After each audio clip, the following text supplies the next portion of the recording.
We'll now hear from Leader Jeffries to open this hearing. Thank the distinguished chairman for his leadership and for convening us this morning on this very solemn, important occasion. Before we begin, in light of the passing of Congressman Doug LaMarfa, great member of Congress from the great state of California, we'd just like to ask for a moment of silence.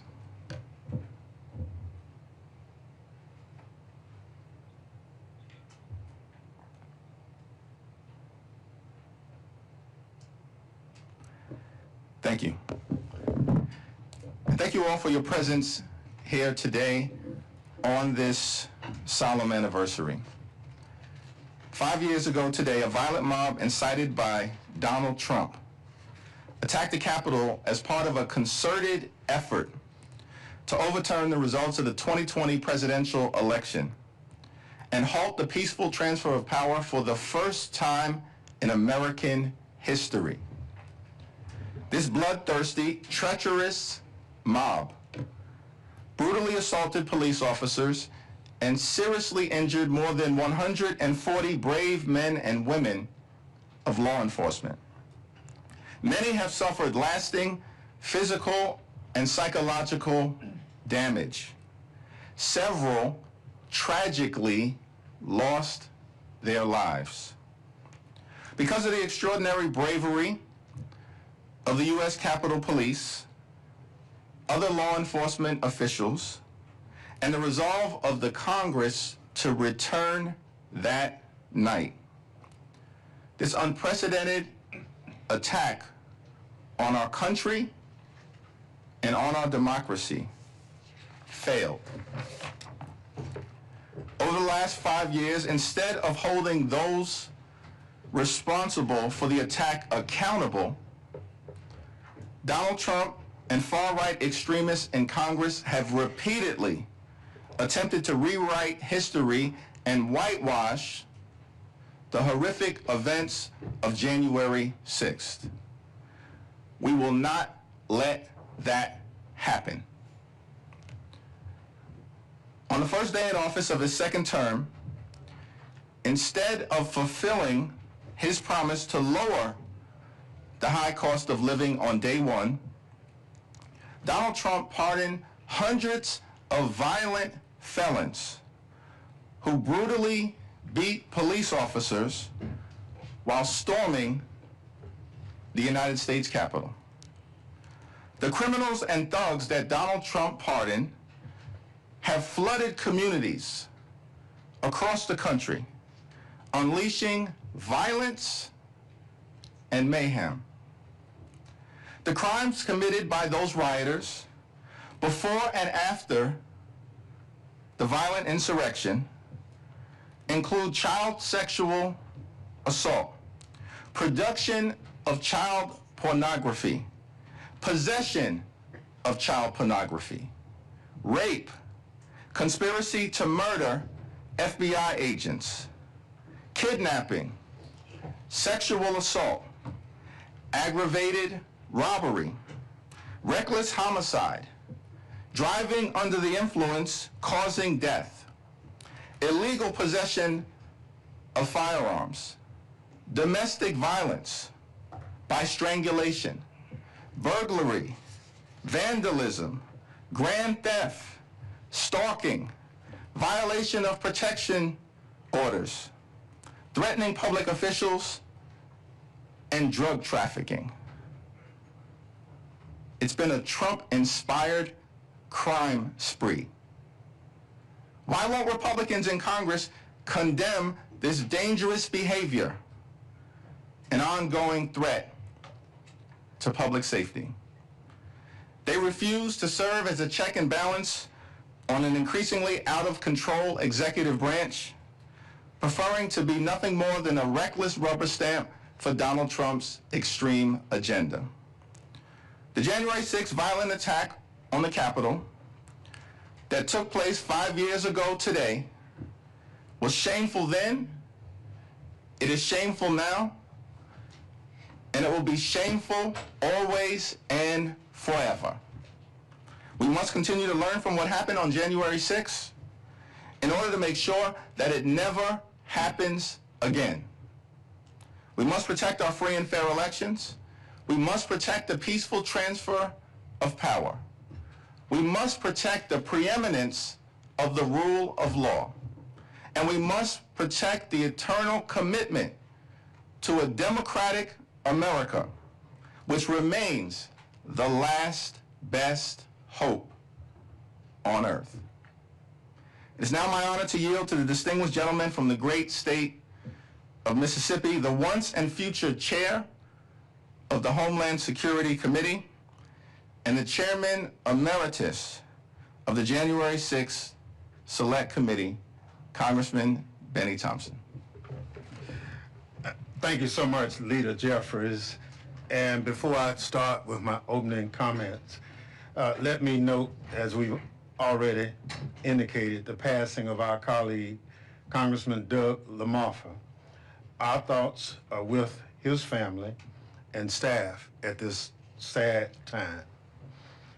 Good morning, and welcome to all who joined us. I want to extend an especially warm welcome and thanks to the brave members of law enforcement who are joining us today. They protected us, they protected the Capitol, and they protected the democratic process. We can be here today because they were here then. Thank you. I'm also honored to rejoin my colleagues on the January 6th Select Committee, both on this panel and among our witnesses. 5 years ago today, an armed mob of thousands incited by President Donald Trump attacked, breached, and laid siege to the United States Capitol. They did so as Congress was carrying out one of its most fundamental constitutional duties, counting electoral votes, certifying a presidential election, and facilitating the peaceful transfer of power. What unfolded that day was both brutal and calculated. Officers were stabbed with metal fence stakes and bludgeoned with flagpoles. They were crushed in doorways until their ribs were broken. Eyes were gouged. At least one officer was dragged into the mob, beaten, tased, and left for dead. Others suffered lasting damage from concussions and traumatic brain injuries.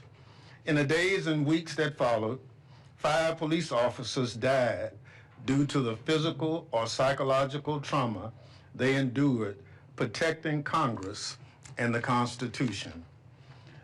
The years may have muffled the screams we heard, and the horrible images of that day may have faded.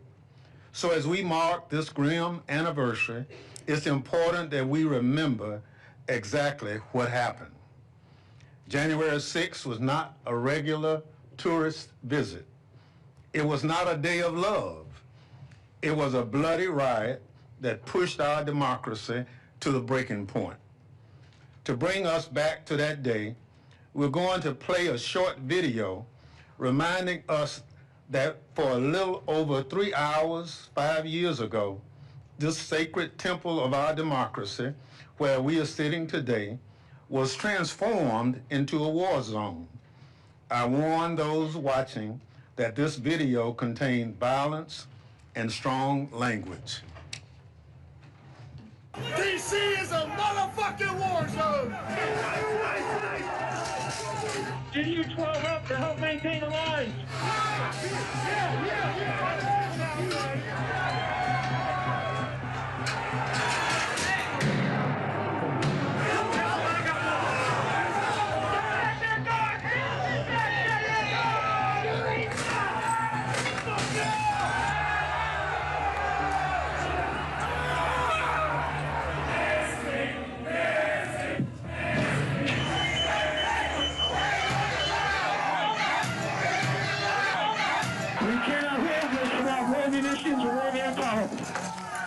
There's a picture, we lost the line.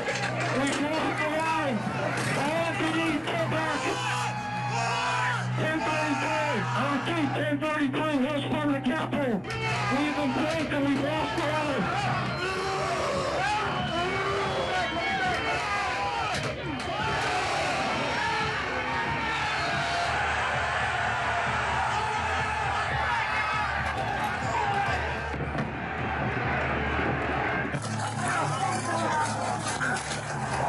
I was invited here by the president!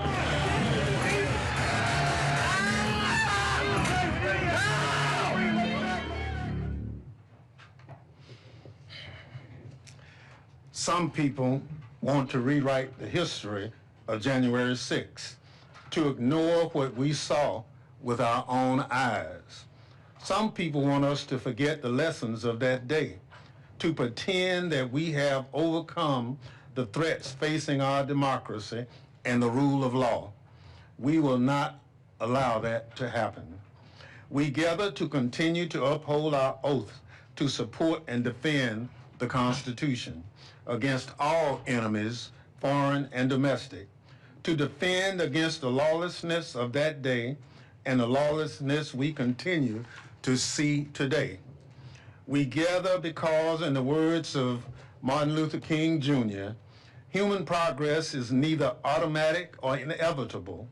Every step toward the goal of justice requires sacrifice, suffering, and struggle. The tireless exertion and passionate concern of dedicated individuals. 5 years ago, police told us to remove the lapel pins that identify us as members of Congress, so we would be less likely to be attacked by the mob that was desecrating our Capitol. I did not take my pin off then, and I'm still wearing it today, because the work we do mattered then and continues to matter today. The rule of law and our oaths continue to matter, especially as we see Donald Trump pardon those who were charged or convicted in the January 6th attack, engaged the military abroad while passing Congress, tears down the White House, shutter whole government agencies, order mass goons to round up and deport U.S. citizens, and unlawfully put his name on a memorial to a better man. The bipartisan January 6th Select Committee, which I was privileged to lead, was charged with uncovering the facts, circumstances, and causes of what happened on that awful day, and to ensure it never happens again. It was one part of ensuring our constitutional republic could withstand President Trump's repeated attacks, and it offers lessons for today. One such lesson was seeing how important it was for officials, most of them Republicans, to put their country over their party. They remembered their oath was to the Constitution and not to one man. And we need to remember that lesson today, because 5 years on, the danger has not dissipated. President Trump still refuses to acknowledge that he lost the 2020 election. Many who promoted or litigated his big lie have been rewarded with powerful positions. Dozens of nonpartisan career prosecutors and FBI agents who worked on January 6 cases have been summarily fired. State election officials who stood up to the Trump pressure campaign have been faced with threats and retaliation. The Department of Justice has become an instrument for retribution. The message is clear. Uphold the rule of law and you will be punished. Only loyalty to one man will be rewarded. Violence in service of Trump is above the law. Remembering January 6th is not an exercise in partisanship. It's an obligation to those who have sacrificed for this country and all those who will in the future. Democracy depends on the courage of those who will defend it and on our willingness to hold accountable those who wish to destroy it. Today's forum is another step toward the goal of justice, another way of honoring our oaths, another way of showing that our constitutional republic is bigger and stronger than its enemies or one man. This morning, we'll hear from some of those courageous defenders of American democracy. I look forward to their testimony and to the hard work of preserving the truth, upholding the rule of law, and giving us a roadmap to ensure what happened 5 years ago never happens again. Now I'm happy to recognize my former Select Committee colleague and the ranking member of the Judiciary Committee, the gentleman from Maryland, Jamie Raskin. Well, thank you kindly, Chairman Thompson. Welcome to all of our witnesses. Welcome to all of the members who joined us. William Faulkner once said, "The past isn't dead, it isn't even past." But Speaker Johnson would love to kill the past, indeed the very recent past. Republicans today are observing this solemn anniversary by doing exactly nothing. They've even refused to hang up the plaque which a bipartisan congressional majority voted to put up to honor the officers who defended the Capitol and the peaceful transfer of power and the vice president on J6. So it's been 5 years since January 6th. It's been 3 years since that plaque was supposed to be put up, but they still haven't put it up. It took them 24 hours to put up a new plaque allegedly changing the name of the Kennedy Center to the Trump Kennedy Center. 24 hours, and that was illegal. That's like graffiti that was put up on the Kennedy Center building. They have a legal requirement to put it up, and I call on Speaker Johnson to put it up today. It's gathering dust in a closet somewhere. Thank you, Leader Jeffries. Thank you, Chairman Thompson, for not surrendering to the Orwellian project of forgetting, but rather insisting that we remember. Long after we are all gone, future generations will speak the names of Hodges and Dunn, Gunnell and Fanone, Sicknick and Pingen. They will be remembered as the great patriots that they are, and the people who smashed them in the face with Confederate battle flags and Trump flags, the people who tried to destroy our constitutional order, will be remembered as fascist traitors to their own country. So, we must remember 3 rings of sedition that took place on J6, the realm of the coup, the realm of the insurrection, and the realm of the mob violence. The coup was anchored in months of the big lie. Trump claimed to have won an election. He lost by more than 7 million votes, 306 to 232 in the Electoral College. He needed to get MAGA followers to simply disregard reality and facts and dismiss more than 60 federal and state court decisions that had rejected every claim of electoral fraud and corruption that they advanced in courtrooms across the land. This was critical because the president understood that lies would be the fuel for violence. As Voltaire said, anyone who can make you believe absurdities can make you commit atrocities. Well, the coup depended also on coercive pressure campaigns, trying to force state election officials to just find me 11,780 votes. Coercive pressure campaigns to get DOJ to endorse the false claims. Just say the election was corrupt and leave the rest to me and the Republican congressman. The recruitment of counterfeit electors, the plot to bully Pence into rejecting electoral college votes from swing states and either just declare Trump president or kick the whole thing into a contingent election in the House. So that was the coup part of the operation. The second layer out, the realm of the insurrection, was the Proud Boys, the Oath Keepers, the 3 percenters, the muscle. And these were the white supremacist, violent groups, white Christian nationalist groups that had trained for weeks or months to get ready, staging confrontations at state capitals as dress rehearsals for what was to happen. The Proud Boys came to D.C. twice in the lead up to J6 and provoked brawls with anyone that they would describe as Antifa. They organized in military fashion, and they were dead set on attacking the police, storming the Capitol, and stopping the steal. So as ferocious and violent as the organized insurrectionists of maybe 600 or 700 were, they could not have succeeded without that third tier of sedition, the mob itself, the mob riot. After Trump convinced the organizers to change the date of their rally from January 20th, Inauguration Day, to January 6th, the electoral count day, he then went on social media to recruit tens of thousands of mob extras to back up the Proud Boys and the Oath Keepers who would get the fight against the police started. And you know, Trump kicked it off with the famous tweet saying, "Be there, we'll be wild," which set the MAGA Twitterverse on fire. Well, it all culminated, of course, with his speech on the ellipse where he said, you got to go and fight like hell, and if you don't, you won't have a country anymore. So the attempted coup, the insurrection, the mob violence converged and exploded on J6.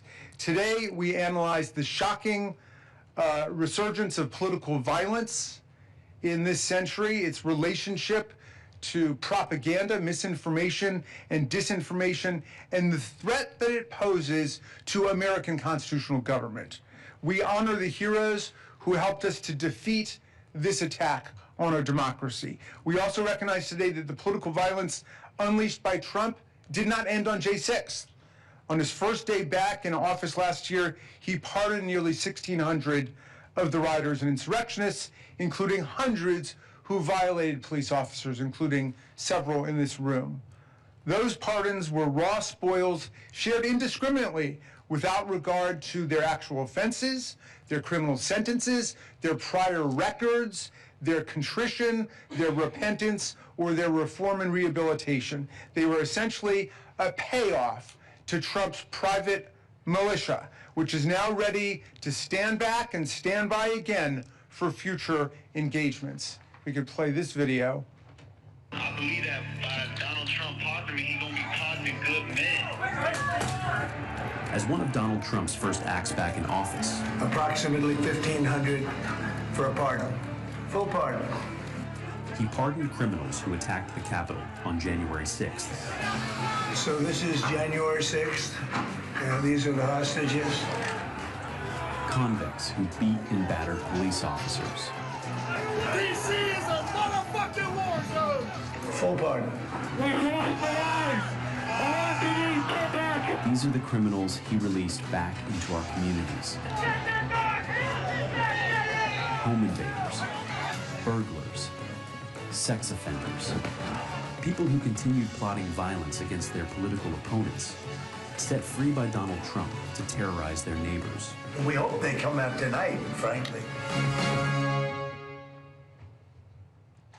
They pose a serious threat to public safety. As we show in a report released by House Judiciary Dems this week, at least 33 pardoned insurrectionists have since committed additional crimes since January 6th, including child sexual assault, terroristic threats, domestic violence, and conspiracy to murder FBI agents. And yet, pardon. When you reward and normalize criminal behavior, of course, you invite more of it. And the president didn't just free his rioters for doing his dirty work, he punished law enforcement for doing their jobs, purging hundreds of career FBI agents and prosecutors just because they worked on J6. He installed actual participants in the attack in the Department of Justice itself. The new U.S. pardon attorney, Ed Martin, tweeted from the Capitol grounds on this day 5 years ago and described the mayhem as Mardi Gras in D.C. His senior counselor at the Department of Justice, Jared Wise, is another J6 defendant captured on body camera footage yelling, kill him, 5 different times as police were being attacked right next to him. These leaders at the Department of Justice today have never once regretted their participation in this nightmare. With election deniers and J6 conspiracists Pam Bondi and Kash Patel at the top of the DOJ, it's like the Joker and the Riddler and the Penguin have taken over Gotham City. So I close with the thought that it is still January 6th in America, and it will be until the forces of strong, nonviolent democracy prevail. We are still in the fight of our lives, my friends. And now I want to introduce our witnesses for the first panel. First, we have Officer Winston Pingeon, who is a former Capitol Police officer who defended the Capitol and all of us on J6 2021. He was stationed on the West Front, the scene of the most brutal violence that day. He was punched in the face, knocked on his back, and had his baton ripped from his hands by rioters. The men who attacked him have been pardoned and celebrated as heroes. Next, we have Brendan Ballou, a former federal prosecutor at the U.S. Attorney's Office in Washington, D.C., who spent 2 years prosecuting J6 rioters and resigned 3 days after Trump pardoned them. Mr. Ballou has described Trump's pardons as part of an authoritarian playbook. Next, we have Mary McCord, the executive director of the Institute for Constitutional Advocacy and Protection at Georgetown Law School, who spent nearly 20 years as a federal prosecutor and rose to become an acting assistant AG for national security. She was among the first to sound the alarm in 2020 that Trump's lies were whipping his diehard MAGA supporters into a frenzy. Her warnings were prescient. Finally, we have Pamela Hemphill, who has traveled to us from Idaho. She is a 72-year-old Idaho woman, formerly known as the MAGA Granny, who, unlike nearly all the other 1,600 J6 defendants, formally rejected President Trump's pardon. Ms. Hemphill was once a true believer who pushed past police lines because she believed in Trump's lies. She pleaded guilty and served her time and has steadfastly pushed back against attempts by Donald Trump and his allies to rewrite and whitewash the history of what happened on January 6th. I'm so eager to hear from all four of our witnesses, and I'm thrilled that you decided to join us today. Thank you for being here. And Mr. Pingeon, we can go ahead and start with you. Thank you so much, Mr. Raskin. I will now recognize our witnesses each for 3 minutes to provide summaries of their testimony. Their full written remarks will be submitted for the record. Officer Pingeon, you're recognized. Thank you all for the opportunity to testify and be here today. I was just a kid who had a dream of becoming a police officer and was lucky enough that it came true here with the Capitol Police. 5 years ago today, I was called a traitor, violently assaulted in the line of duty, punched in the face, pepper sprayed, and thought, I'm going to die here on the steps of the U.S. Capitol. My name is Winston Pingeon, and I was an officer with the Capitol Police for over 5 years. I do not speak on behalf of all officers, nor the department, which I left 10 months later, but I believe my experience is not unique as one of many who showed up to work on January 6th like I did every day, ready to protect and serve the Congress, the congressional community, and the Capitol itself. Serving as an officer was the honor of my life, especially with the ceremonial unit honoring the inauguration of President Biden, as well as the lying in state ceremonies of Justice Ruth Bader Ginsburg, Officer Brian Sicknick, and Officer William Evans. I would be remiss to not mention honoring the life and service of Officer Howie Liebengood, who sadly took his own life just days after January 6th, 2021. On that day, I was assigned to the Civil Disturbance Unit, the Hard Gear Riot Team, on the West Front as thousands descended upon the Capitol from Pennsylvania Avenue. Before I knew it, we were completely overrun, and what started with mere insults turned into being brutally attacked. This should serve as no surprise to anyone. The evidence of violence is obvious and extensive. Hundreds of police officers, my friends, fought valiantly to defend the Capitol and our democratic process that day. From the West Front to inside the Capitol, the mob said to me, President Trump sent us, and we don't want to hurt you, but we will. While I suffered immensely on and because of January 6th, I do not wish to dwell on my own pain and want to be clear, this is not about me or any one person here today. The events of that day are bigger than any of us. What happened that day is wrong. It should go without saying. Pardoning criminals who severely beat me and my fellow officers that day is completely unacceptable. We cannot accept violent felons being pardoned and released back into our neighborhoods without consequence. That is not justice. Violence is never acceptable. It must be unequivocally condemned by the President and our fellow Americans, not selectively ignored or pardoned. I implore America to not forget what happened on January 6th. We must refuse to accept the normalization of violence.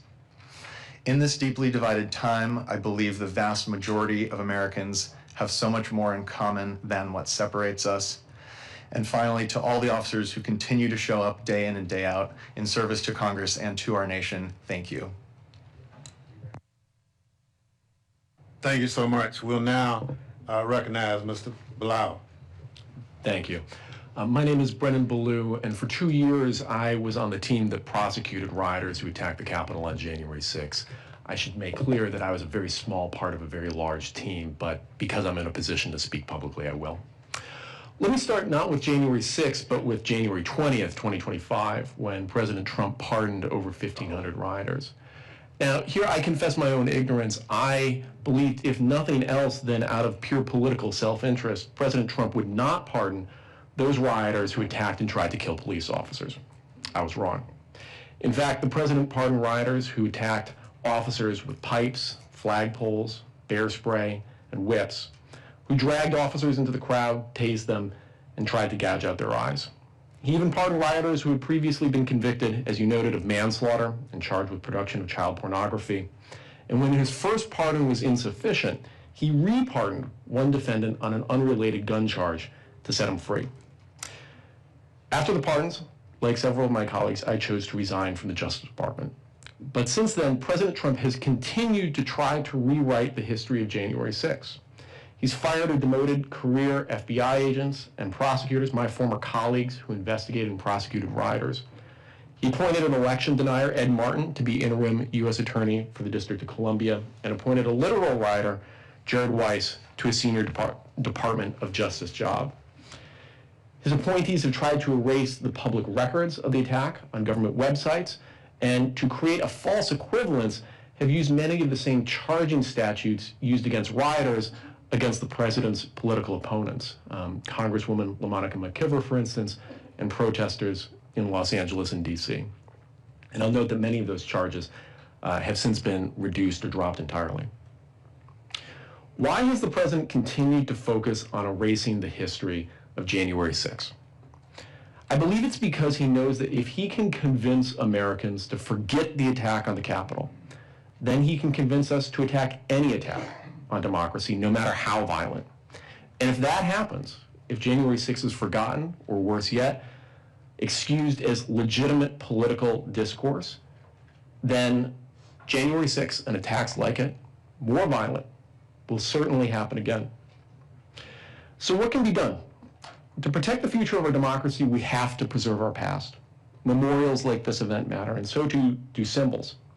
As some of you have noted, in 2022, Congress passed a law to install a plaque to honor the officers who defended the Capitol that day and required that it be installed within a year. That deadline was nearly 3 years ago, and though the plaque has been made, the Speaker of the House reportedly refuses to install it.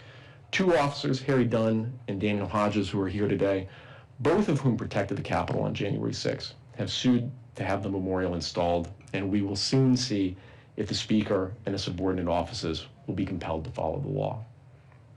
But we can do more than lawsuits. For people who want to honor the memory of January 6th, there is much that they can do. Keep talking about the day. Keep writing about it. Develop school curricula. Archive the history of the attack. Have your local government annually memorialize the history of the attack. The fight over the past is ultimately a fight over the future, and there is a role for all of us to play. In a world where so many politicians' political careers depend on forgetting, simply remembering the past is an act of resistance. Thank you. Thank you so much. Professor McCord, you're recognized. Thank you for inviting me to speak about political violence today.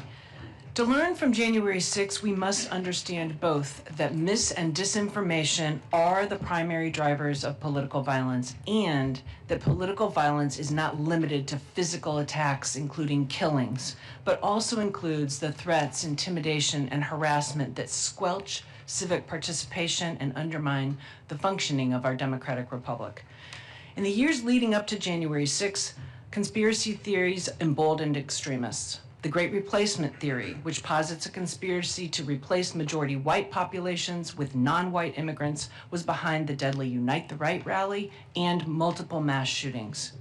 Conspiracies about Democrats taking away Americans' freedoms were behind attacks on state houses during the pandemic. And by Election Day 2020, President Trump's election fraud conspiracy was well seated in the populace, so that by January 6th, the thousands of people he had summoned to the Capitol were ready and willing to act when he called for them to fight like hell. President Trump's pardons cannot erase what happened on January 6th. His revisionist history is based on more falsehoods: that January 6th was a peaceful protest, that the January 6th defendants were politically persecuted, and that Trump himself was the victim of a weaponized Department of Justice made up of evil people.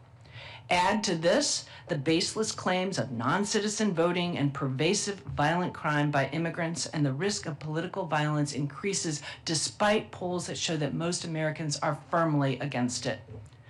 Political violence does not have to be physical to cause great damage. Threats against election officials have resulted in the highest recorded rate of turnover in the past quarter century. Elected officials at every level have decided not to run for re-election after threats to themselves and their families. And new research shows that roughly 5.5 million Americans may have not voted in 2024 because of fears of violence. Executive actions in the last year have created a culture of fear and intimidation. The blacklisting of law firms has chilled lawyers from representing people and causes the president opposes. The demands for prosecution of the president's perceived enemies signals that those who challenge him will be punished. The targeting of media organizations risks burying stories about government overreach and failing to fact-check false and misleading statements by government officials. And NSPM 7, the one-sided presidential proclamation directing the federal government to go after those the president characterizes as espousing anti-Americanism, has impacted the crucial work of nonprofits fearful of being subjected to baseless investigations and audits. And there is state-sponsored physical violence as well. ICE and CBP have physically assaulted individuals suspected of being undocumented, as well as protesters, university students, and clergy members, all to instill fear in immigrant communities and to chill First Amendment protected protest. And the federalization and deployment of the National Guard into so-called blue cities attempts to normalize the militarization of the country. We cannot afford to ignore the false narratives that this administration seeks to rely on to suppress voting rights and public protest. Congress has used its authorities to combat disinformation and political violence, whether by private actors or government officials, and Americans must refuse to be silenced or chilled from civic participation. Thank you. Thank you so much for your testimony. Ms. Hemphill, you're recognized. Thank you. My name is Pam Hemphill. I'm a mother and a grandmother and a cancer survivor and a retired addiction counselor. I am also a convicted criminal for what I did on January the 6th, 2021. Thank you for having me back to the Capitol today. I am deeply grateful for this chance to try to make amends and talk about what happened 5 years ago. Once I got away from the mega cult and started educating myself about January the 6th, I knew what I did was wrong. I pleaded guilty to my crimes because I did the crime. I received due process, and the DOJ was not weaponized against me. When Donald Trump pardoned us, I rejected the pardon accepting that pardon would be lying about what happened on January the 6th. I am guilty, and I own that guilt. 5 years ago, I traveled from Idaho to D.C. to see Donald Trump speak. I had fallen for the president's lies, just like many of his supporters. Local people had welcomed me into the circle when I was around them. I heard them saying things like, the Democrats are trying to turn this into a communist country, or the radical left wants to do away with our Constitution. The gaslighting caused a lot of fear, and I was scared. With that fear in my heart, I came here on January the 6th. I went from Trump's speech to the Capitol because I thought Mr. Trump would go to the Capitol with us. I heard people saying that Trump was going to walk down to the Capitol, so I went. Well, as you know, Donald Trump never showed. But the rioters did, and the attack began.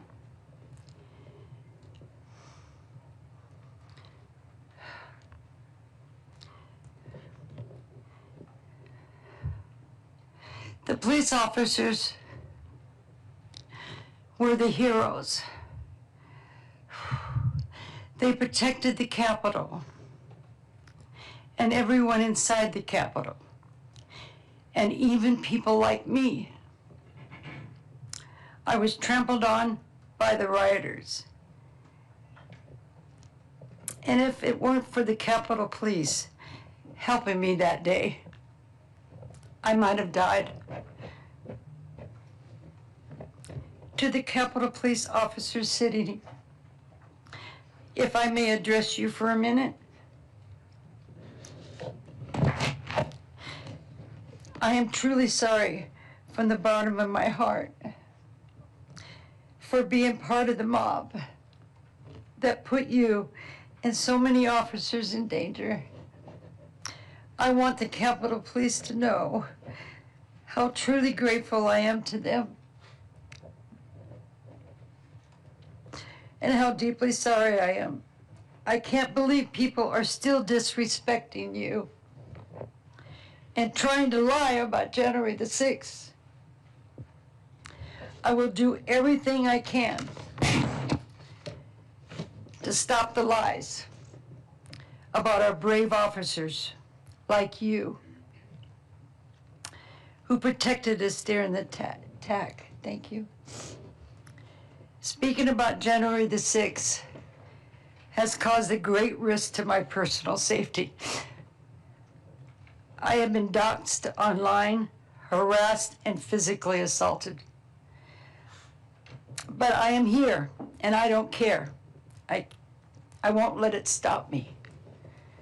I can't sit here while Mr. Trump and others are lying.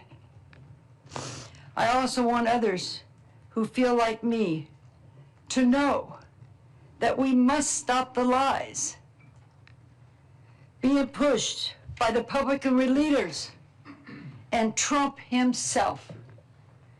Thank you again for having me here. I am glad for the opportunity to speak to you and answer any of your questions. Thank you so much for your testimony. I'd like to thank our witnesses in total for their powerful testimony. Officer Prejean, thank you for your service. One thing we've heard from the MAGA folks is that January 6th was just a normal tourist visit at the Capitol. Nothing but some protesters who got too rowdy. I'd like to begin my asking this panel, based on what you know of January 6th, from being there to prosecuting to studying it, do you agree with that statement? And what would you say to those who would downplay what happened that day 5 years ago. And Officer President, we'll start with you, and we'll go down the line. Thank you. I would absolutely not agree. That statement that it was a normal tourist visit is completely false. I spent over 5 years at the Capitol dealing with many actual normal tourist day visits, and this was not one at all. It is offensive to me, and I'm sure to many of my fellow officers, to hear it so diminished when we make sacrifices day in and day out and over the years in service to Congress, and that includes working around the clock, missing holidays and family events, and to have it be so whitewashed and so diminished is incredibly offensive.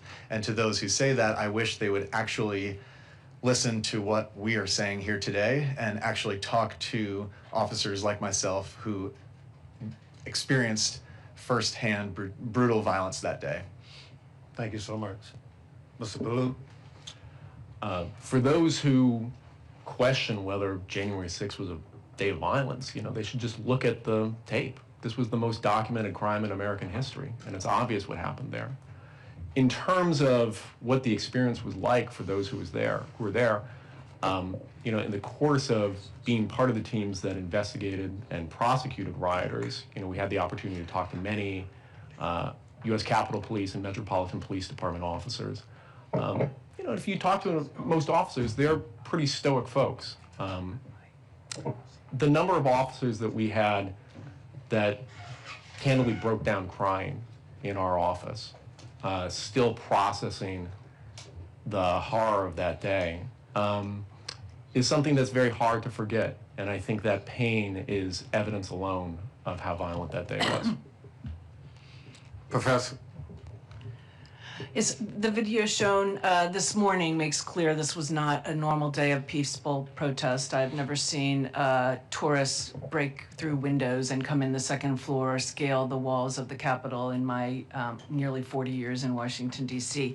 But I would also say this is dangerous because these lies about January 6th cause more conspiracy theories. The theory that it was a Fedsurrection, not an insurrection. In other words, that it was actually put on by federal government and had federal agents who were actually agitating the protests. The idea that the new charges against the person who allegedly planted the pipe bombs is a cover-up for some scheme that a Capitol Police officer planted those pipe bombs. These are dangerous conspiracy theories that will continue to provoke political violence. And the theory that those who were pardoned are victims and who they are owed something, reparations, other types of rewards for their victimization, seeds even more of that. So no, Mr. Chairman, I disagree very much with the rhetoric.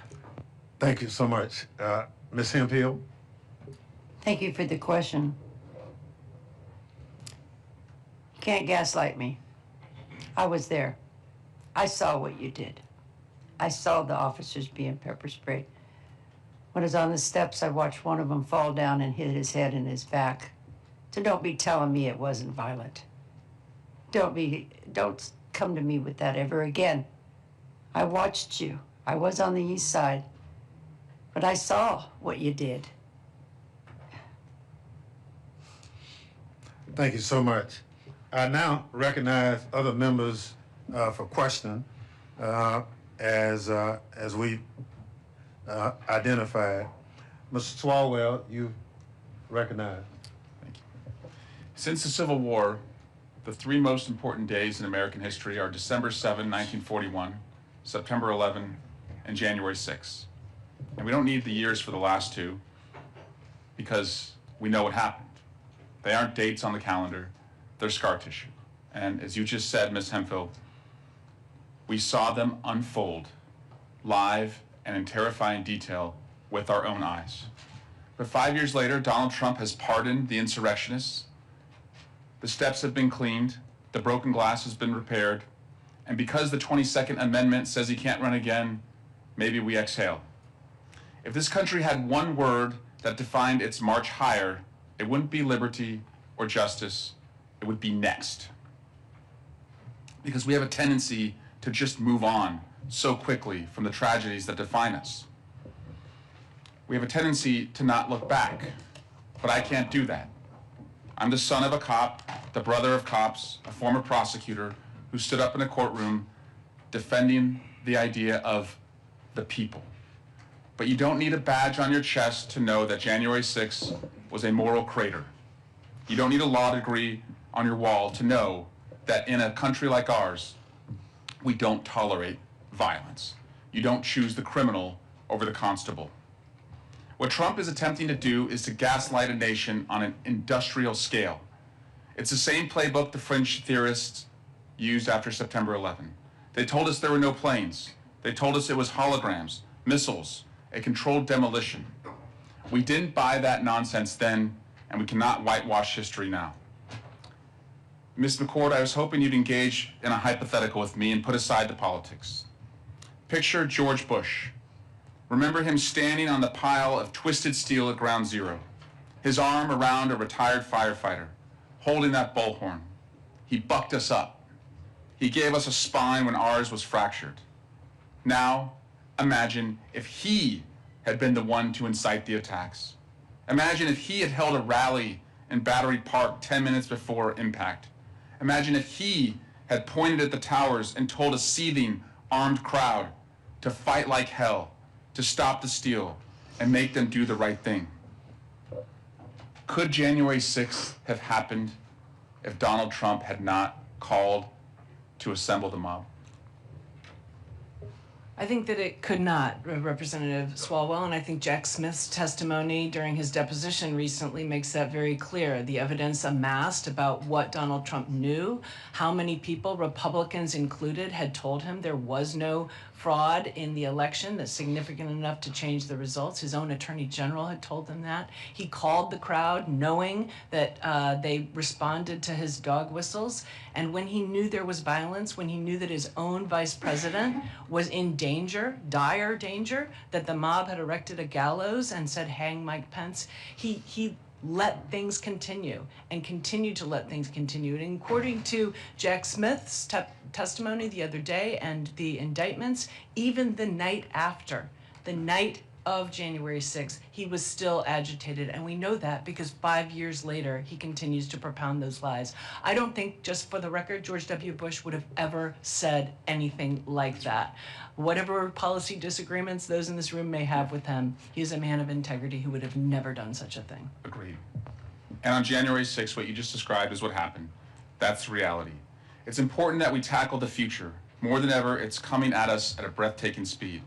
But if we don't acknowledge a past wound, it stays poisoned. If we don't right these wrongs, we don't just get a repeat of January 6th, we get January 7th and 8th. And the country we are barely holding on to now will slip forever through our fingers. It doesn't matter who you voted for. Our job, our civic sacrament is to reject the comforting lie, even when it comes from our friends, as Pamela Hemphill has told us. So we remember, we don't look away. We treat the day with the same reverence, the same sorrow, and the same resolve as the day the towers fell, because the moment we forget is the moment we, as a country, also fall. And I yield back. Thank you, gentlemen. Time has expired. We now recognize for 3 minutes the gentleman from Maryland, Mr. Raskin. Thank you, Mr. Chairman. Ms. Hemphill, thank you so much for joining us today. Pardons are supposed to be reserved for people who are contrite, who are repentant, who have paid their debt to society and are reformed and are no longer dangerous to society. On those standards, you may be the only one of the J6 insurrectionists who actually deserves a pardon, and yet they all got pardons and accepted them. You were granted a pardon as part of the en masse action, but you decided not to take it. Can you just elaborate a little bit further why you decided not to take the removal of the criminal record? Thank you for the question.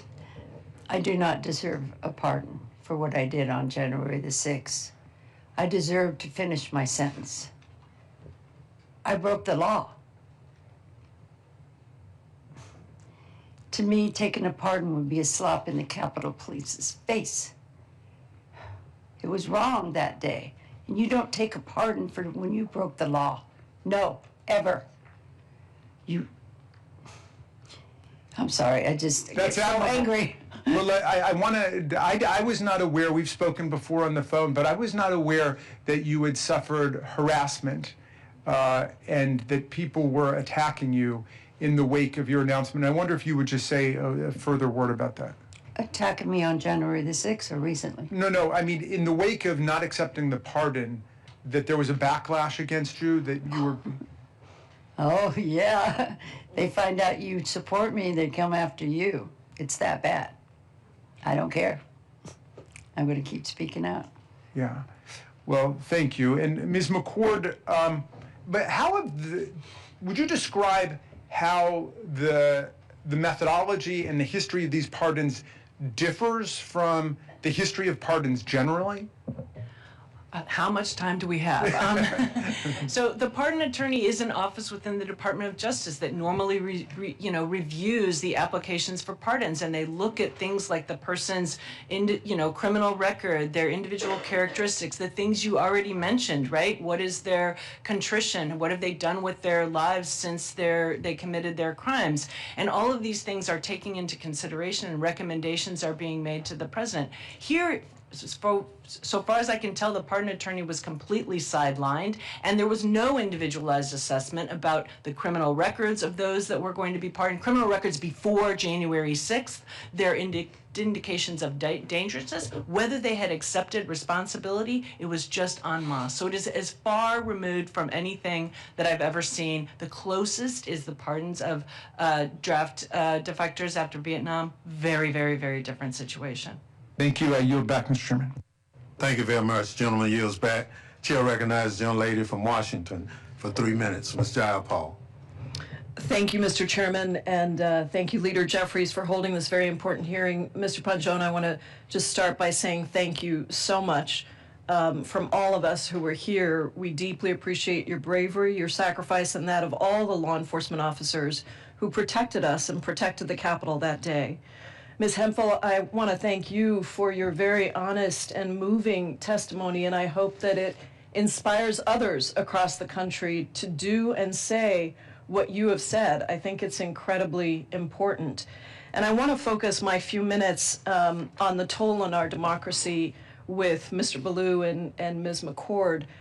When I questioned Jack Smith recently, Special Counsel Jack Smith recently, about the toll on our democracy if we do not hold those who try to steal an election accountable, he described it as catastrophic. Mr. Ballou, can you talk about the effects of these pardons, not only on January 6th defendants' actions going forward, but on Trump supporters more generally? Yeah, I think that there are two concerns here with the January 6th pardons specifically. You know, with the mass pardons of January 6th rioters, particularly the violent ones, I think the clear message here, probably the intent and certainly the effect of the pardons, was to empower a group of people who were loyal to the president, willing to enact violence in his name, but quite literally beyond the reach of the law. Immediately after the pardons came out, you know, a number of rioters made statements saying that they were going to get retribution or revenge. Some said that they were going to immediately buy guns. It's clear what the effect of being told that the law doesn't apply to them is having on these rioters.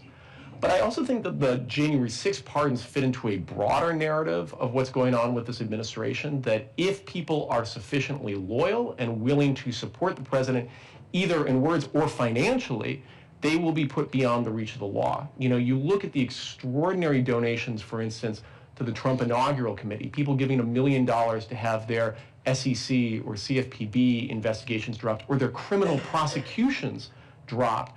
I think it means that, quite literally, for a certain group of people right now in America, the law does not apply to them. Ms. McCord, I want to ask you what this does for public safety. I'm deeply concerned that the total lack of accountability here puts our country at risk of another January 6th or something much, much worse. Do you believe that we can deter future insurrections like what happened 5 years ago when the president has pardoned all of these people?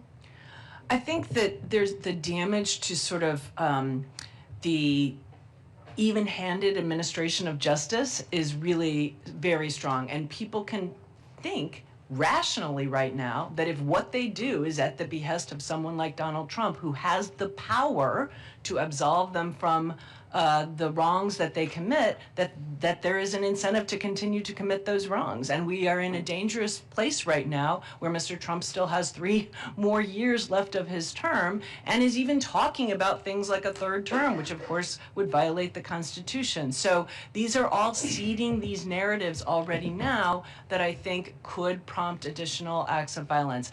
I don't think this Capitol could be attacked the way it was before because of what has happened since January 6th. But that does not mean that there can't be other, similar acts of violence elsewhere. Thank you all so much. I yield back, Mr. Thank you. Gentlelady's time has expired. Chair recognizes the gentleman from California for 3 minutes, Mr. Correa. Thank you, Mr. Chairman. I also want to thank our witnesses for your bravery for being here today, testify to make sure we don't forget January 6th. If I can turn to Ms. Hemphill, ma'am, thank you also for being here.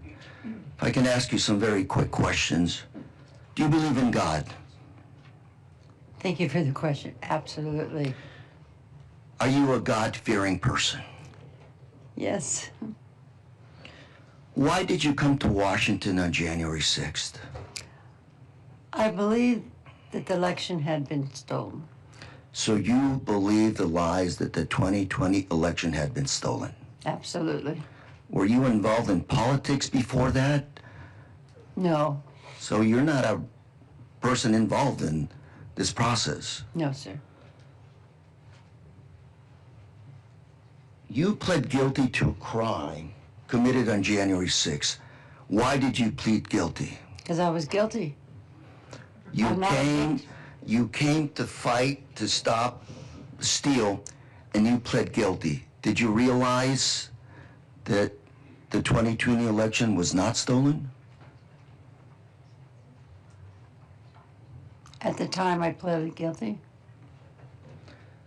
Did you serve time in jail? Yeah, 60 days in prison. And you refused Donald Trump's pardon. Why? Because it was a lie. January 6th was an insurrection. I broke the law. Police officers were being assaulted that day, were getting beat up. I know, I was there. I watched. I felt it. Yet these police officers also came to your rescue? Yeah, the crowd had knocked me down in front of another officer and stepped on my head, pulled my shoulder, cut my knee, and broke my glasses. I was not breathing. If it hadn't been for the Capitol police officers, I would have died. So these same police officers that were assaulted also saved your life, despite you being one of the rioters. They saved those inside the Capitol and even rioters like myself. What would you say to people watching this today about what's going on in the country? What would you say to them today about whitewashing, about forgetting what happened January 6th? It's wrong. I point the finger, everything, to Trump. So it really happened. This was an assault on our democracy, on our Capitol. Absolutely orchestrated by Trump. Thank you, Mr. Chair. Thank you very much. Gentleman's time has expired. We now recognize the gentleman from Tennessee, Mr. Cohen, for 3 minutes. Thank you, Mr. Chair, and thank you for your heading up this panel, which Speaker Emeritus Pelosi appointed, which needed to be done. And it was important, and this day is important too, because we should never forget this day. This, like Pearl Harbor, is a day that will live in infamy. An attack on our country by a man who had been president and was again president. Mr. Blue, as I understand it, you resigned from your position with the Justice Department. How many years had you worked at Justice? 6 years. And why did you resign? Well, it became clear what the president was going to do to the Department of Justice, and then it was a question about whether you could be most effective at resisting sort of the illegal actions, or at least unjustified actions, that the president seemed to be pursuing, whether you could do so most effectively inside or outside of government. It became clear to me that given that this administration was so willing to fire people that opposed it, that there was very little point, as I saw it, to staying in government, and instead I would be most effective outside. Many of the people in Justice Department who engaged in the prosecutions were fired or dismissed. What damage has that done to the Department of Justice? It's extraordinary in two ways. The first is just on the level of expertise, that there were senior level prosecutors, ones who were running the Capitol Siege section, the team that prosecuted rioters, who were demoted to entry level jobs, borderline clerical jobs. You simply lost the muscle memory of experienced prosecutors in the office because of those demotions and firings. I think at a broader level, independent of the expertise, the department is hemorrhaging credibility with judges, with juries, and with grand juries. And the only tool that the Department of Justice has is its credibility, the ability to convince people to accept its position. And it is rapidly losing that power. The president has gone after quite a few people on this panel who were on the January 6th committee. Mr. Schiff, who's here, Senator Schiff, he's been targeted for the same kind of situations as the former FBI director and the New York prosecutor. Grand juries refused to indict a couple of people there. How, I know that this expression, the ham sandwich, how rare is it that a grand jury stands up to the government and says, no, we will not indict? You know, and these are approximate statistics, but I think for the most recent year that data was available, it was something on the order of 6 no bills out of 130,000 attempted indictments. So, you know, at the DC U.S. Attorney's Office, where this has happened, I think at least a half dozen times, you're talking about, you know, 6 to 130th to the 6th power, so extremely rare. Well, it's good that the citizenry that serve on the grand juries have got more understanding and more backbone than some of our most of our Republican colleagues, unfortunately. We must never forget this day, and I won't. I was in the gallery. I was concerned. Capitol Police came up in the gallery, locked the doors, had their guns ready, helped me with my gas hood, which I couldn't put on, and all an experience, and got out of there. But I was certainly frightened, and I don't think I had post-traumatic stress disorder, but I've thought about it a lot. And when I sit in my house now and watch television, I lower a shade next to me at night so nobody can see in. Thank you. Thank you. Gentleman's time has expired. Thank you so much. Chair now recognizes a gentle lady from North Carolina, Ms. Ross. Thank you, Mr. Chairman, and thank you so much to Leader Jeffries and to you, Mr. Chairman, and the folks who served on the January 6th committee for making sure that we never, ever, ever forget. And I think if we didn't have this president and this speaker, this hearing wouldn't be just a Democratic hearing. We would be remembering together the collective trauma that this country has gone through. Mr. Ballou, I want to talk a little bit about how the pardons and some of the effects of the pardons have re-traumatized victims. One of the things that we don't talk about with the pardons is that the fact that the insurrectionists who were convicted owed $3 million in restitution to Capitol police officers and others who they had injured on that day. And only about 15% of that amount, $400,000, was paid before President Trump liquidated the rest of the restitution owed with his pardon spree. Can you talk about how that restitution was an important part of the work that you and others did in your prosecutions? Absolutely. So, you know, January 6th was an attack on individuals. It was also an attack on, quite literally, the Capitol itself. The architect of the Capitol, I think, estimated that there was $29 million in damages to the building itself. And that's separate from the restitution that you're talking about to individual officers. You know, that is a life-saving amount of money for people, many of whom, you know, are no longer working, many of whom are no longer able to work. And so the fact that they may not be able to, you know, collect on this means that quite literally they might not be able to heal. Okay.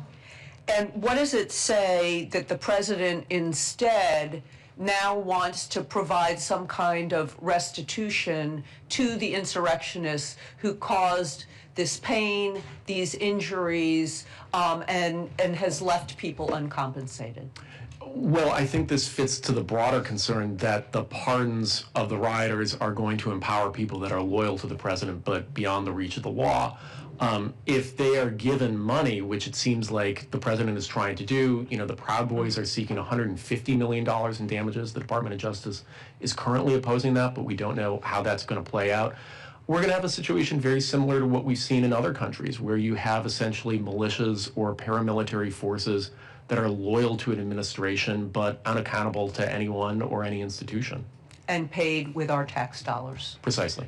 And I only have 5 seconds left, but I'd really like our officer to speak to this issue too. Do you know people who haven't been compensated?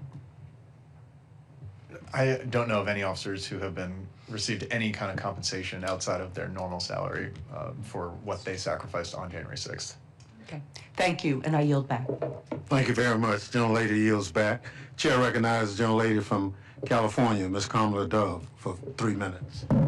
Thank you, Mr. Chair, and I just want to thank all of you for your courage, for what you did for us on January 6th, and for what each of you continue to do today by speaking out and by showing up.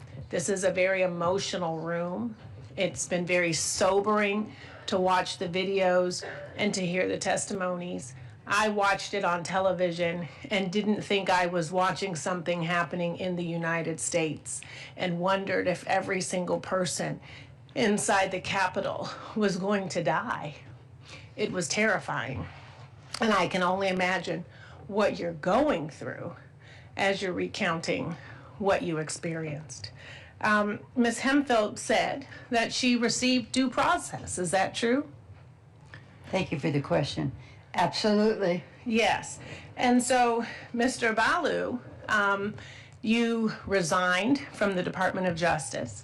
Would you agree that Ms. Hemphill and many others, all of the other 1,500 cases that were prosecuted, did they all receive due process? Absolutely. I think it was the largest prosecution in American history, and it was extraordinary to watch, sort of more senior prosecutors, the care and attention they brought to every case.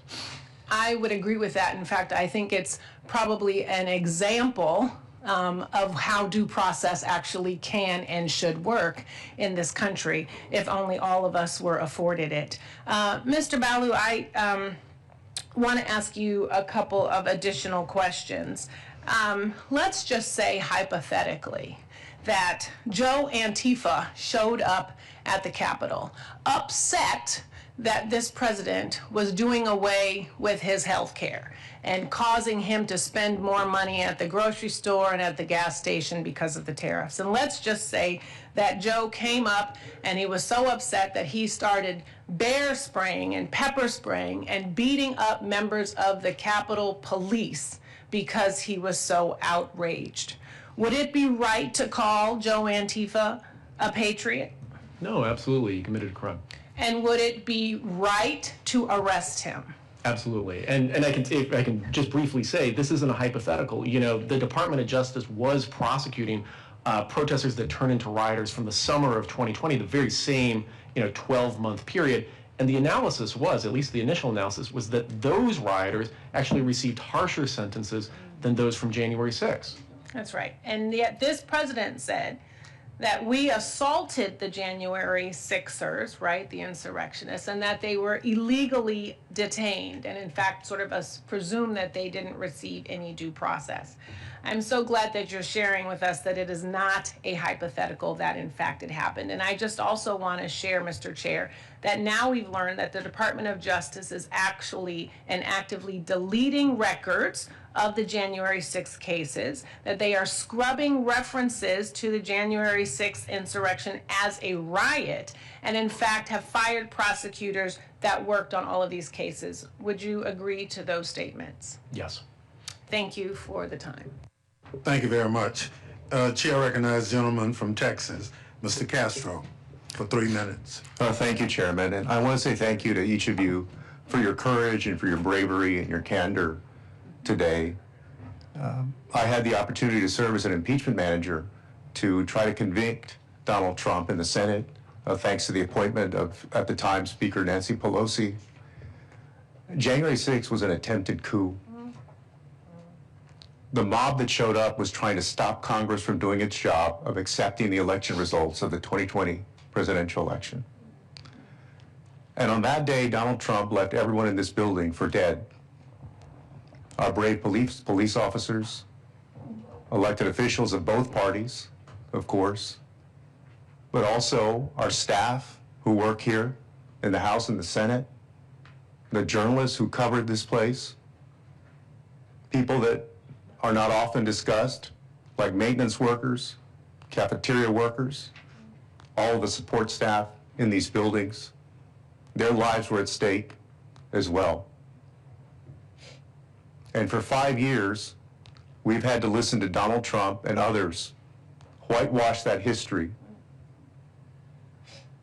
and pretend as though it was a tourist visit or something peaceful. That day was a dangerous day, not just for the people in this building, but for our democracy and our country.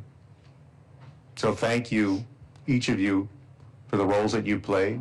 Thank you, Ms. Hemphill, for the grace that you've shown in accepting responsibility for what you did and also acknowledging the truth of that day and that mob. I wanted to ask you, Mr. Ballou and Ms. McCord, you know, we exist now in a time of social media where misinformation, lies, distortions can become accepted as truth, unlike any other time in human history. And Donald Trump has exploited that, and his hardcore supporters have exploited that. What work remains in making sure that this never happens again in the United States of America? Thank you, Congressmember. You know, one of the problems is that social media and technology companies basically bear no responsibility when it comes to the way their platforms are misused, the way that their algorithms amplify extreme content. And people, unfortunately, many studies have shown if you do not yourself break out of that loop of more and more extremist content, you will just be feeding more and more. So I think one thing for Congress to take under consideration, I know it's a very difficult task, is what to do about the Communications Decency Act. Sure. And I'll just add very briefly, I think, one of the best antidotes to that is the people who were at the Capitol that day speaking out. Obviously, members like yourselves, but the Capitol police officers, including Officers Dunn and Hodges, who are here today, I think have shown enormous personal courage. Thank you. I'll yield back, Jim. My name is Adam Villarreal. I was a January 6th defendant. And if I could respectfully ask, why is this committee only composed of Democrats? I'm glad you asked. Because no Republicans participated. You're not part of the thing. You're welcome to be here as a spectator. Thank you very much.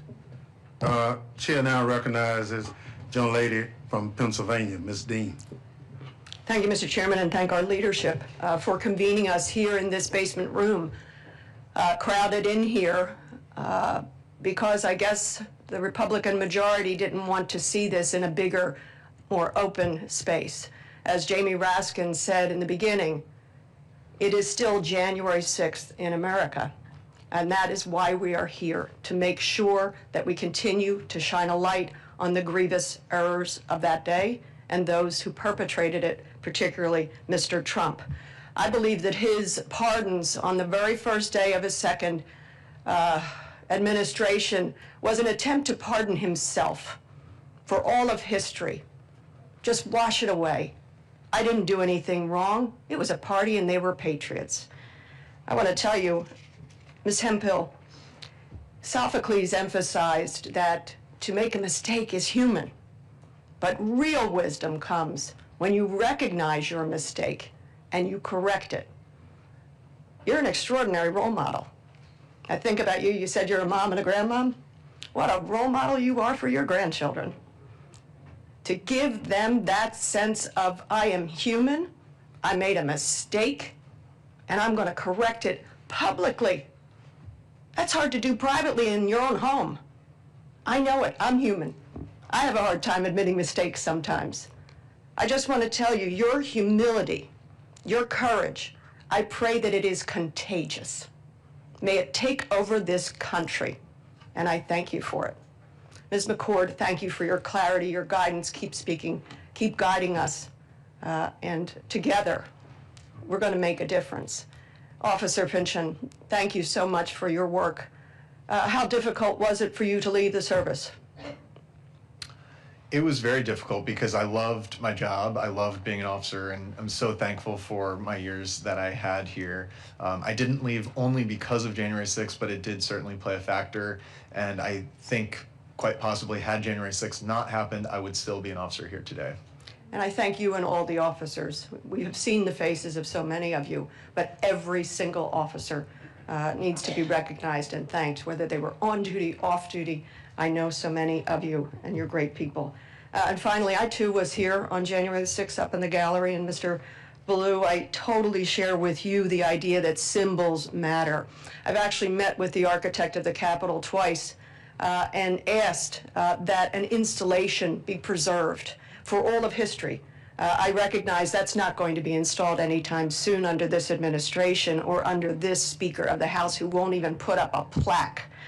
But I really call upon this House, the Capitol, the architect of the Capitol, and I actually wrote a letter and asked, what artifacts did you preserve? The broken glass, the shards, everything that you preserved. I never got an answer to that letter, but I call again. So what do you think about that notion that we need to preserve this history? It's absolutely the only way that this isn't going to happen again. I thank you.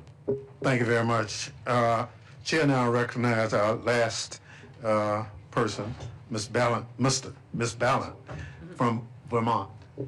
Thank you so much, Mr. Chair, and thank you to the witness for being here today. I'd like to most wholeheartedly thank Ms. Hemphill for your courage in speaking out.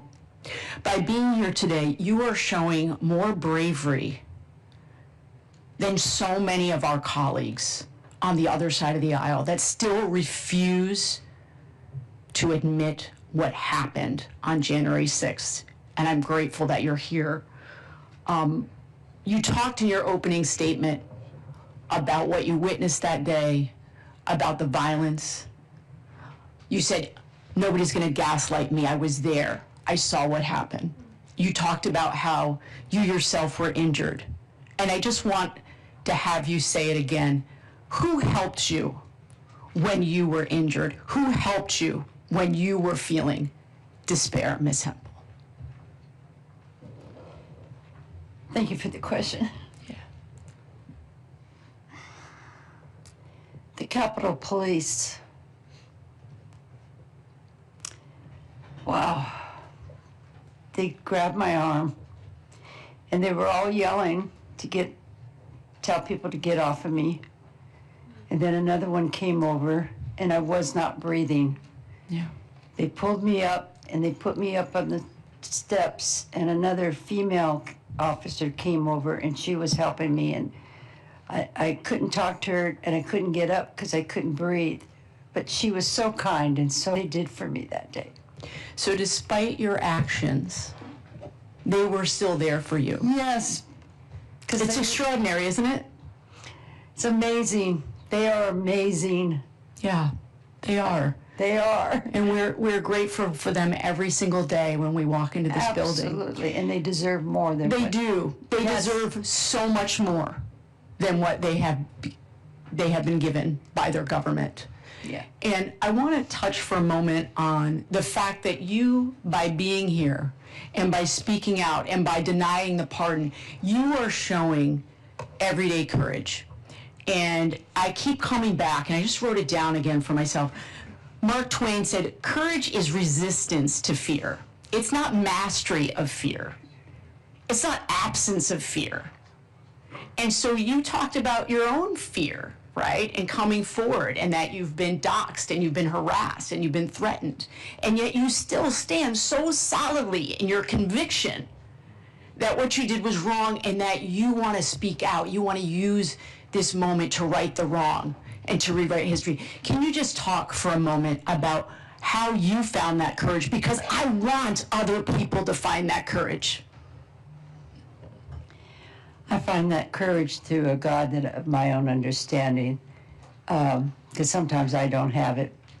So I ask him to give me that courage, and he does.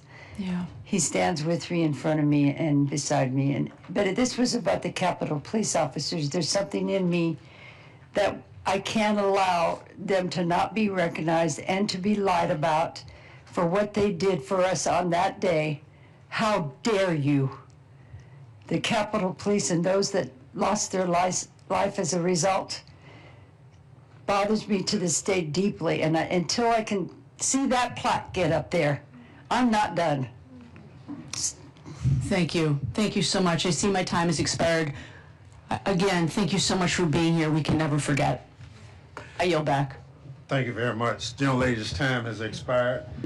Once again, I'd like to thank our witnesses for appearing here today and thank the members for their excellent questions. I now excuse you as witnesses and invite our second panel of witnesses to take their seat.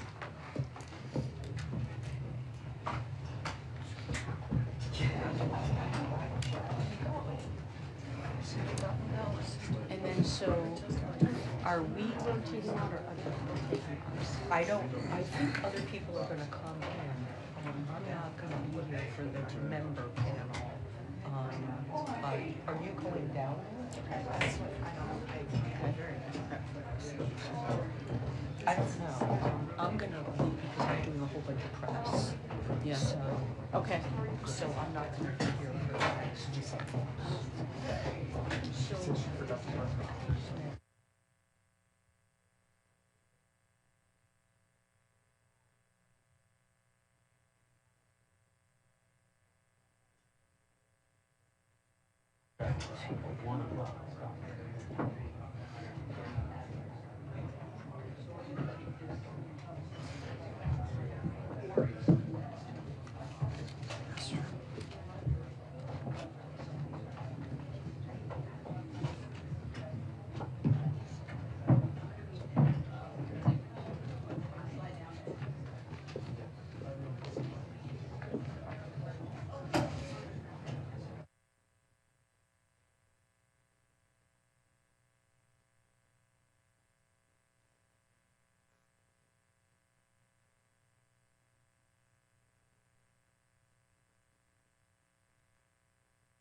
one of the things I'm tasked with is make sure we complete the committee's work.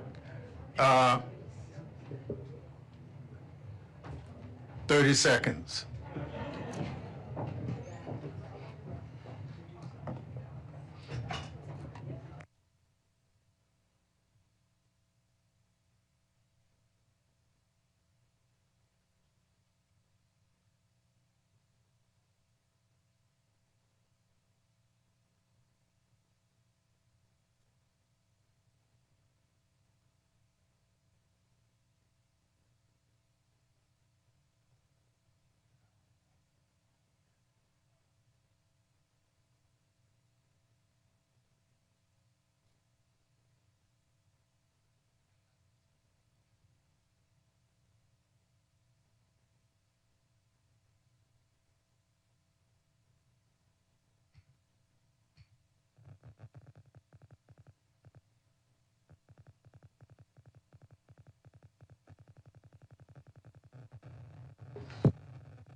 Thank you all for being so kind and letting the chair do his duty.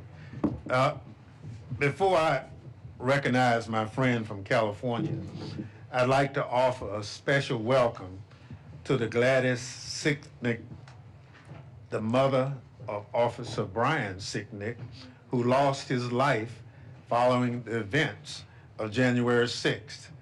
We are also joined by Officer Sicknick's brother, Ken. In addition to that, we are also joined by Irwin Smith, the widow of Officer Jeffrey Smith, who lost his life on January 6th as well. And I'd like to thank you for being here and continuing to honor their memory. I now recognize the gentleman.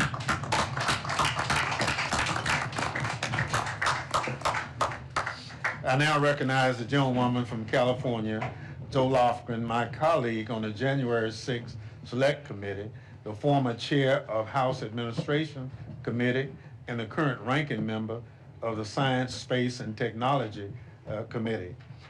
Good morning. Well, good morning, and thank you, Mr. Chairman. 5 years ago today was one of our country's darkest days. It's one of the few dates in history where most people can remember exactly where they were. On January 6th, I was chair of the House Administration Committee and therefore was one of the tellers during the counting of electoral votes for the 2020 election. I stood on the House rostrum with then Vice President Mike Pence and then Speaker Nancy Pelosi as we formalized the election of Joe Biden and Kamala Harris. We'd heard plenty of talk in the days before that many Republican members planned to object to the certification of several states at the behest of President Donald Trump. What we didn't expect was for Trump to summon an armed mob to march to the Capitol, urging his supporters to, quote, fight like hell. He had been feeding them lies for weeks, fomenting their rage, and at 2:11, all hell broke loose. A man had ripped away a police officer's riot shield and broke a window on the Senate side, becoming the first insurrectionist to breach the Capitol, and then they began to pour in. Vice President Pence was evacuated by the Secret Service, avoiding by mere seconds the insurrectionists, many of whom were calling for his execution.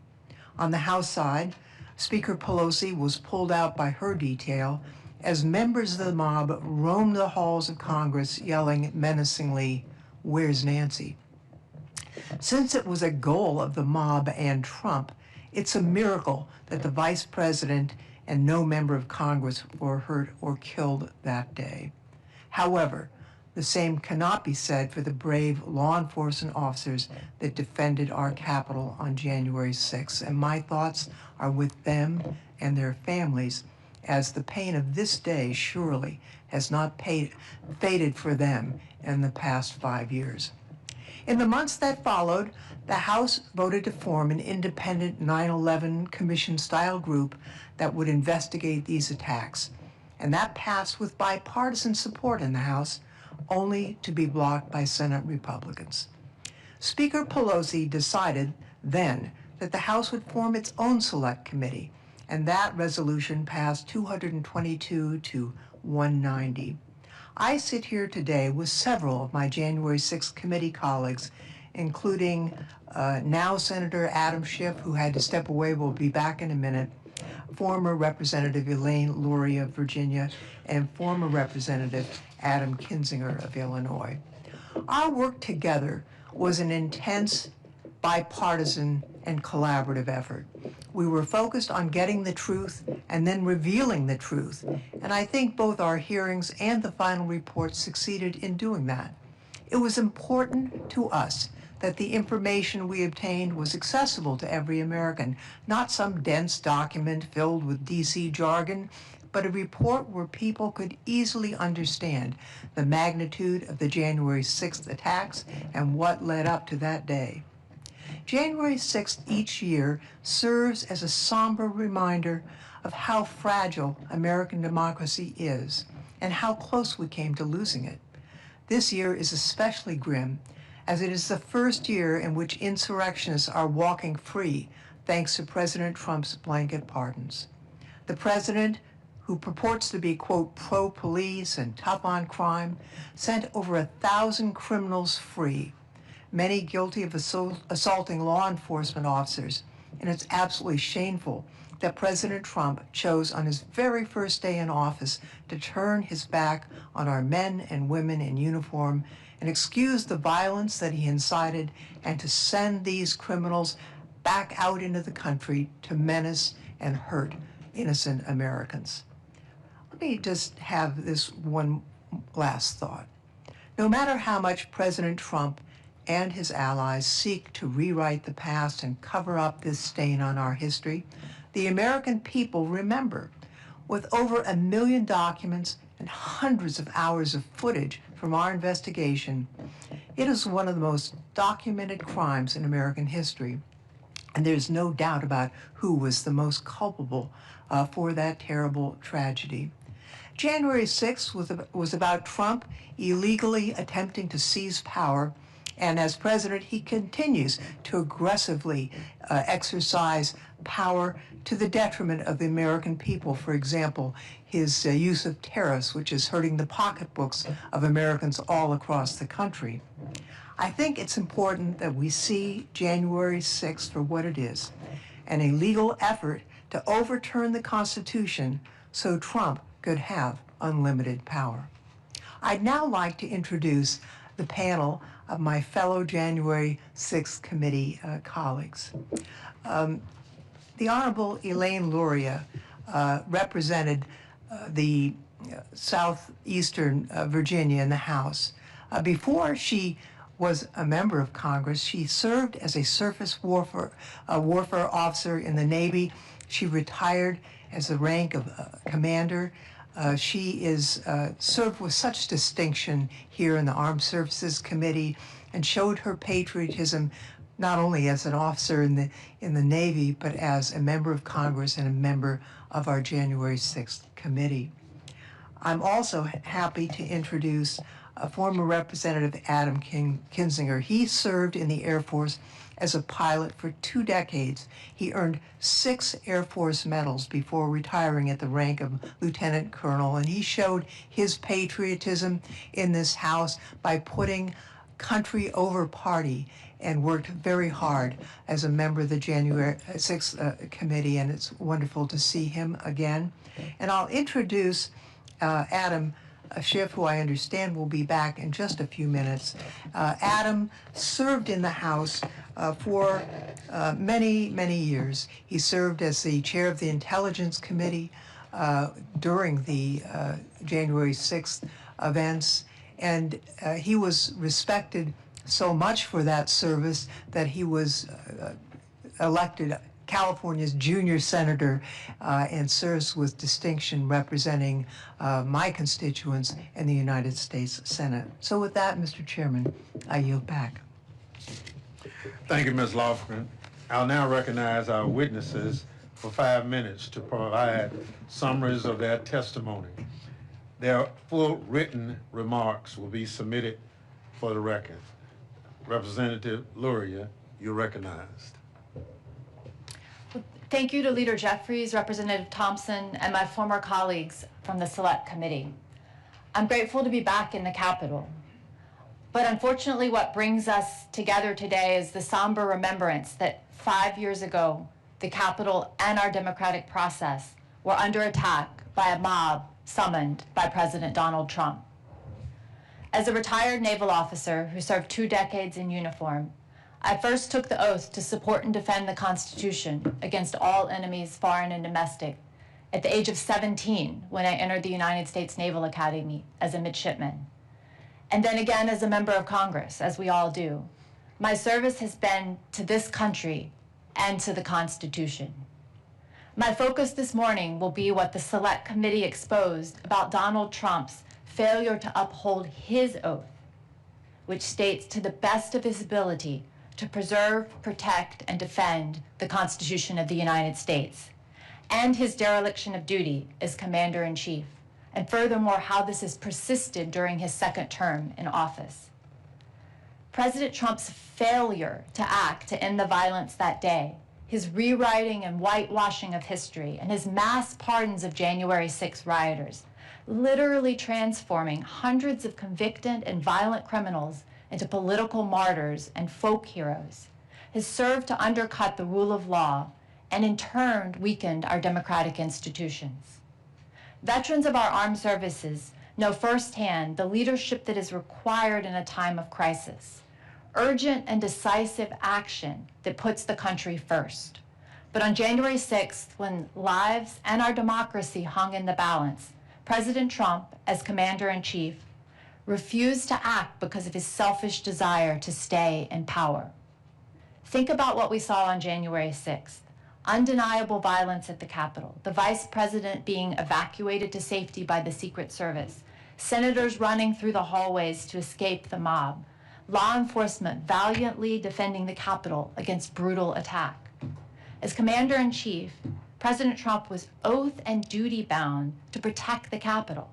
But for over 3 hours, as Adam and I in our hearing described in detail, for 187 minutes, he disregarded the advice and pleas from his closest staff and his own family members to take action, to simply speak the words necessary to stop the violence and send the rioters home. And furthermore, when he spoke, he addressed those who instigated the violence with words of solidarity. He said, "I know your pain. I know you're hurt." He doubled down on the stolen election claims and then finally said, "I know how you feel, but go home and go in peace." President Trump also bears responsibility for the extreme delay in the DC National Guard arriving at the Capitol until after the violence had largely subsided. The DC National Guard is unique. It answers directly to the president. Senior Guard leaders have since testified that President Trump could have expedited the Guard's deployment with a single phone call. Instead, the Guard waited for hours, despite being positioned merely blocks away at the DC Armory. Rather than act, President Trump watched the chaos unfold on television from his private West Wing dining room. He made no call to deploy the Guard. Instead, he watched the attacks on Vice President Pence and justified the mob's "Hang Mike Pence" chants as common sense. The Guard arrived 3 hours and 19 minutes after being requested, well after the worst of the violence had already occurred. We'll never know how many law enforcement officers might have been spared their brutal injuries, or how many lives might have been saved had the Commander-in-Chief done his duty in the moment when it mattered the most. What we do know is that it was an outrageous dereliction of duty and a profound violation of President Trump's oath of office. President Trump has rescripted the norms of government service to require personal loyalty over loyalty to the Constitution. Our military leadership has resisted this and has held firm despite ever-increasing pressure. Yet President Trump continues to blur the lines between the duty of the military to the Constitution and his political aims. Days after losing the 2020 presidential election, President Trump fired Secretary of Defense Mark Esper for this very reason, insufficient personal loyalty. This was an extraordinary action by a lame duck president during a presidential transition that alarmed national security professionals on both sides of the aisle. Secretary Esper had resisted Trump's efforts to use the active duty military forces for domestic political purposes. He imposed invoking the Insurrection Act to deploy troops to American streets during protests. He counseled against Trump's suggestions that troops should just shoot protesters. Since resuming office, President Trump has again politicized the armed forces, opening a baseless investigation into the former chairman of the Joint Chiefs of Staff, Mark Milley. He and his administration purged senior military leadership and fired the service branch's top lawyers, simply deeming them roadblocks. He threatened to recall a sitting U.S. senator to active duty to be tried for claims of sedition under the Uniform Code of Military Justice. This is an extraordinary step to weaponize DOD against a member of the legislative branch. He has described fellow Americans as the enemy within, suggested the military straighten out American cities, and even proposed using American communities as military training grounds. These statements coincided with troop deployments to American cities over the objections of state and local leaders, and with a systematic effort to muzzle the Pentagon reporting by restricting press access to the Pentagon unless pre-approved by the administration. As someone who served in military and in uniform for 2 decades, I find this vision for our military deeply un-American. President Trump did not only attack this building and our democracy, he attacked the fundamental idea that the military serves the Constitution, not a man, not a party, and not a political agenda. This trend has only accelerated since his explicit display of dereliction of duty on January 6th, and should stand as a warning to all Americans that living in a free democracy is not self-executing. It depends on leaders and citizens choosing to uphold our values.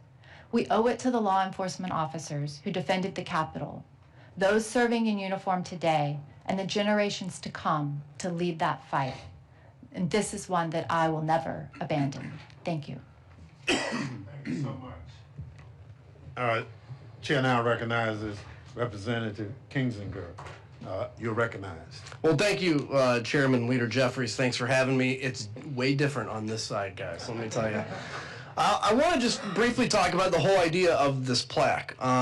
It's shocking to me, by the way, that has not been put up. Now, I am convinced that it will be put up at least by next January, and I'll humbly suggest maybe you can double the size of it by then. 5 years ago today, the president decided that America's legacy of transfer of power was beneath him. It was beneath him. And we all know what he did. He sent the mob to the Capitol and tried to rob the American people of their votes. He aimed to destroy America's self-determination and replace it with his own corrupt will. We've all seen the videos. We even saw them today. You know how vicious it was. No rational person can look at that violence that occurred on January 6th and think that it is not wrong. But even more concerning is that threats to our democracy have continued beyond what we've witnessed 5 years ago. And it's continued to today. The persisting threat to our nation lies in how Donald Trump and his allies have manufactured an alternate reality of conspiracies to support their violent siege of our democracy. It's simple. They want to rewrite history. By the way, we won't let them. These conspiracies started even before January 6th. The moment that Donald Trump realized that he could lose to Joe Biden, he began touting the big lie to undercut the public's trust in the election. And we all know that the thing that holds us together as Americans and the thing that allows us to self-govern is our belief that we can vote. If you're allowed to vote, the votes are counted and the winner wins. And when you violate that, you create real damage to the American people. When he began touting that big lie, he wanted us to believe that the election was stolen, that there was widespread voter fraud. This has been unequivocally disproven. It's been debunked by a series of independent agencies, Trump's own advisors, and more than 60 courts that did not rule in Trump's favor. And yet Donald Trump continues to spin. Trump even lied a few weeks ago when he told a little girl calling the White House on Christmas Eve that he had won Pennsylvania in 2020. He said he won Pennsylvania 3 times. It's a great thing to tell a kid that wants to know where Santa is. And his supporters follow suit, either knowingly pushing debunked conspiracy theories or still duped by the MAGA cult to spread ridiculous, widely disproven narratives whitewashing Trump's role and minimizing the attack. For example, his followers claim that Capitol Police opened the door to rioters, even though we have the footage of these officers being attacked and run down, with rioters literally stepping over injured officers to get inside. They claim that the January 6th attack was a sudden, unpredictable event. In reality, Trump sent rioters to the Capitol on January 6th, and we have the receipts showing that extremist right-wing groups planned the attacks for weeks beforehand. They also like to claim that the left-wing group Antifa, not Trump supporters, secretly orchestrated all the violence on January 6th. But we know it was groups like the Proud Boys, Oath Keepers, that started the violence on the 6th. DOJ's and FBI's own investigation debunked that wild theory. Many of my fellow Republicans even want to pretend that Donald Trump wasn't responsible for it and that he did not condone the violence on January 6th, even though we all can plainly see that it was Donald Trump who called on his supporters to march down Pennsylvania Avenue and fight like hell. It was Donald Trump who sat in the White House, as we discussed, for 187 minutes, watching the attack unfold, throwing gasoline on the flames with his 2:24 p.m. tweet, targeting Vice President Pence in the middle of it. And since then, he's called January 6th defendants political prisoners and hostages. I want to point out here for a second that when these folks were arrested, they were contrite, as Ms. Hemphill was. And then the whole media organization of some of these came around and started calling them political prisoners. And when they did, they made them victims. And then that's when you saw the narrative change from they broke the law to they're victims. This is then in one of the first acts of the president's term, he immediately pardoned all of those people who took up arms for his wicked cause that day. I hear often, well, Adam, Trump only pardoned the innocent ones. He never pardoned. Cop beaters are real criminals. Well, that's obviously another false narrative. He didn't just pardon the nonviolent or non-dangerous people. He pardoned every single criminal who beat, kicked, punched, and pepper sprayed over 140 of our law enforcement officers. He pardoned every single criminal who helped drag a screaming officer into a crowd and said to shoot him with his own gun. I get asked frequently, why are you still going on about January 6th? Can't you just let it go? If our country had achieved real accountability and deterrence, we could move on. But we have not. A fact made clear by Donald Trump still spinning his conspiracies and his base still continuing to promote them. Donald Trump knows that these lies and stories only strengthen his power over the American people. How can I allow this without sharing what I know to be true, that on January 6th he tried to overthrow his government and call myself a patriot? How can I let that happen and call myself a patriot? How can we ever ensure that our votes matter if we bow to the narrative of a president who incites an insurrection, denies doing it, and then pardons the insurrectionists? The rewriting of January 6th is un-American. That's why we're here on this important day, to safeguard our democracy and call out corruption without fear of Donald Trump's persecution, so that a day like this may never stay in our country again. I also get asked a lot, what did the January 6th committee accomplish? And I'll tell you, we may have another few years. We have to continue to battle this misinformation. But I guarantee you that my kid and my grandkid and his grandkid will know the truth of what happened on that day. Because while the DOJ was not allowed to finish their investigation because the president knew exactly what they had, and he made them drop it. Because of that, the only living record was the January 6th committee, and I am proud of our work, and I yield back. Thank you so much for your testimony today. Very powerful. You both have served this country in various ways before, during and after your service. Representative Luria, you've had a distinguished career in the U.S. Navy. Representative Kinzinger, you've served in the U.S. Air Force and National Guard. Given that record of service, what would you tell those who are in nonpartisan professional roles in the U.S. government right now?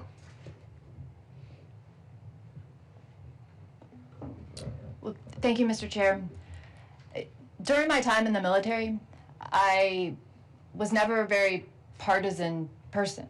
And I think that, serving on a deployment, sailors operating nuclear reactors, for example, I didn't turn to them and say, are you a Democrat, are you a Republican? We're serving the country, we're serving the Constitution, we're carrying out a mission that's very important for the defense of our nation and preserving democracy. And I think for today, some people in uniform, it can be challenging to see the rhetoric that's surrounding this, to see the lies I cited in my remarks, the attacks on a sitting U.S. senator. It's chilling to say that someone who has simply said the words, only follow legal orders, is being persecuted, perhaps punished directly by DOD financially for saying those words. What about the sailor or soldier on the deck plates or in the field? What are they to do in this environment if they're given an illegal order? When someone with so many resources and such a powerful platform to speak and defend themselves is being attacked. So I find it very concerning, and along the themes of what I was trying to describe about how not only January 6th, but the follow-on to January 6th, and how that has perpetuated through the second Trump administration, has a very dangerous and chilling effect on our democracy and for our armed services. And very well said. I agree 100%. I'll add one thing, which is just generally, to anybody out there that's working in a career position, it's in the military, whatever, is don't give up hope. Listen, this is all going to get better in a year and in 3 years, okay? Those are like different increments of how much better it's going to get, I believe. And someday we're going to look back, and 4 years is going to seem like nothing. I mean, we always know in history it seems like nothing. But we lose this fight for our country if we get discouraged and we get exhausted. In chaos, like the people that we're up against, they love chaos. This actually energizes them. It's like a shot of 5-hour energy drink. For us, it exhausts us. And so our battle is to stay engaged through the exhaustion. And so that's what I would encourage. Thank you so much. Chair now recognizes for 3 minutes the gentlelady from California, Ms. Kamlaga Dove. Thank you, Mr. Chair, and I want to thank our witnesses for being here today. I have to say, Representative Kinzinger, I've been rereading some of your interviews and your article on Substack, and I have to tell you that I'm not reading Republican, I am not reading Democrat, I am reading American. And so I thank you for that and for fighting against the brain rot. So you were on the select committee and you shared your experiences post January 6th.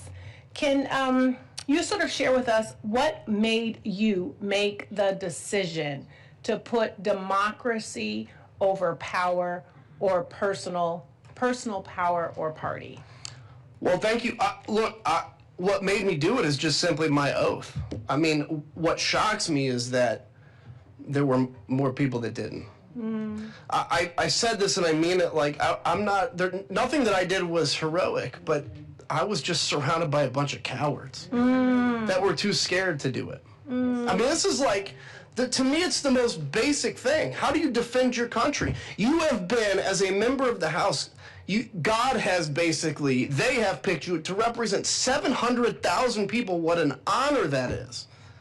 And you're going to sit there and say, my career is more important than this moment with 700,000 people? I wear the name of Andreas O'Keefe, who's a friend of mine that was killed in Iraq, on my wrist. And I said since the day I ran for Congress, I said, how can I, as a member of Congress, worry about my career if I'm going to vote for and eventually ask young people to go and die for their country? How can we ask a young person to die for their country if we are unwilling to give up our career for the same cause? That's how. And so, thank you for that. And when you talk about cowardice and when you talk about leadership, what message is the speaker sending when he refuses to put up this plaque? If I can say this just humbly, now that I'm out too, it makes it easier. Look, I'm a Christian. I have no reason to doubt that the speaker's a Christian. What I have a hard time seeing is how we can openly lie to 300 million people and say that's in line with our faith. Look, I'm not walking in his shoes. But the plaque is very simple. You don't have to say that Donald Trump won or lost 2020. All you have to say is DC Metro and Capitol Police did a hell of a job defending this Capitol that day. And had they not been there, and I can tell you, hand on the Bible, had they not been there, it would have been a very different and very bad day. So why the Speaker can't do it? Because is he scared of people saying, oh my gosh, you put up a plaque? That's why I say double the size of it when you guys put it up. I am running out of time, but I just want to say thank you. I want to say thank you for your voice and for your courage and for your commitment to this country. We must work and be as steadfast as possible in fighting against the rationalization, the socialization, and the legitimization of political violence and terror, and you are a warrior in that space. Thank you. I yield back. Thank you. Gentle lady yields back. Chair recognizes gentleman from Maryland, Mr. Raskin, for 3 minutes. Mr. Chairman, thank you. Adam Kinzinger, you're a great American patriot. It was such an honor serving with you on the January 6th Select Committee under Chairman Thompson. You were the only member of the committee who flew himself to work. And there's always an air hangar for you in the Free State where you need a place to land. I wonder, you were, among other things, an officer in the Air National Guard. I wonder if you've had an opportunity to reflect on January 6th and the National Guard and what happened there. What was the standard set by Donald Trump on the threshold for activating the National Guard, because he was unilaterally on top of the DC National Guard, so he could have sent it at any point and decided not to, even when you had thousands of people in a violent mob storming the Capitol, driving the members out of the House and the Senate. Is that a standard that you think he has maintained in his new administration in terms of deployments to places like Los Angeles and Chicago? Look, it's interesting because I was an active guardsman during January 6th, and I remember the whole time, like, just where's the National Guard, right? My people. And I remember actually when I left after we reconvened and voted, I saw my first Guard soldiers, and that was very emotional for me. And in a good and bad way, it was good because it's like I'm proud of them. It was bad because, like, why, they're here. If you guys remember, after that day, my fellow Republicans tried this conspiracy theory that it was either Speaker Pelosi or the mayor of D.C. who was in charge of the D.C. National Guard. And I would get hit all the time saying, well, why didn't Speaker Pelosi or why didn't the mayor activate the National Guard? Well, easy, because they have no control over the National Guard. The commander-in-chief of the D.C. National Guard is not, there's no governor of D.C., it's the President of the United States, and by definition, the Secretary of the Army. And so it was clear. And ironically, 4 years later, the president is very proud to announce how in charge of the D.C. National Guard he in fact is. So all those conspiracies that we conveniently forget, yeah, he has a very different viewpoint now. Yeah. Ms. Luria, it's wonderful to see you again, and thank you for joining us from Virginia.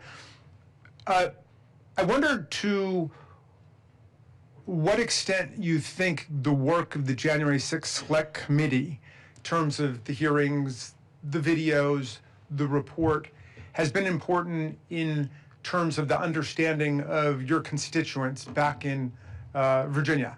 Do you think that this is something that's actually made a difference in terms of developing an historical memory and consciousness of what happened? Thank you, and it's great to be back with you and other members from our committee. I think it's been stated in several ways, and Adam mentioned it just a few minutes ago. It is the record that will exist for history and for posterity. Our children, our grandchildren, their children, they will know the history, they will know the truth as much in this moment in time, however brief it is in the big scheme of things, although it may feel long day to day. That will be recorded for history, that President Trump summoned a mob to the Capitol, which violently attacked police officers, caused deaths, threatened the functioning of our democracy, but it didn't succeed. And the myths that are being perpetuated today to keep it alive, they're not going to succeed either, because the history books that our grandchildren will study, and not only about the day of January 6th, but continuing to study the way that our government is continuing to function as an effective and fair democracy will prove that the work we did on January 6th was important. Yield back. Thank you. Thank you very much. We've been joined by Senator Schiff. We've been anxiously awaiting your testimony. Senator Schiff. Thank you, Mr. Chairman.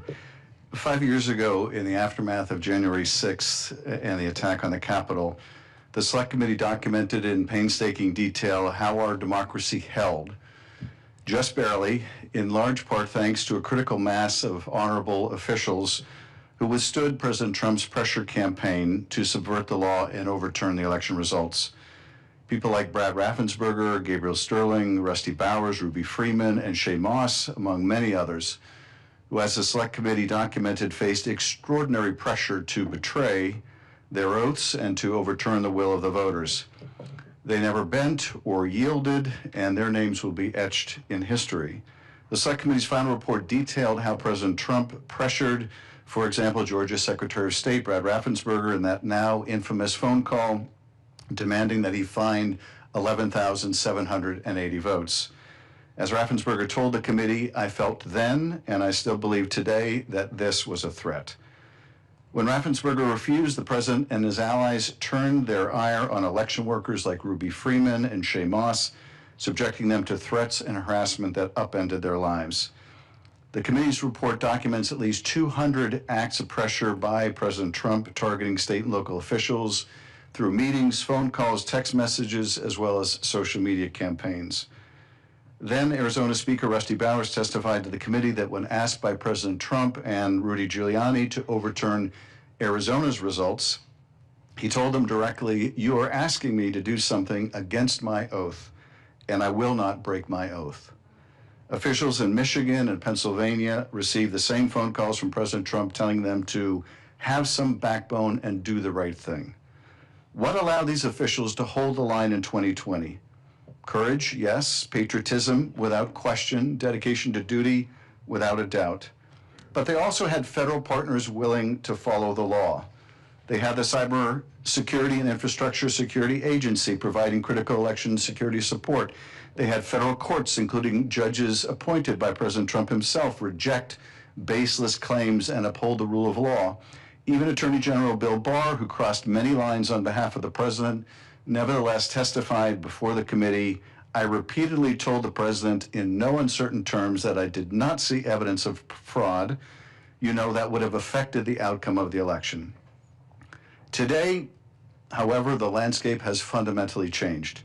The election officials who stood strong in 2020 are being systematically purged, and the guardrails to protect the integrity of our elections are being taken down brick by brick. By Donald Trump, by his enablers, by those willing to look the other way for the sake of political expediency. This administration is working methodically to ensure that when the next test comes, there will be few, if any, left to resist.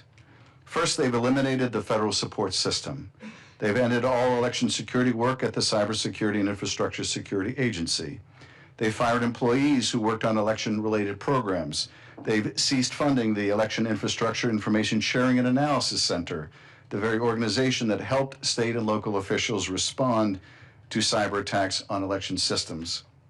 Second, they've replaced trusted public servants with loyalists. Attorney General Pam Bondi and the president's former personal lawyers are now in leadership positions at the Justice Department, and they have proved themselves more than willing to adopt and disseminate conspiracy theories about the 2020 election.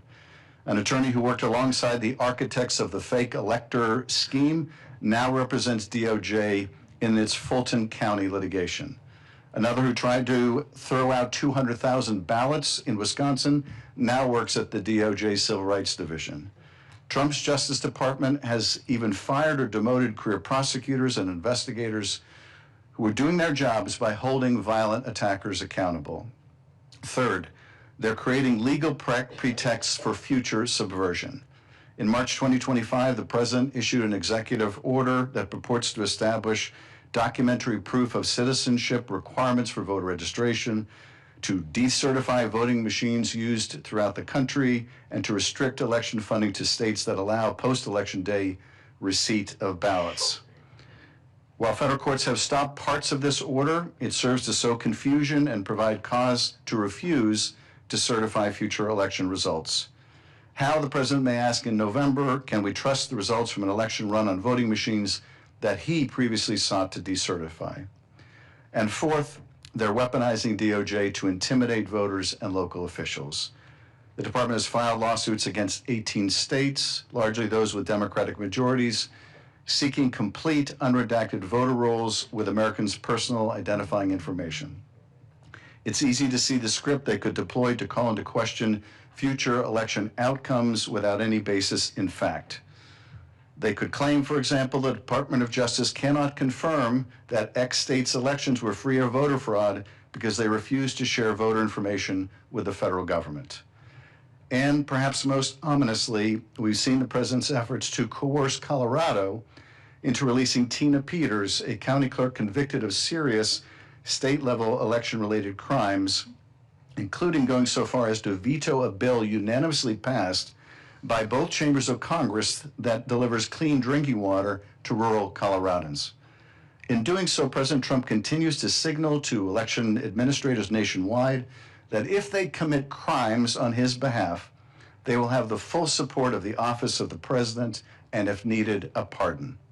As a result, we're seeing massive turnover among election workers since 2020.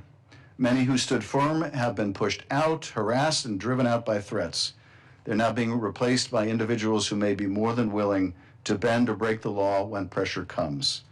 As the Select Committee warned in its findings, the greatest threat to democracy comes from those in positions of power who are willing to subvert the rule of law. That is exactly what this administration is trying to engineer. Despite the challenges facing our democracy, we can and must ensure a free and fair election this fall and far into the future. As the Select Committee concluded in its report, had enough state officials gone along with President Trump's plot, his attempt to stay in power might have worked. It is fortunate that a critical mass of honorable officials withstood President Trump's pressure to participate in this scheme. These brave individuals proved that standing firm in defense of democracy is possible even under extraordinary pressure. We must prepare to do so again. I thank you. I thank the gentleman for his testimony. We will now hear from our last questioner, the gentlelady from Pennsylvania, Ms. Dean. Thank you, Chairman. And I thank Representative Luria, Representative Kinzinger, and Senator Schiff, colleagues and friends, for your testimony, for your work on the Select Committee. That work will last for all of history, and I thank you for it. I went to every single one of the meetings that I possibly could. And Adam, to your point, to hear from the brave Americans who put themselves at risk, not just representatives, but the brave Americans who had the courage to tell the truth about what had happened and the pressures that they had been under, whether they were in the administration or outside the administration. Elaine, you started with the notion of oath and duty. Actually, I think all of you spoke to that issue. It is so clear that, as Jack Smith's testimony reveals, the president, after a series of lies, the lies that continue to this day, he invited the mob, he incited the mob, and then he exploited the mob as he continued the series of lies to millions of Americans. And I remember I had the solemn honor, probably the highest honor I will ever serve here as a member of Congress. I was asked by Speaker Pelosi to be an impeachment manager for the second impeachment of Donald Trump, serving alongside so many of the folks here. And I remember people saying, well, wait a second, you know, he couldn't have foreseen that that could have happened. Well, of course, he could foresee, and the folks around him could foresee. But the 187-minute delay sitting in the dining room, are you kidding me? Representative Swalwell asked about a comparison to another president acting in such a way. Could you imagine another president waiting 5 minutes when his vice president, members of the House and Senate were under such a critical attack? And I guess I want to just ask you each quickly. I agree with you. We're going to face the same problem again. and maybe Mr. Kinzinger, you could help us the most. Most people say to me, why is it only Adam Kinzinger and few others? When will they part company with this man of lies and corruption? Can you give us any understanding of that?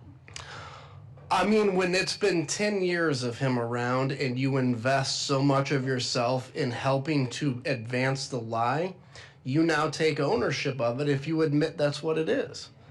And humans are unbelievably capable of convincing ourselves of anything. And keep in mind the first term of Donald Trump, there are a lot of your colleagues, my colleagues, that either didn't run again, they were beat or whatever for speaking out. And so after 10 years, the only folks left are those that are very willing to bow down and to offer everything to the great Donald Trump. And I tell you, when it ends is in 3 years when he's out of office. And all of a sudden, you know, and potentially what happens here, power is the one thing that can wake them up. And so they're going to lose it. And it's going to be a pretty bad day for them when they do. Thank you all for your extraordinary service to our country. I yield back. Thank you so much. Senator, you'd like to comment on that? You know, I would. One of the issues that we looked at as part of the January 6th committee, but it was also larger than the scope of what we could effectively wrap our heads around, is the challenge of where Americans now get their information and how we get it from such very different places. And I think in answer to your question, not just about this president, but about so much of what divides the country, we're going to have to figure out a way of becoming better consumers of information, of breaking down some of the stovepipes again, because we each live in such different information worlds. I'm old enough to have rushed back to my college dormitory to watch Walter Cronkite's last broadcast, and that was a time when there was a large body of agreed upon fact, and we might differ with what to do with those facts, but at least we agreed there were facts.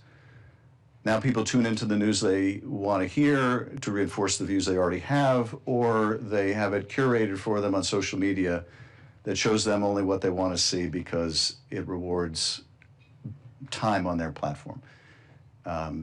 This to me is one of the most cross-cutting challenges we have. And I think in order to avoid this kind of ability to gaslight a significant part of the country, by claiming you cannot believe your lying eyes, you can't believe what you're hearing, you can only believe me, we're going to have to find a way to break through those information silos. And I think this disruption we've had in how we get information is every bit as seismic as the invention of the printing press must have been. But civilization had centuries to get used to that innovation and not a few wars. We've had a relative millisecond to get used to this media environment, and we're going to have to figure this out. But Chairman, I thank you for hosting this hearing along with Leader Jeffries. Thank you, Chairman, for your service, and to Adam and Elaine, my colleagues. Very grateful for your work. Was very proud to serve with you on the January 6th committee. And Adam, thank you for your continued courage and willingness to speak out. And I want to thank our colleagues for appearing here today. And I'll now excuse you and invite our next panel of witnesses to take their seat.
So much.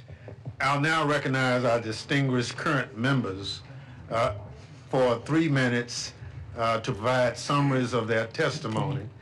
The full written remarks will be submitted for the record.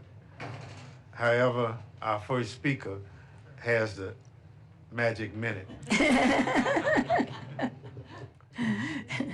That's why I wore the pin today, to get that magic minute.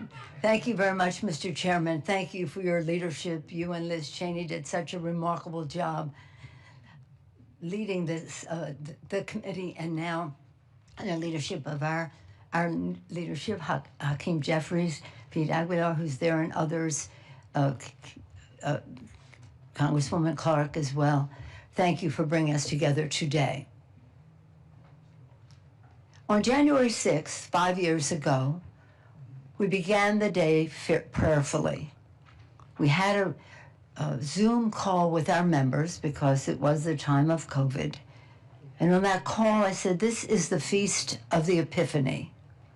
This is an important Christian feast, and let us hope that that word epiphany, which means we also not only a feast of the Epiphany, but the idea of the Epiphany, that people will see the light in a different way. We were prepared that day under the leadership of Member Raskin. He had prepared us in advance to go to the floor very, very legally. It was about the facts and it was about the law.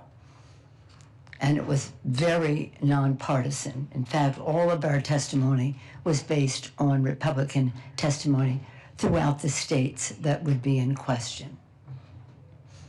We prayed for the president. We said we weren't going to mention his name in our testimonies, the facts and the law, the numbers and the races. And I continue to pray for the president because I could never have had the idea that a president of the United States would incite an insurrection on the Capitol of the United States, the symbol of democracy throughout the world, on the Constitution of the United States, which he took, and we all took, an oath to uphold, on the Congress of the United States, who that day had the congressional responsibility to accept the results, to certify the results of the election. The list goes on. And today, that president who incited that insurrection continues to lie about what happened that day. On my way over here, I saw on TV that he was claiming that we did not ask for the National Guard. I thank Representative Hensiger and as well as Elaine Loria for setting the record straight and other testimony that you've heard here. For over 3 hours, we begged him to send the National Guard. He never did it. He took joy in not doing it. He was savoring that. And right now, he was saying on TV today, I wanted to send it, they just wouldn't do it. His own Secretary of Defense, acting Secretary of Defense, testified under oath against what the president is saying today. Maybe not in public, but under oath. God forbid that they ever put this president under oath. His people know never to do that because who knows what will happen. But what he's saying today, still lying about it, is an insult to the American people. Good-thinking people in our country, and I believe in the goodness of the American people. Believing in their goodness is what gives us hope that we can move on from this even stronger. His lies that he continues to tell are an insult. The courage of our founders, the beautiful vision they had of this country. And they wrote the Constitution. Thank God they made it amendable so that we could expand freedom over time. But in that Constitution, they knew that we could have a rogue president. Hence, they put impeachment there. But they never suspected that at the same time we'd have a rogue United States Senate, wouldn't have the courage to testify to the truth. However, Senator Mitch McConnell, the leader of the Senate at that time, joined us in calling for the National Guard. Get it over here right away. He used a little slight profanity in what he said. and yet he refused to vote for the impeachment. But nonetheless, getting back to this actual date, because of Sergeant Aguilo Canal, Harry Dunn, Eugene Goodman, Michael Fanone, Daniel Hodgins, Caroline Edwards, because of the actions of these members of Congress and their courage, and I name just a few, but because of the National Guard, our members of Congress were protected. And some of them are here, and I see so many more who will testify. We all know the leadership that was provided by one of our colleagues who will testify, and he told them to take off their pins because these people were coming to get us. How many times did I hear they were going to put a bullet in my F-word head? That's what I heard on TV while we were seeing this on TV. But one thing I knew when we saw that on TV was, despite what anybody would say, that we would go to the floor that night and show the world that the Congress of the United States, that our democracy had survived the insurrection that the United States president had incited. And I want to especially thank the mother Gladys and son Kenny, in attendance of Officer Brian Sicknick, Officer Jeffy Smith, his widow Erin is in attendance, and also Officer Howard Livingood's family, Officer Kyle DeFreytag, and Officer Gunnar Hashida. These families made the supreme sacrifice for our democracy. And that day, what particularly offended me was, we know that our founders, the Times have found us, right, Mr.? The Times found our founders to establish this country. The Times found Lincoln to save the Union. The Times found us to save our democracy as well. But when we were watching this on TV, we could see the Confederate flag being flown under Lincoln's dome, the dome that Lincoln built during the Civil War to show the world that America was resilient. Lincoln's dome, there's the Confederate flag, while they were defecating on the floor of the Capitol, insulting the people who managed the Capitol, the staff and all the rest. But it was the courage of our national police and also the Metropolitan Police that saved our lives. It was the courage of our members to go back to the floor that night. I was so proud of them, because you never know in terms of whatever is happening in the White House still. It took courage to go back to that floor. Still, when we went back to the floor to continue the work of the Constitution, the Republican members decided to still challenge the results of the election. That it wasn't honest. I mean, the lies were so pervasive. They were so sad. They were so sick. It's almost if you drum up something from the past. Have you no decency? Do you not care about your oath of office?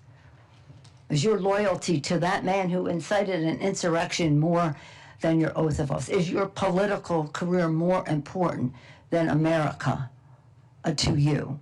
Why are you here? Why are you here? So again, I want to just say that with all of this, one of the proudest moments of my 8 years of speaker and 12 other years as leader, but the speaker part, was that we went to the floor and we honored our members, had the courage to go there after being under threat, being chased by these people, being under threat, to go to the floor to honor their oaths of office. Again, it's one thing, I mean, we're not going to forget, and this committee, the January 6th committee, thank you all for your service in that regard, because there is the record.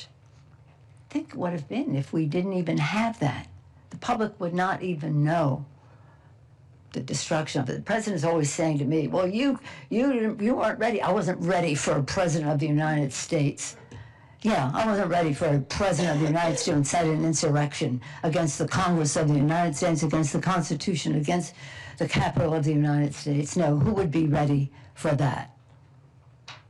But we are ready to save our democracy. The times have found us to do that. And again, much to his dismay, we went to the floor that night in the House and in the Senate to honor our oath and to accept, certify the results of the Electoral College. But the one thing that I'll never forgive them for is the trauma that they've created in the lives of our members and their families who are seeing this, and the staff. When we came back from the undisclosed location, which they wanted us to, where they wanted us to stay, they said, you stay there in a couple of days, you can do that. No, we're going now, and we're going to the Capitol, and we're not staying in the undisclosed location, and we're not doing that. Forget that.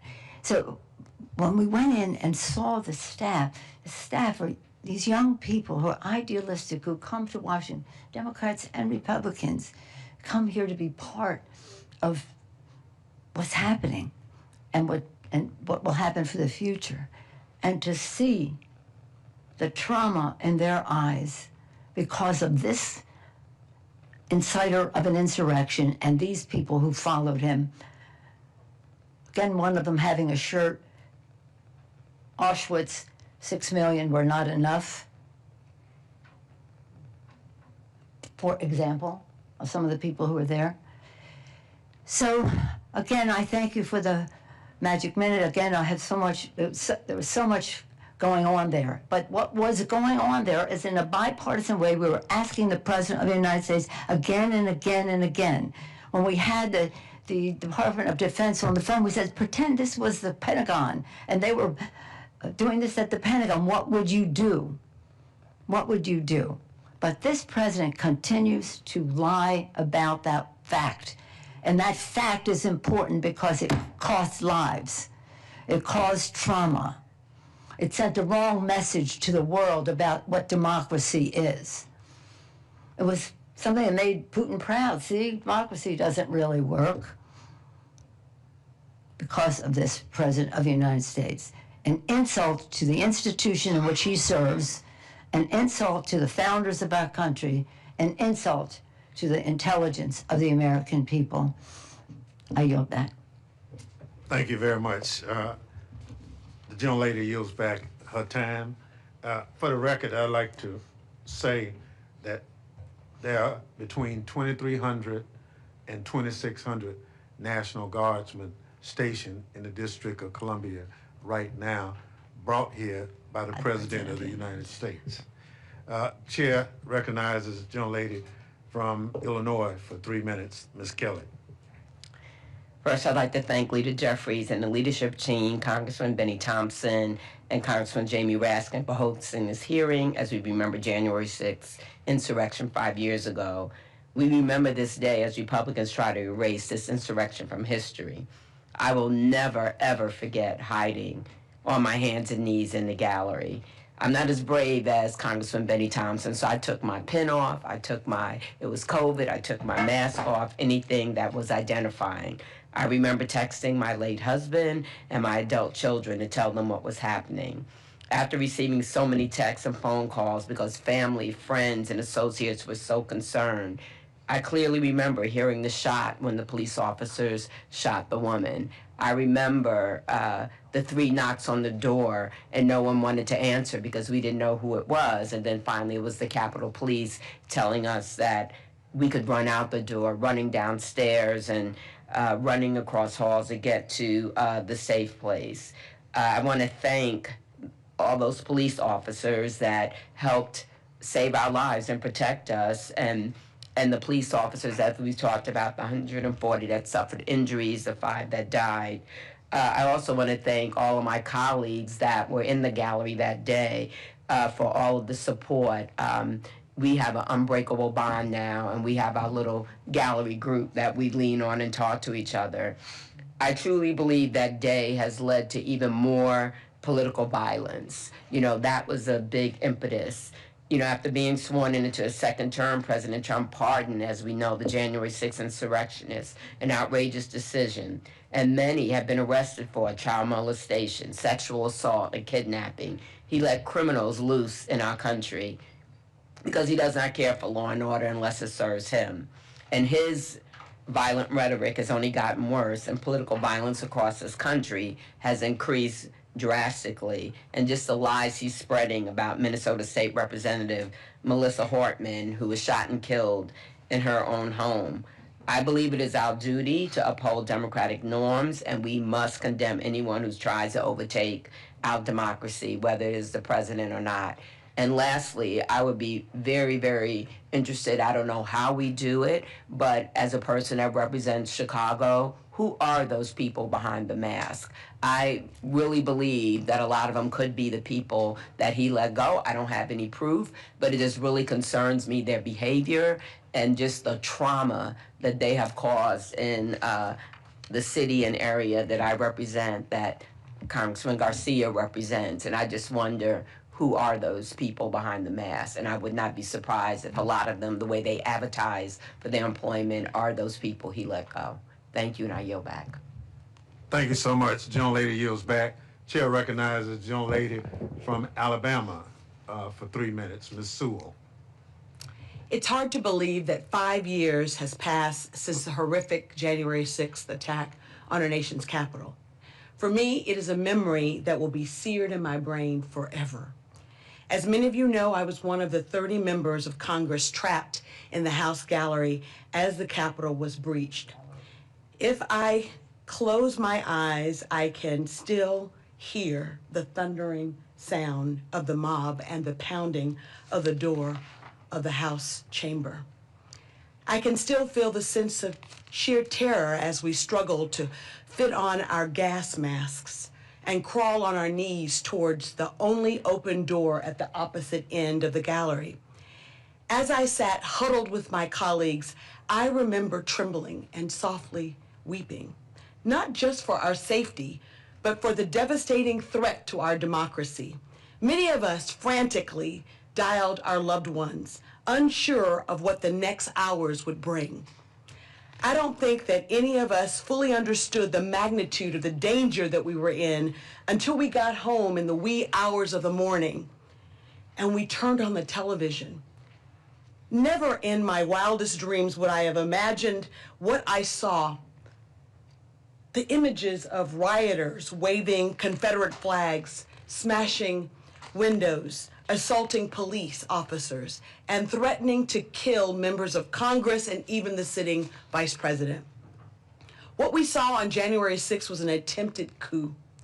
It was an effort to subvert the will of the American people and overturn the results of a free and fair election. It was incumbent upon all of us to condemn the violence that we witnessed and those who waged it. There are moments throughout history that have tested us as a nation. January 6th is one of them, as was Bloody Sunday in my hometown of Selma, Alabama, and the bombing of the 4 little girls at the 16th Street Baptist Church in Birmingham, and so many other defining moments along the way. Those moments can either make us stronger as a nation or they can tear us apart. We can use them as an opportunity to heal or to move forward, or we can sweep them under a rug for the sake of political convenience. It's maddening that so many of my colleagues across the aisle continue to choose the latter. I find it shameful that President Trump chose as the first action of his second term to condemn the criminals responsible for the violence. I find it equally disturbing that Speaker Johnson refuses to honor the brave officers who defended our democracy by installing the plaque that Congress voted on and passed more than 3 years ago. They say that if you don't know your history, you are bound to repeat your history. As a member of Congress who represents Alabama's Civil Rights District, I often tell my constituents, if we don't tell our stories, others will tell our stories, and they may not get it right. I am grateful to Leader Jeffries, Chairman Benny Thompson, for giving us this opportunity to tell our story and to shine a light on the horrific events of January 6th. In closing, I want to express my heartfelt gratitude to the many Capitol Police officers and law enforcement officers who defended our democracy that day. I also want to thank my fellow gallery colleagues, as we call ourselves. I want to thank them for checking on us, even now, 5 years later.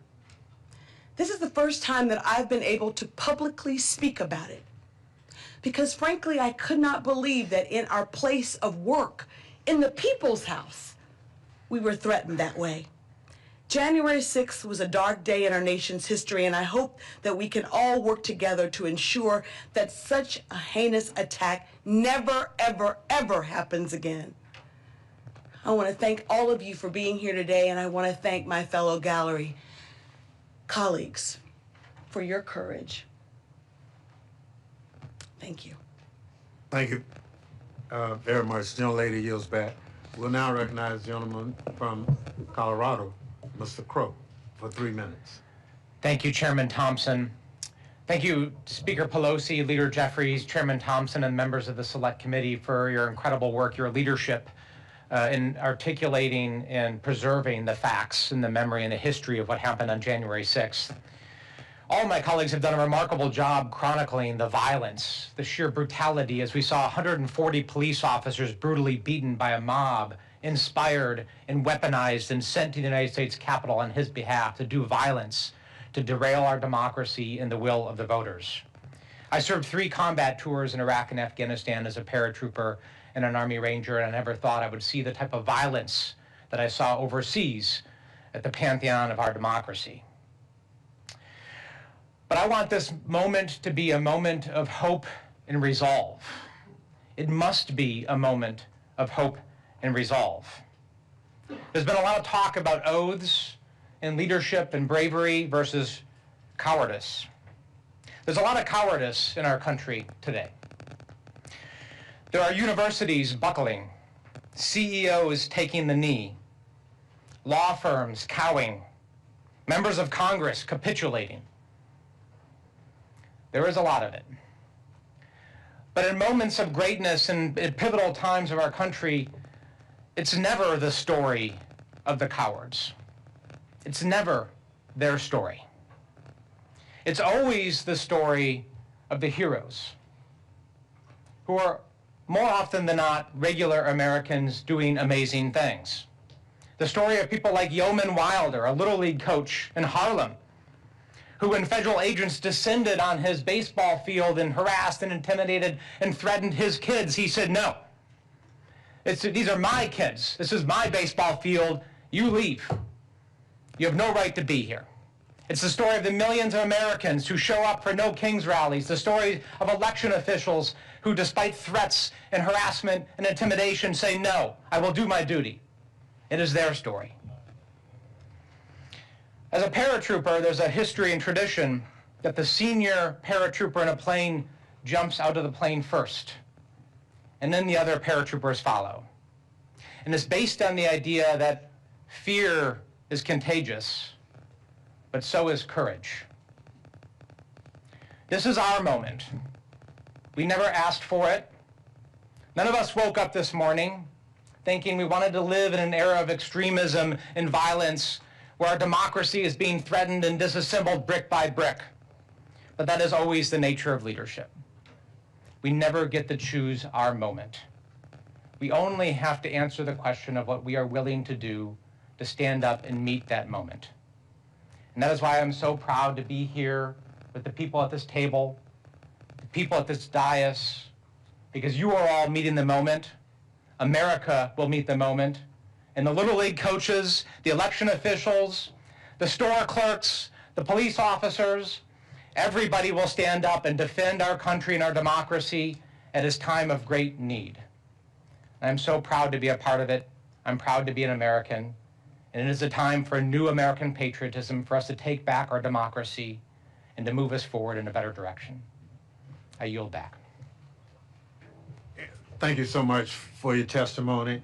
I thank our colleagues for appearing here today. Mr. Chairman, I just want to say Madam that Speaker. so much has been said by our colleagues about courage, and I want to acknowledge Pamela Hemphill for being the demonstration of so much courage here today. I also want to say that 1 year after January 6th, we had testimony from members, and now today we'll have more testimony, and this is really an important part of the record. So thank you so much. We have the, shall we say, they're bonded together forever for being protected. Thank you, Mr. Crow, for doing that. And I will just say this, 2 years after that, I'll mention what Zoe Lofgren mentioned. She said that they were going through the Capitol saying, where is Nancy, where is Nancy, where is Nancy? 2 years after that, a person was going through my house saying, where is Nancy, where is Nancy, where is Nancy, and acted violently against my husband. So this was a horrible thing, but it bore other horrible things with it. And again, our resilience is our hope, and our hope is our resilience to save our democracy. Thank you for giving us this opportunity. Thank you so much. And I know most of us have had similar challenges of that day. The committee members have constantly getting threats and all that thing. It's not who we are as a country, but when the person at the top promotes that kind of action, this is what you get. And it's so unfortunate. We can differ, but we don't have to do it violently. And so that's where we are faced. So again, let me thank all of you for appearing here today and offering your testimony. And I'll now excuse you and invite our next panel of witnesses to take their seat. Thank you, Mr. Chairman.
I'll now recognize our distinguished current members, each for 3 minutes, to provide summaries of their testimony. Their written testimony in full will be submitted for the record. Mr. Morelli. Mr. Chairman, members of the panel, thank you for the opportunity to be here today. As Leader Jeffries has often noted, January 6th must be remembered as a dark day in American history like September 11th or December 7th. We must never forget what happened here 5 years ago. Regretfully, that's what congressional Republicans want us to do. House Republicans' attempts to whitewash January 6, 2021 began the weeks that followed the attack, but they accelerated when then Leader McCarthy reportedly promised to direct the Committee on House Administration to release tens of thousands of hours of sensitive Capitol security footage in exchange for votes to become Speaker of the House. As a result of this corrupt bargain, in February of 2023, the committee provided unfettered access to tens of thousands of hours of sensitive Capitol security footage to MAGA media personality Tucker Carlson. The footage was made public without approval from the United States Capitol Police. To the contrary, the Capitol Police had already informed committee Republicans that it opposed releasing the footage, citing the significant security concerns it presented. Indeed, the top lawyer for the Capitol Police noted, and I quote, "The location of each CCTV camera might enable a bad actor to exploit vulnerabilities in the system," end quote. The Assistant Chief of Police testified that camera footage of the interior of the Capitol is, again I quote, "highly sensitive information that access to it should be strictly limited," end quote. Congressional Republicans ignored these law enforcement officials and released it anyway. This disclosure was just the first of many efforts to rewrite the history of the Capitol attack. Congressional Republicans created a subcommittee of the Committee on House Administration to investigate the Select Committee's investigation. That subcommittee issued an ahistorical report in service of nothing more than politically distorting a shameful and tragic chapter in our nation's history.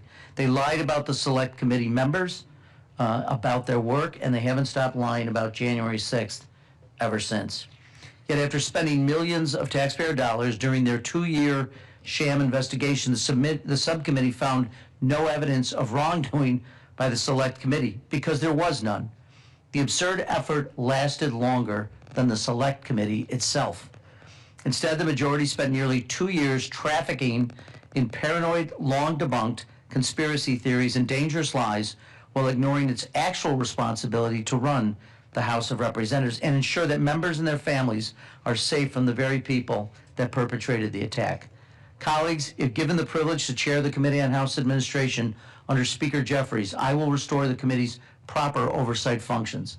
I will not waste taxpayer dollars entertaining ridiculous and disproven but nonetheless harmful conspiracy theories. We will respect the women and men of the United States Capitol Police by giving them not just empty words and gestures of appreciation, but the training they need and the pay they deserve. During the Select Committee's June 9, 2022 public hearing, Vice Chair Cheney rightly observed that President Trump summoned the mob, assembled the mob, and lit the flame of this attack. But an arsonist isn't the only one responsible for a fire. Those who stand by and watch it burn, or worse, fan the flames, carry that moral stain as well. Congressional Republicans experienced firsthand a deadly attack on this sacred place, on them, on their staffs, and on their country. But they chose and continue to choose cowardice, demonizing the innocent, protecting the guilty, and disparaging the patriotism of police officers who saved their lives even before the bloodstains were washed from the Capitol steps, all while claiming to back the blue no matter what. We cannot allow that to stand. We will not allow that to stand. And with that, I yield back, sir. Gentleman yields back. Chair recognizes the young lady from California for 3 minutes. Ms. Jacobs. Thank you, Mr. Chairman. I wish I didn't, but I still remember January 6, 2021 very clearly. It was my 4th day here in the Capitol as a member of Congress, and I literally didn't know my way around yet. My team walked me to the House gallery so I could watch the election certification proceedings. I was so proud to be one of the members chosen to be there. And I remember sitting there thinking about this incredible feat, peacefully passing the torch in our democracy. But then the insurrectionists breached the Capitol. Even 5 years later, there are things that I can't shake. The buzzing of the escape hoods, the fear when I couldn't open the packaging, the sound of the doors closing and being locked, introducing myself to my new colleagues as we were cowering under our chairs, thinking through what I could use as a weapon if I needed to, pens, my high heels, being sure that the elevator doors were going to open and someone with a machine gun was going to be right there, climbing over the chairs and under the railings to finally get out of the gallery. And I remember Annie Custer's hand, pulling me where I needed to go. I learned a few years ago that the insurrectionists were only 30 seconds behind us. 30 seconds. 30 seconds could have meant losing our democracy that day. That's how close we came. Before Congress, I spent my career working on conflict and political violence at the United Nations and the State Department. I worked on post-coup transitions and responses to electoral violence and violent extremism. I never thought that my experience would be quite so relevant here at home. I never thought that the U.S. Capitol would be the place my parents most feared that I was still alive. I've worked in countries even more torn apart than ours is. And because of that, I know that there is a way to heal and to repair and to move forward. To do that, we need accountability. Accountability for all the damage done that day, not just for the foot soldiers, but those at the top doing the planning, the justifying, the ordering, the enabling. And we need to make sure history doesn't get erased. But even beyond that, we need long-term solutions. We need to heal the deep divisions and feelings of mistrust and resentment in our country. Now, addressing these fault lines in our society, especially around race and class and inequality, They won't be easy, and it won't happen overnight, but it is necessary to bring us back together again as Americans. Since January 6, 2021, we've seen more attacks on our democratic institutions. And while they've bent, they haven't broken. And even with all of the chaos caused by our colleagues and by those trying to divide us, I'm still optimistic. I think we have brighter days ahead of us. I know that we do, because I've seen it happen in other places. All it takes is all of us coming together to decide that our future and our democracy is worth fighting for. Thank you, Mr. Chairman. I yield back. Thank you so much. Chair now recognizes the young lady from Connecticut, Ms. Laura. Thank you, for Mr. 3 minutes. Chairman. Thank you for your work on this committee. I want to thank Leader Jeffries and the entire committee for the great work that you have done and continue to do. January 6, 2021 was one of the darkest days in our nation's history. I was here that day. Any insinuation that the rioters who assaulted that Capitol that day were anything less than violent offenders is an insult to the brave police officers and the Capitol staff who put their lives, and some who lost their lives, to defend our democracy. And I witnessed firsthand the violence, the fear, the chaos that Trump's lies and conspiracy theories brought to our sacred halls. It was not simply an attack on the Capitol building, it was an attack on our democracy, our Constitution, our shared values, and those values that we share with Americans. My story, very simply, I went to the Capitol. Connecticut was not one of the states being challenged. I asked, staff person drove me there. I said to him, Harper, you go stay in my Capitol office. I'm going to the gallery where I joined other members, and we were just sitting listening, and I wanted to see it. It was a historic experience of what was happening. And as I was sitting there not long after, I see the Speaker of the House removed. I see the Majority Leader removed. I see the whip moved. And so we all know that that means that something is afoot, and we're looking around and trying to figure out what happened. And the Capitol Police go to the microphone and they say, sit down, we're going to continue the proceedings. And then a few minutes later, they got back up and said, you know, get your gas masks out. And to be very honest, I never even knew that there were gas masks under the seats in the House of Representatives. Pulled it out, couldn't get it open, didn't know what the hell to do with it, and so forth. Asked Jim Hines, help me, and which he did. But I have that gas mask, and I have it in my office as a reminder of what that day was about. And they told us then to evacuate. We had to evacuate you. And as Sarah has described, it's not a continuous area around that gallery. You're up over railings, under railings, etc. And we saw the barricaded door, the broken glass window with insurrectionists putting their hands through and guns being pointed at them. And then there were the gunshots. And we heard them say, hit the floor, which we all did. We hit the floor. And Jason Crow told us to take off our pins, take off any form of identification. We held hands going around that Capitol gallery. And I had my phone, and I was afraid to call my husband because it recalled 9/11. 9/11, when people made that last phone call to their loved ones. But I did call, and I said, Stan, just tell the kids, I'm all right. They're going to get us out of here. And the Capitol Police got us out of there. They told us to hold when we got to that door to go out because we weren't sure who was behind the door.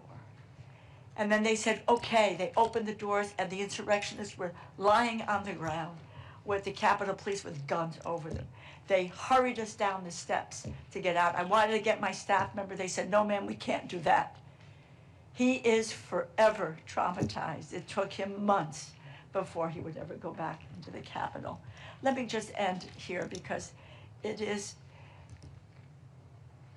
we had a president who incited a riot, and we witnessed that he refused to call the National Guard out, which was his jurisdiction. Nancy Pelosi did not have that authority to do that. And so that frightening message is that those who can commit political violence that the president is there on their behalf, and he says, I have your back. I have your back. We cannot allow the story of January 6th to be rewritten as a mere riot or a protest that got out of hand. To do so would dishonor the sacrifices that the Capitol Police officers made to preserve our republic, embolden those who would undermine it. I join my colleagues today. I thank the Capitol Police every day when they come to work to protect us and our democracy.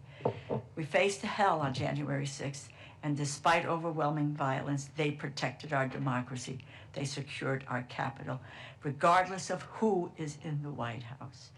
I know that I will, and my colleagues, will keep the faith of this great democracy. Thank you, and I know I've gone over time, and I thank you for your indulgence. Gentlelady yields back. Chair recognizes the gentlelady from Washington, Ms. Jayapal, for 3 minutes. Thank you, Mr. Chairman. It has been 5 years since Donald Trump incited an insurrection at the United States Capitol to stop Congress from certifying the 2020 election, and 5 years that Trump and Republicans have tried to erase and rewrite that day. Across the country, Americans want to know what are the consequences for a president who tried to steal an election in furtherance of his own singular power. If we cannot tell the truth of that day, then we fail our founders and our future.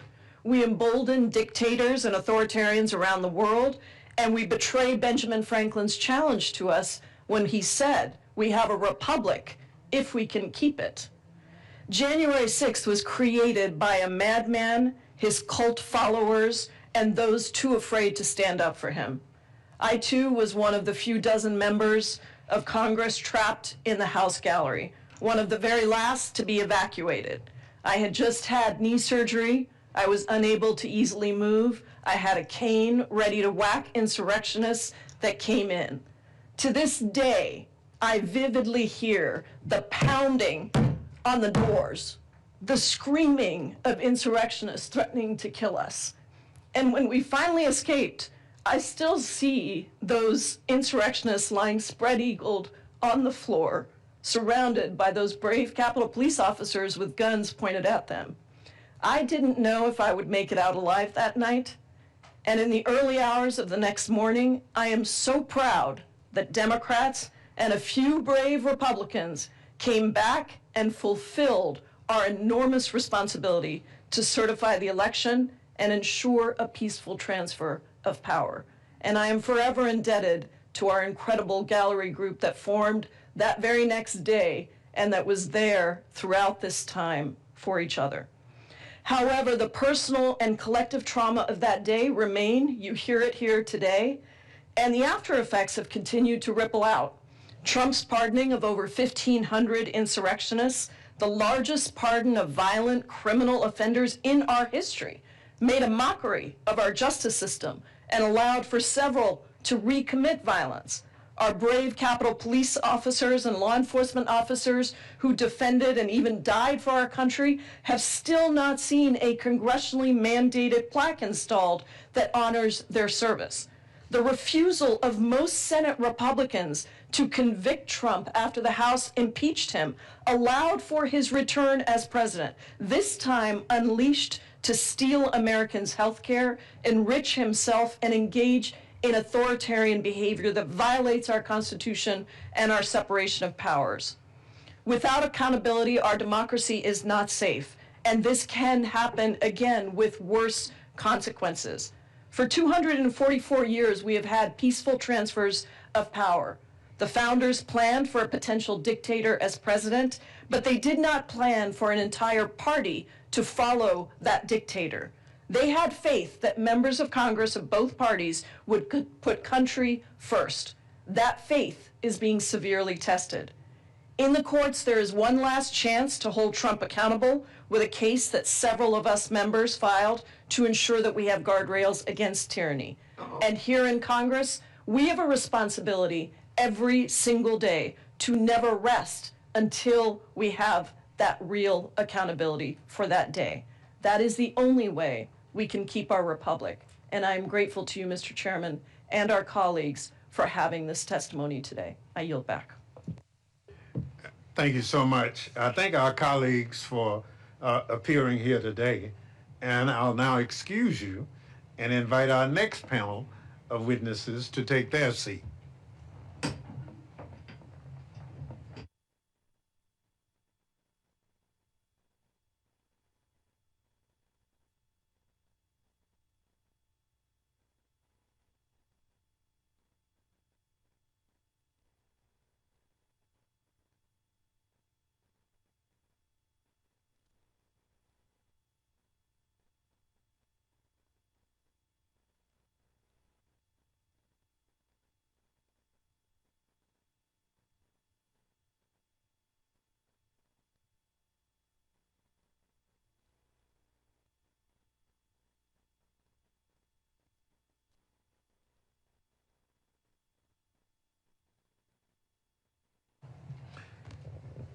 I will now recognize our distinguished current members, each for 3 minutes to provide summaries of your testimony. Their written remarks will be submitted for the record. I now recognize the gentlelady from California, Ms. Torres, for 3 minutes. Thank you, Chairman Thompson and members for convening this hearing. I want to start by thanking the heroes that saved the day that day, and that is the law enforcement officers, Capitol Police, who were here protecting us. 5 years ago, I was on the balcony of the House chamber as a violent mob instructed by Donald Trump to march to the Capitol and to stop the certification of a free and fair election invaded the Capitol. Those were the scariest 45 minutes of my life. Reading the alerts, preparing to fight, working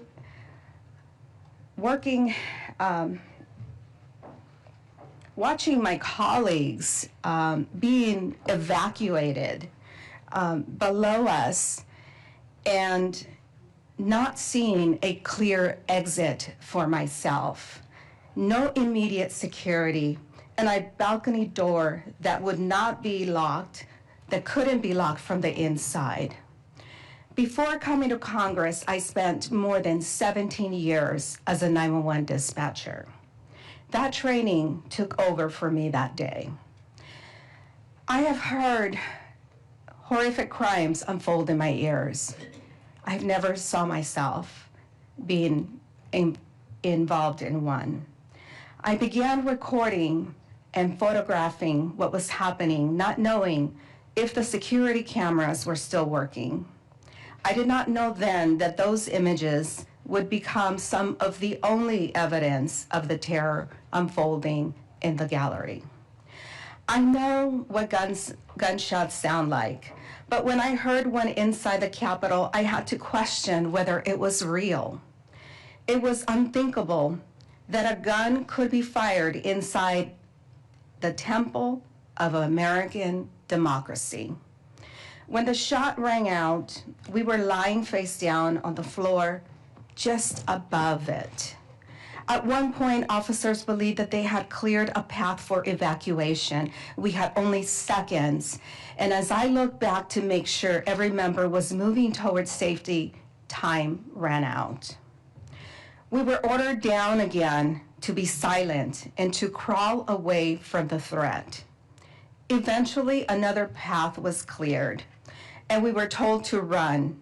And as we exited the balcony, we saw men running toward us in plain clothes. And for a moment, we thought they were part of the mob. They turned out to be our security, who escorted us to a safe room.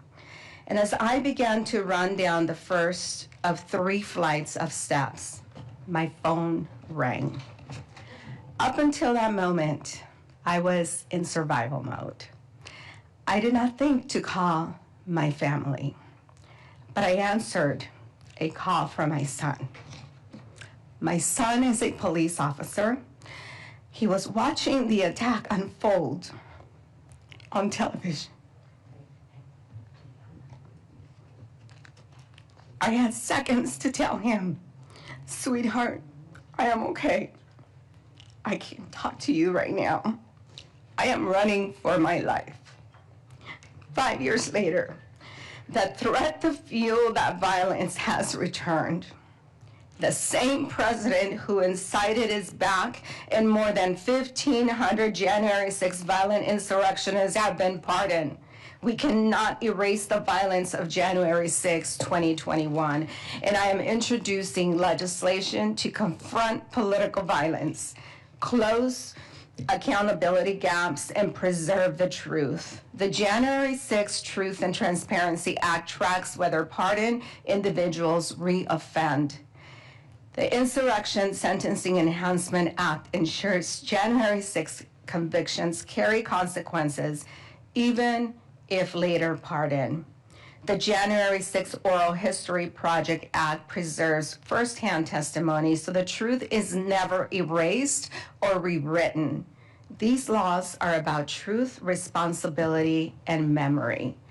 We want the American people to know what happens after the January 6 pardons, that violence against our democracy has real consequences, and that the truth of that day is never erased or rewritten. Thank you, Chairman Thompson, for the opportunity to be with all of you today. Thank you so much for your testimony. Chair will yield 3 minutes to the gentlelady from Texas, Ms. Escobar. Thank you, Chairman, and thanks to everyone who took time today to make sure that we do not forget the truth of January 6th. The videos, audio, and photographs of the violent domestic terrorists who attacked the Capitol 5 years ago are still very chilling for those of us who were there that day. And frankly, much of what we've heard today is really triggering. It's for those of us who were trapped in the gallery, it's really hard to relive that terror and that trauma. And so I'm grateful to all of you for your strength and resilience. I've many times recounted the terror, rage, and fear I felt while trapped in the gallery of the House of Representatives and the trauma that followed. But I'd like to focus on something that doesn't nearly get enough attention in our country: the betrayal by Donald Trump of the brave men and women who defended us and our nation's capital that day. Some of them were here with us during this event. These brave patriots, these law enforcement heroes, were beaten, attacked, some died, and the emotional and physical injuries that they sustained remain to this day. Some of them had to leave their law enforcement career, a career that they loved, because of those injuries. And some of those who had to leave their careers still haven't financially recuperated. It is absolutely shameful that while Donald Trump pardoned and released nearly 1,600 of those insurrectionists, members of the violent mob, there are law enforcement professionals who were forced to retire who are still struggling today, who still have to get physical therapy, who still have to undergo serious behavioral health treatment, all because they defended our democracy and defended us. Many of those who were pardoned have gone on to commit additional crimes like child molestation, kidnapping, and sexual assault. And by the way, they're back in DC today. They are celebrating themselves and they're marching to the Capitol. But back to our heroes and our protectors. Despite the loss of their career, their health, and mental health, what's been outrageous is that these officers are being denied their public safety officers' benefits.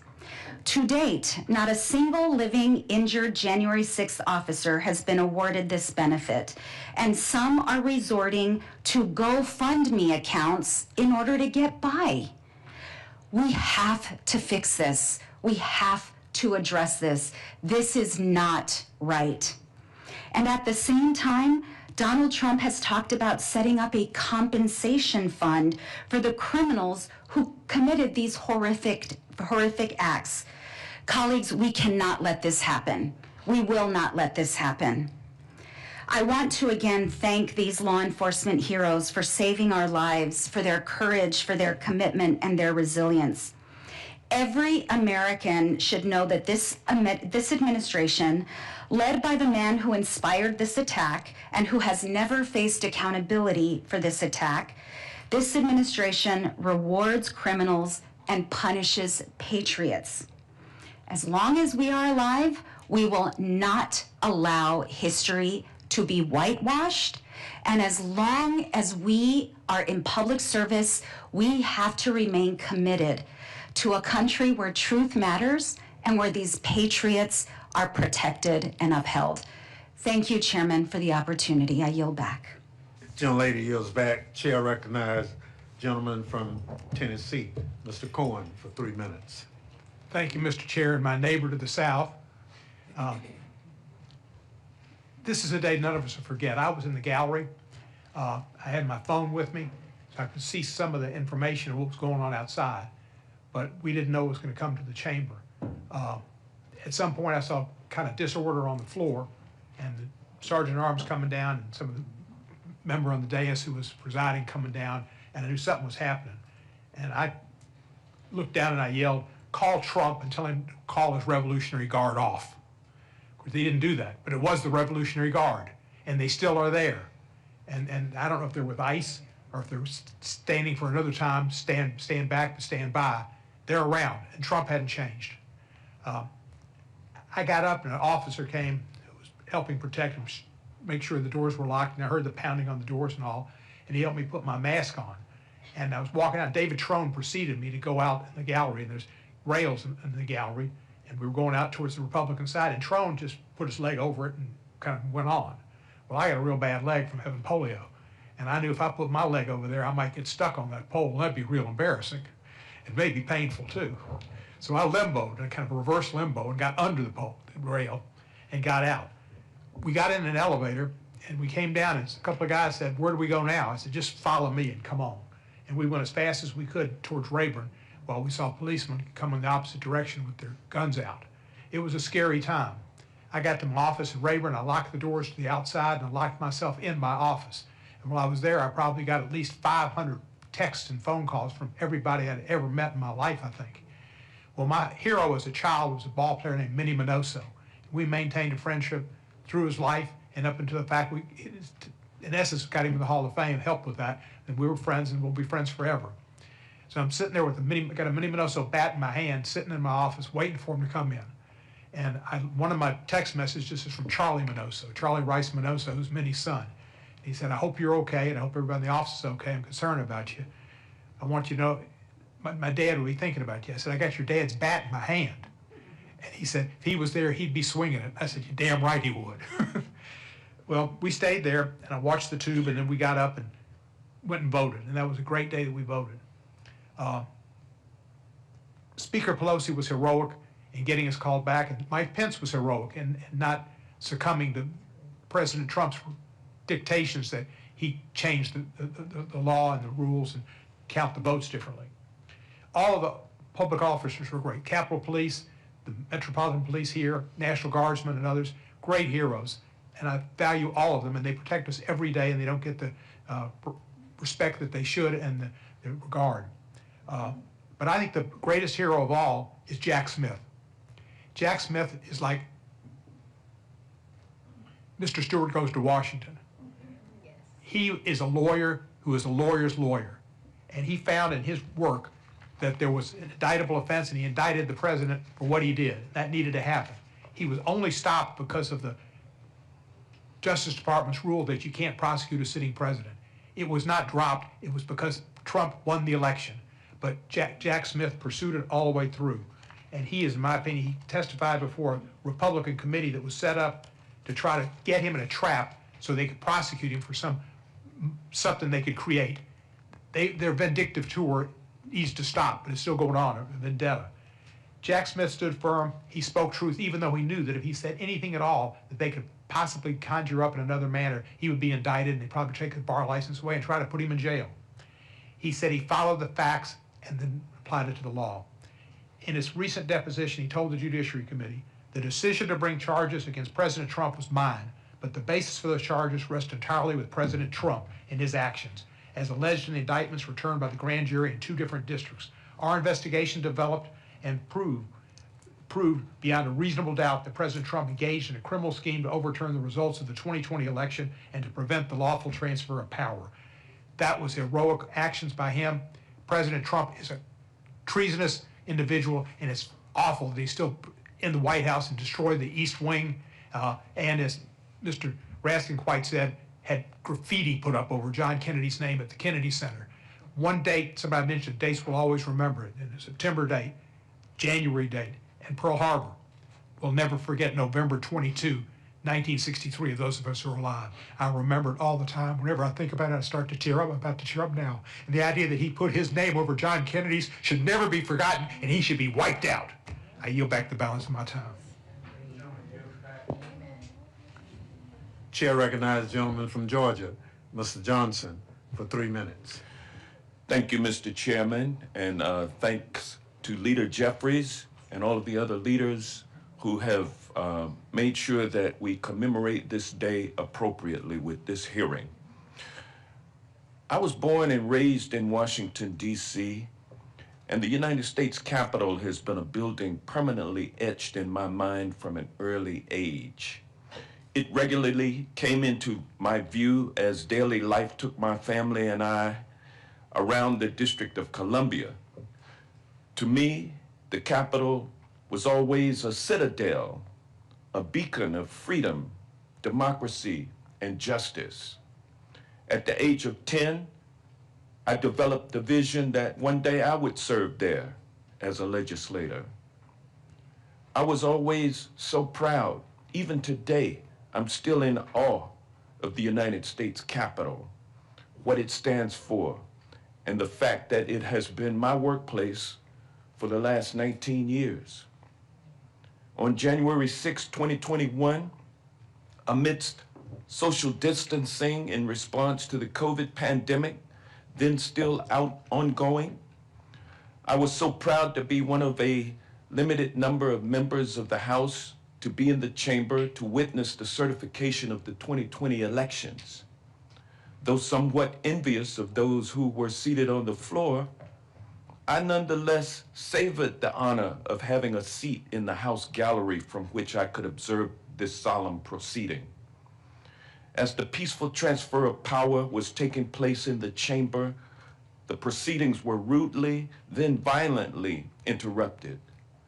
The disorder became louder and louder as the insurrectionists got nearer and nearer. The cacophony shut down the speaker and caused the business of the House to stop. From the gallery, I watched as the speaker was extracted from the chair and my colleagues evacuated from the floor. What would happen to us in the gallery, I thought. The situation became scary, dire, and dangerous. I felt like a sitting duck. In those moments, while in self-preservation mode, I thought of jumping from the gallery onto the House floor so that I could be evacuated. My thoughts then turned to my colleagues also in the gallery, and my thoughts turned to my moral responsibility to them. I would never leave them to save myself. As we were being spirited out of the chamber into the hallway, I saw dozens of violent insurrectionists lying spread-eagled on the marble floor under the gunpoint of Capitol Hill police. I later learned that all of those insurrectionists had been released without charges because there were not enough law enforcement manpower to take them into custody. They all walked. They came into the U.S. Capitol, disrupted our work, and desecrated this citadel of democracy, and they all walked. Needless to say, I was gratified later when more than 1,500 perpetrators were prosecuted, some of the worst offenders receiving 20-year sentences. There was a sense that people had been held accountable for their crimes. Then on January 20th, 2025, Donald J. Trump shot Lady Justice on Fifth Avenue in broad daylight by pardoning each and every January 6th insurrectionist. It was a blow to justice and the rule of law in America. And my sense of anger at injustice has intensified as Donald Trump and his lapdog Republicans in Congress do everything in their power in an unholy and futile attempt to whitewash and rewrite the history of what happened on January 6th. While Donald Trump and MAGA Republicans continue their systematic assault on truth and justice, I will proudly stand in the breach with House Democrats and all people of goodwill to defend the concepts of truth, freedom, liberty, and justice for all, which is American democracy. And I'd like to thank the Capitol Hill police officers and the Metropolitan Police Department officers who defended us on that fateful day, and thank you, Speaker Emerita Pelosi, for your leadership during those troubled times. With that, I yield back. Thank you very much. We've been joined by another member of the panel, a young lady from Pennsylvania, Ms. Scanlon, who is not necessarily one person in this situation, but we're trying to move forward, and we thank Ms. Torres for giving up her seat so you can join us. Ms. Scanlon, for 3 minutes. Thank you, and thank you for arranging this hearing. I started January 6th, along with Congresswoman Dean, in a meeting with Democratic members of Congress from Pennsylvania. Pennsylvania was key to President Trump's effort to overturn the 2020 election. He and his allies had spread lies and conspiracy theories about the votes in Pennsylvania and elsewhere, but those claims were universally debunked and disproven and rejected in over 60 different cases, although a third of them were in Pennsylvania. That didn't stop his big lie. It just grew bigger, culminating in the violent attack on this building on January 6th. My colleagues and I that morning knew we'd have to defend Pennsylvania's votes, including from our Republican colleagues who'd just been sworn in on the very same ballots they were now challenging. But we had no idea that a violent mob would interrupt Congress's vote count, turning this building into a war zone. I never expected to have to barricade the doors to my office or to see the Vice President, members of Congress, and staff fleeing for their lives, to see hundreds of injured police officers, some losing their lives and their livelihoods in the aftermath. Those officers are our guardians, but also our friends. There's one young officer who I still can't see without tearing up because I didn't see him for weeks after January 6th, and I was afraid he'd been grievously injured. So I do still embarrass him by crying on his shoulder. But most of all, I never expected that 5 years later, the lies that led to that tragic day would continue.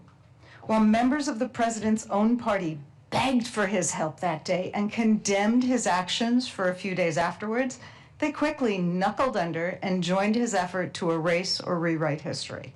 The handful of Republicans who put loyalty to country over party at that time have been driven from that party, and those remaining have encouraged his pernicious lies to fester.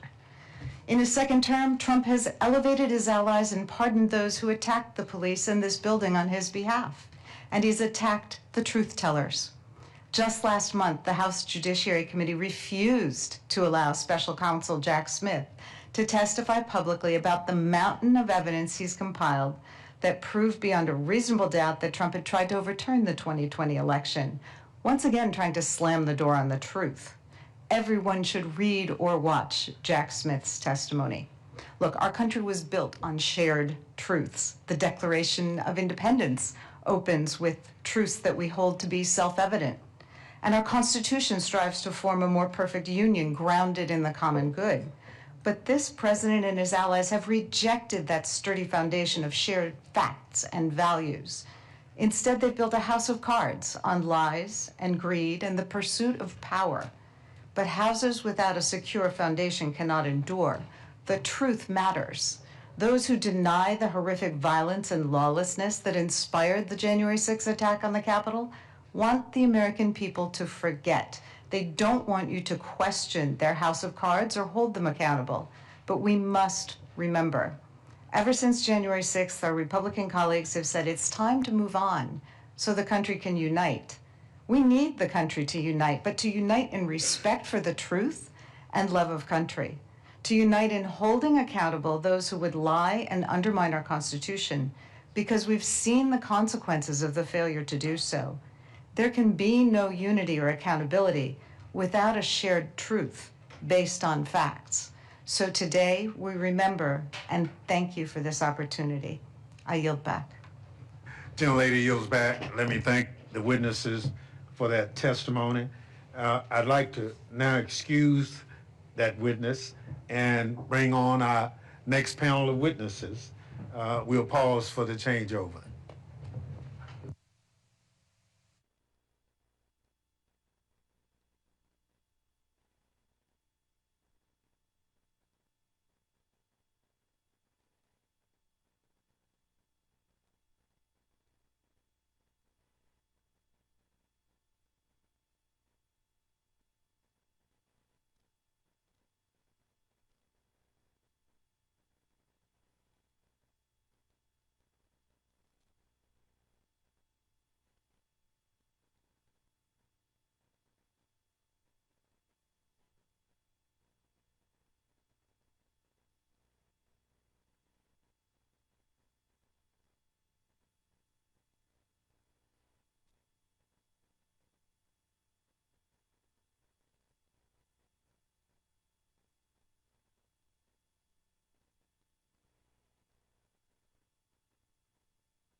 I now recognize the chairman of the House Democratic Caucus, Pete Aguilar from California, another colleague from the January 6th Select Committee.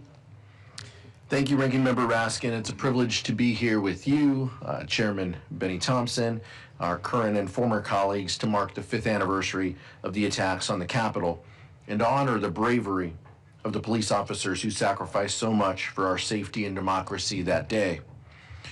We know Donald Trump is determined to whitewash what happened on January 6th, but try as he might, the facts have not changed. 5 years ago today, Donald Trump sat in the White House for 187 minutes, more than 3 hours, and did nothing. As the Capitol was invaded, police officers were beaten, and his own vice president was hunted. The most powerful person in the world watched his supporters attack the Capitol from just blocks away and did nothing to stop it. Not only did he refuse to call off the mob, but he poured fuel on the fire. As rioters were chanting, "Hang Mike Pence," streamed into the Capitol through smashed doors and windows, Trump tweeted, "Mike Pence didn't have the courage to do what should have been done to protect our country and our Constitution." In the minutes following that tweet, the violence intensified. Vice President Pence was rushed to safety, coming within 40 feet of the very people searching for him. Rioters closed in on the House and Senate chambers, and members of Congress still trapped inside. And all around the Capitol, police were beaten, bear sprayed, tasered by the mob acting in Trump's name. But still, Trump sat back and did nothing. As shocking as the January 6th insurrection was to us, it shouldn't have been a surprise to Donald Trump. It was what he wanted. For months, Trump had undermined the results of the 2020 election with the help of Republicans in Congress, concocted criminal schemes to subvert the Constitution, and ultimately instructed his supporters to march on the Capitol, all in an attempt to cling to power. In the words of former Special Counsel Jack Smith, the evidence was that he caused it, and that he exploited it, and that it was foreseeable to him. And the dangers of that day did not cease when the Capitol was eventually cleared. For years, career prosecutors and law enforcement professionals worked tirelessly to put the perpetrators of that day behind bars. Now, President Trump is putting the perpetrators in power and punishing those who held them accountable. Let's watch. This is Jared Wise. He breached the Capitol on January 6. Now he's a member of Donald Trump's Department of Justice, where he is a senior advisor to the head of the Weaponization Working Group, targeting law enforcement officials who pushed for accountability after January 6. Multiple capital injury! Multiple capital injury! It's a key tool in Donald Trump's retaliation campaign. In the last year, the Department of Justice and Donald Trump have pressured FBI leadership to hand over lists of staff who worked on January 6 prosecutions. For that to suddenly be coming from inside the Department of Justice, for this extraordinary example of political violence to be normalized and legitimated, that was what was most shocking to me. Trump fired senior FBI officials who didn't cooperate, purged dozens more prosecutors who worked on January 6 cases, and pardoned hundreds of rioters who continue to seek their own retribution. The people who did this, they need to feel the heat. They need to be put behind bars, and they need to be prosecuted.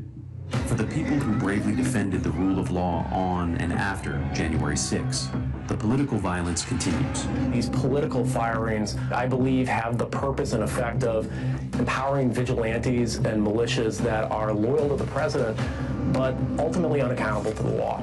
Because their fellow rioters now have political appointments at the Department of Justice, they believe violence in service to Trump is above the law.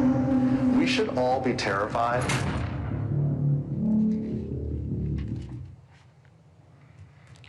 Since January 6th, Donald Trump has only intensified his attacks on America's fundamental democratic institutions.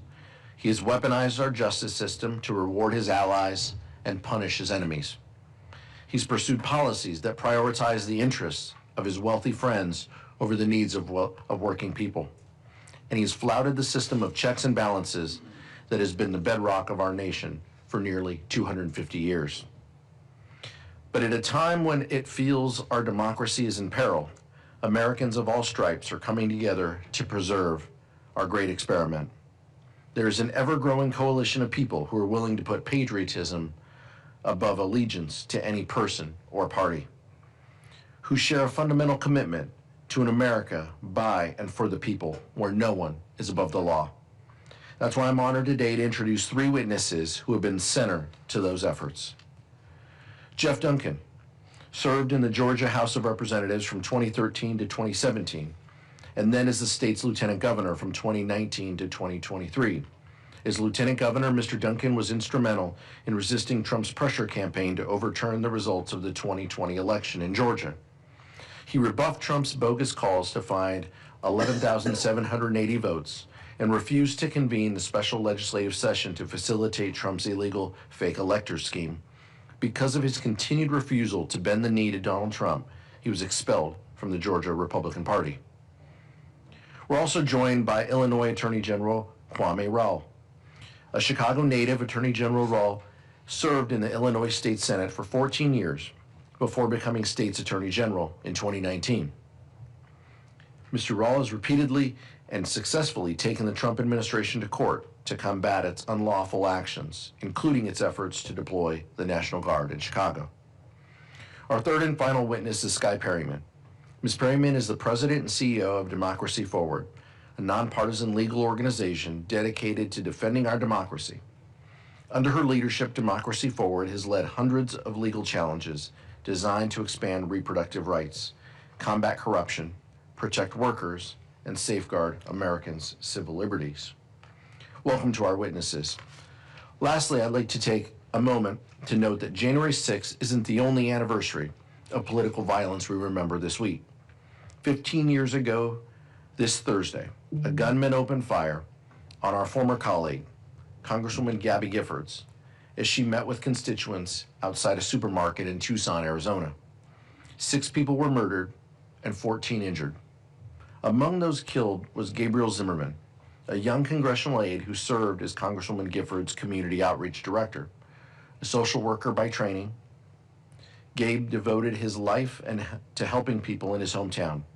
His decision to enter public service should have been one step in a long and rewarding career.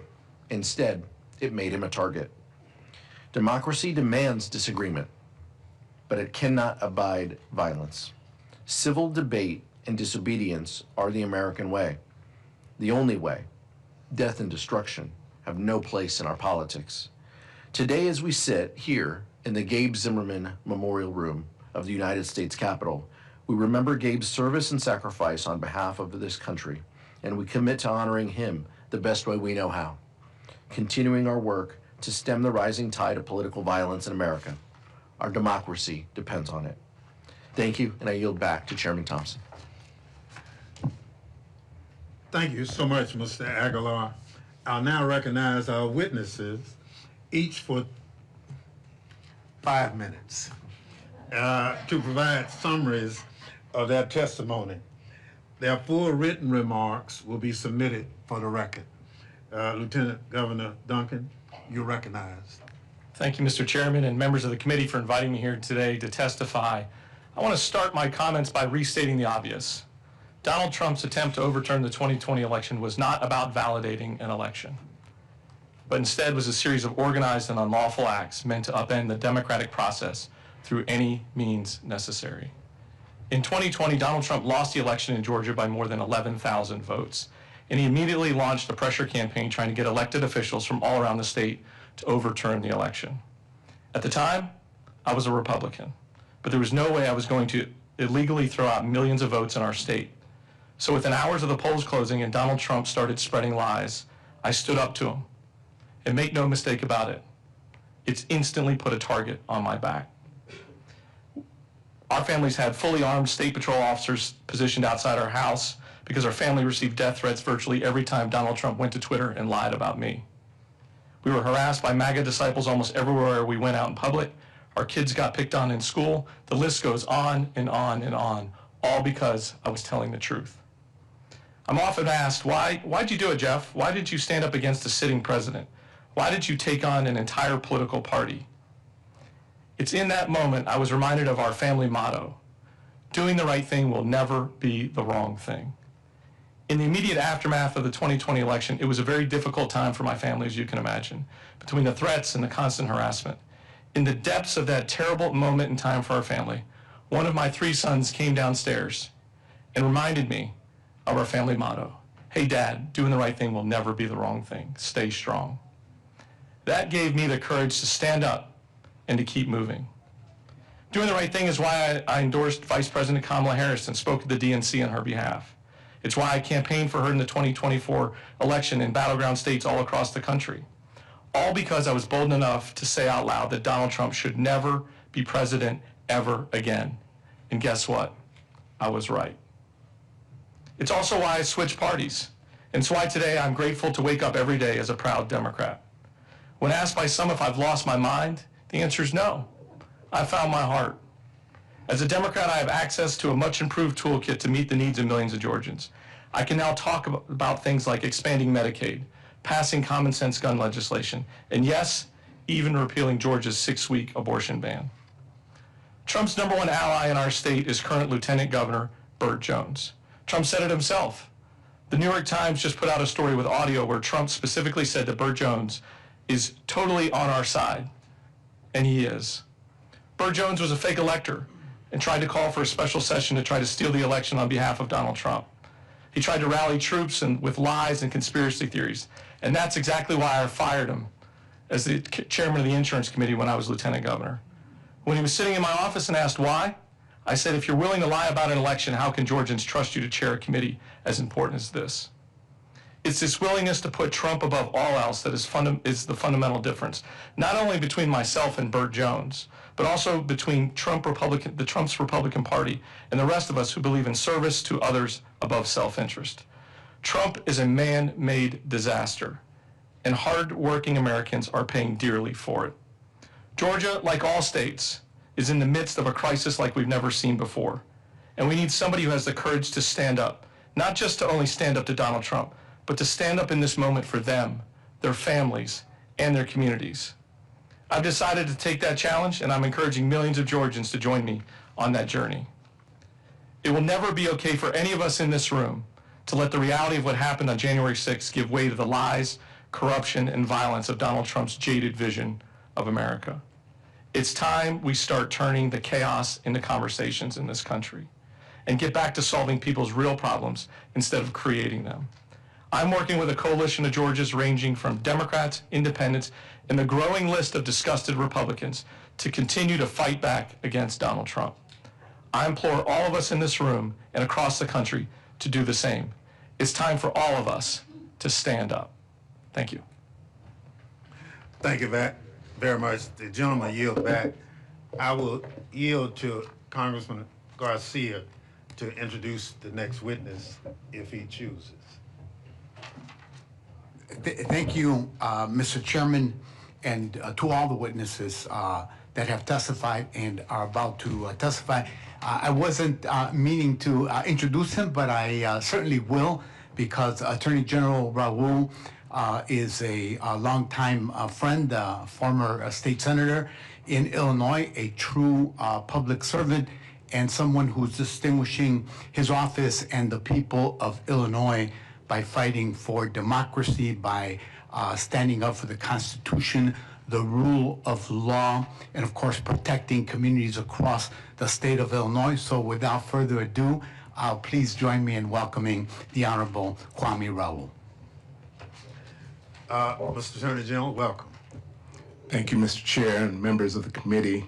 I'm honored to testify in front of you this afternoon, and since you gave me a couple of extra minutes, I want to say thank you to Congressman Garcia, who has served the community within Illinois for years, and who's been a friend and a strong advocate on communities who have been under siege. And I would also thank Congresswoman Kelly, as well as former Congressman Kinzinger, both also from Illinois, for their courage. Today, I want to address the work that I and several of my state attorney general colleagues are doing to protect the rule of law. The rule of law isn't an abstract concept. It's the principle that laws are applied in consistent and predictable manner. The rule of law ensures that the Constitution's bedrock principles of separation of powers, state sovereignty, democratic accountability, due process, and equal protection under the law can be relied upon. To protect the rule of law in 2025, I collaborated with other state attorneys general to file 48 lawsuits and more than 100 amicus briefs.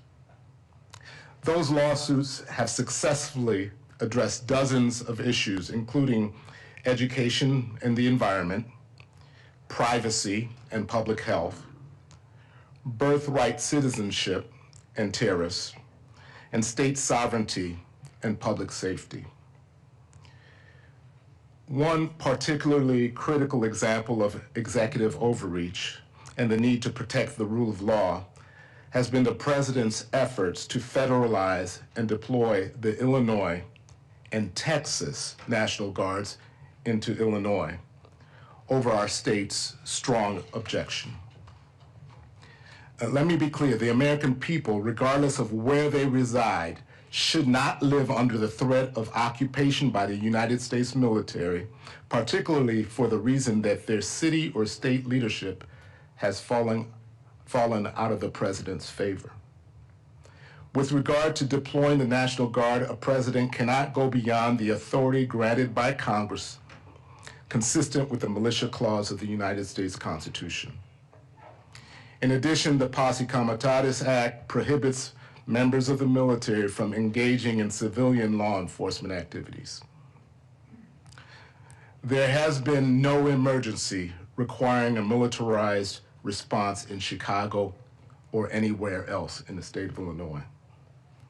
Since our country's founding, protecting against precisely this threat has been at the core of creating constitutional protections against executive overreach. Alexander Hamilton stated in the Federalist Paper 29 that just the suggestion that one state's militia could be sent to another state for the purpose of political retribution was inflammatory, and that it is impossible to believe that a president would employ such preposterous means to accomplish their designs. Yet, that is exactly what President Trump did. This is an extraordinary moment in American history. My office immediately filed suit to stop the president's unlawful and autocratic actions. Within days, we won a temporary restraining order in the district court. And 2 weeks ago, after considering our respective briefs, the Supreme Court in the 6-3 ruling agreed with us. In its decision, the Supreme Court recognized that deployment of the military to execute the laws is exceptional and held that the government has failed to identify a source of authority that would allow the military to execute the laws in Illinois. This decision was not only important to those of us in the state of Illinois, but to those in California, Oregon, and throughout our nation. I and my partner, state attorneys general, remain unafraid to defend the rule of law for all of the American people. Thank you for inviting me to speak today, and I'm happy to answer any questions. Thank you so much for your testimony. Ms. Perriman, you're recognized. Thank you, Mr. Chairman, and thank you for convening this hearing today. We've heard throughout the day about the horrific acts of January 6, 2021, and so today I'm going to focus on the aftermath and what we can all do to respond. In the months following January 6, 2021, the United States was added to a list of global backsliding democracies by the International Institute of Democracy and Electoral Assistance. And our nation has remained on that list every year since. That already concerning backslide has become accelerated and rapidly accelerated over the past 11 or so months as the president and his allies in this Congress have sought to govern in a way that is on a collision course with the United States Constitution. The president has sought to usurp the power of this Congress through impounding funds, through removing a head of state without notification or authorization from Congress, and blatantly dismantling agencies across the federal government that Congress has sought and created to serve people. The Department of Justice has become politicized, aiding and abetting the types of conduct that we saw on January 6th. And there are reports now of scores of cases where the Department of Justice is providing false and incorrect information to federal courts across the country. The president has sought to enrich himself and his friends and allies while people in this country have no health care and are struggling to make ends meet. The president and his allies in Congress are seeking to undermine the ability of people to vote in our free and fair election system. And all of this is happening while on a near daily basis, we at Democracy Forward and so many lawyers across the country are having to go to court every single day to defend the rights of people, whether under the First Amendment, the Due Process Clause, or the Equal Protection Clause of our Constitution from the president's attacks. The threats to our democracy that many of you experienced on January 6, 2021 are now on a national and global stage because of the president and his allies' approach to governing. And it is all the more ironic that this is happening on the 250th year where we will celebrate the anniversary of this country declaring its independence from a king. But yet there is another part of this story that we have been honored at Democracy Forward to see every single day in communities across the country. And that is as powerful institutions have pulled back or decided they're going to sit on the sidelines and succumb to the president's intimidation tactics, we have seen the American people all across the country step forward. As the president and his allies tried to intimidate Americans for peacefully using their voices in protest of this administration's excesses, as he tried to intimidate people for peacefully declaring the most American slogan I can think of, "No Kings," millions of people took to the streets in the largest peaceful mobilization of United States citizens in this country's history last year, unintimidated by the president. It's a stroke of dark irony that as this president would pardon violent rioters and insurrections, he would have the audacity to call the American people across this country un-American for saying something like "No Kings." Over the past 11 months, there have been more than 500 federal court cases filed by people in communities, attorneys general, and members of civil society across this country seeking to defend people's rights. And the people are winning. They're winning in courts with judges that were appointed by President Trump himself, judges appointed by Republican presidents, and judges appointed by Democratic presidents. And they are winning notwithstanding that the president continues to intimidate and seek to threaten lower court judges, as well as lawyers bringing these cases.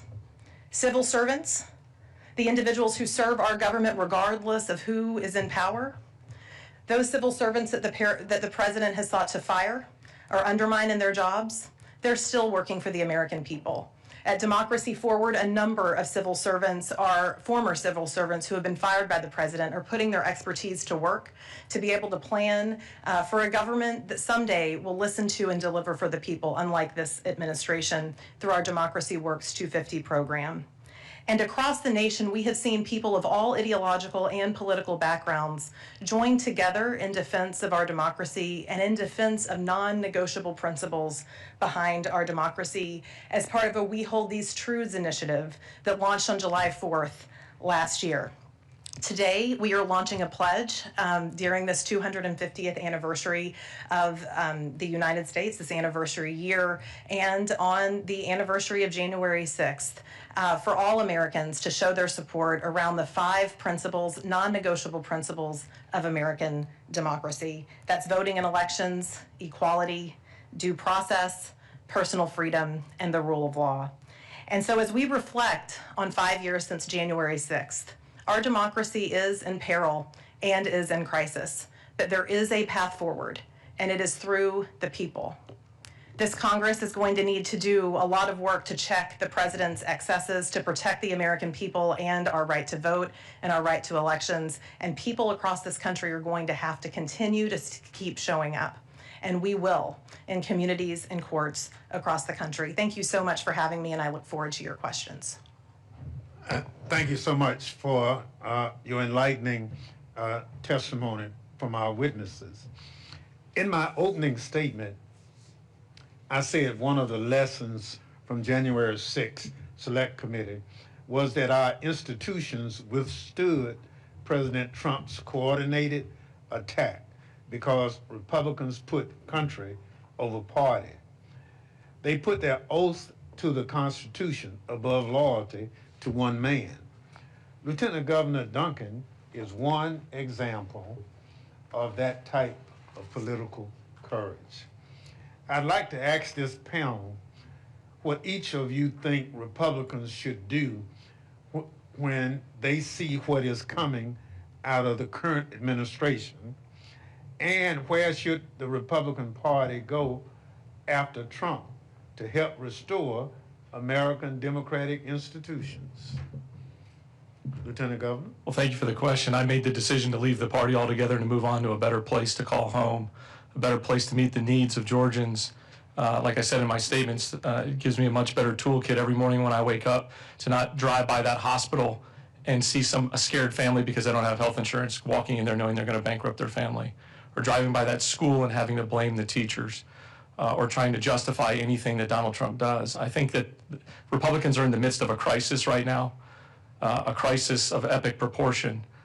Even Marjorie Taylor Greene's leaving, as it appears. But they're in a crisis because nobody can explain Donald Trump. Nobody wants to explain Donald Trump.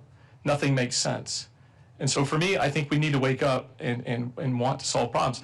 I'll say this: the job of president has the least effect on any of our lives, average Americans, right? They don't determine the president doesn't determine what your kids learn in school right away, or how much traffic you sit in, or how safe your neighborhood is. But the president sets the tempo for the country. And this country is desperate for a role model, for somebody who gets up every day, slightly left, slightly right, you pick it. But somebody who's a role model, who's respectable and honest, and sets an example for kids and college kids and students and entrepreneurs and retirees and military officials. Sets the example for everybody. That's what this country's in desperate need of. Donald Trump's not that example. Mr. Attorney General, you want to take a stab at it? Yeah. Thank you, Mr. Chairman. You know, Mr. Chairman, there are some matters that I do collaborate with my Republican counterparts on consumer protection and other matters. However, this area of executive overreach is one that I would hope that I would wish that they would partner with us, but they have not, because the traditional values that Republicans have advocated for, state sovereignty, the 10th Amendment used to be their thing, but they've been silent. The cases that we've filed, those to preserve education funding, have not been cases filed just that impact blue states, but they impact red states as well. The Congress, you all have put conditions on making sure that critical cancer research, Alzheimer research at NIH is appropriately funded.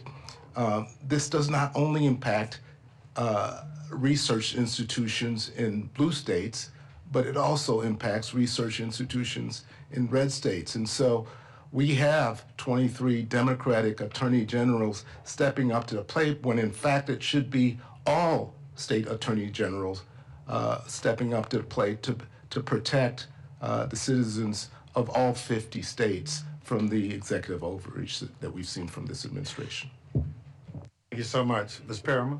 I think the president and his allies in this Congress and the Republican Party need to understand that people are watching and that history is watching.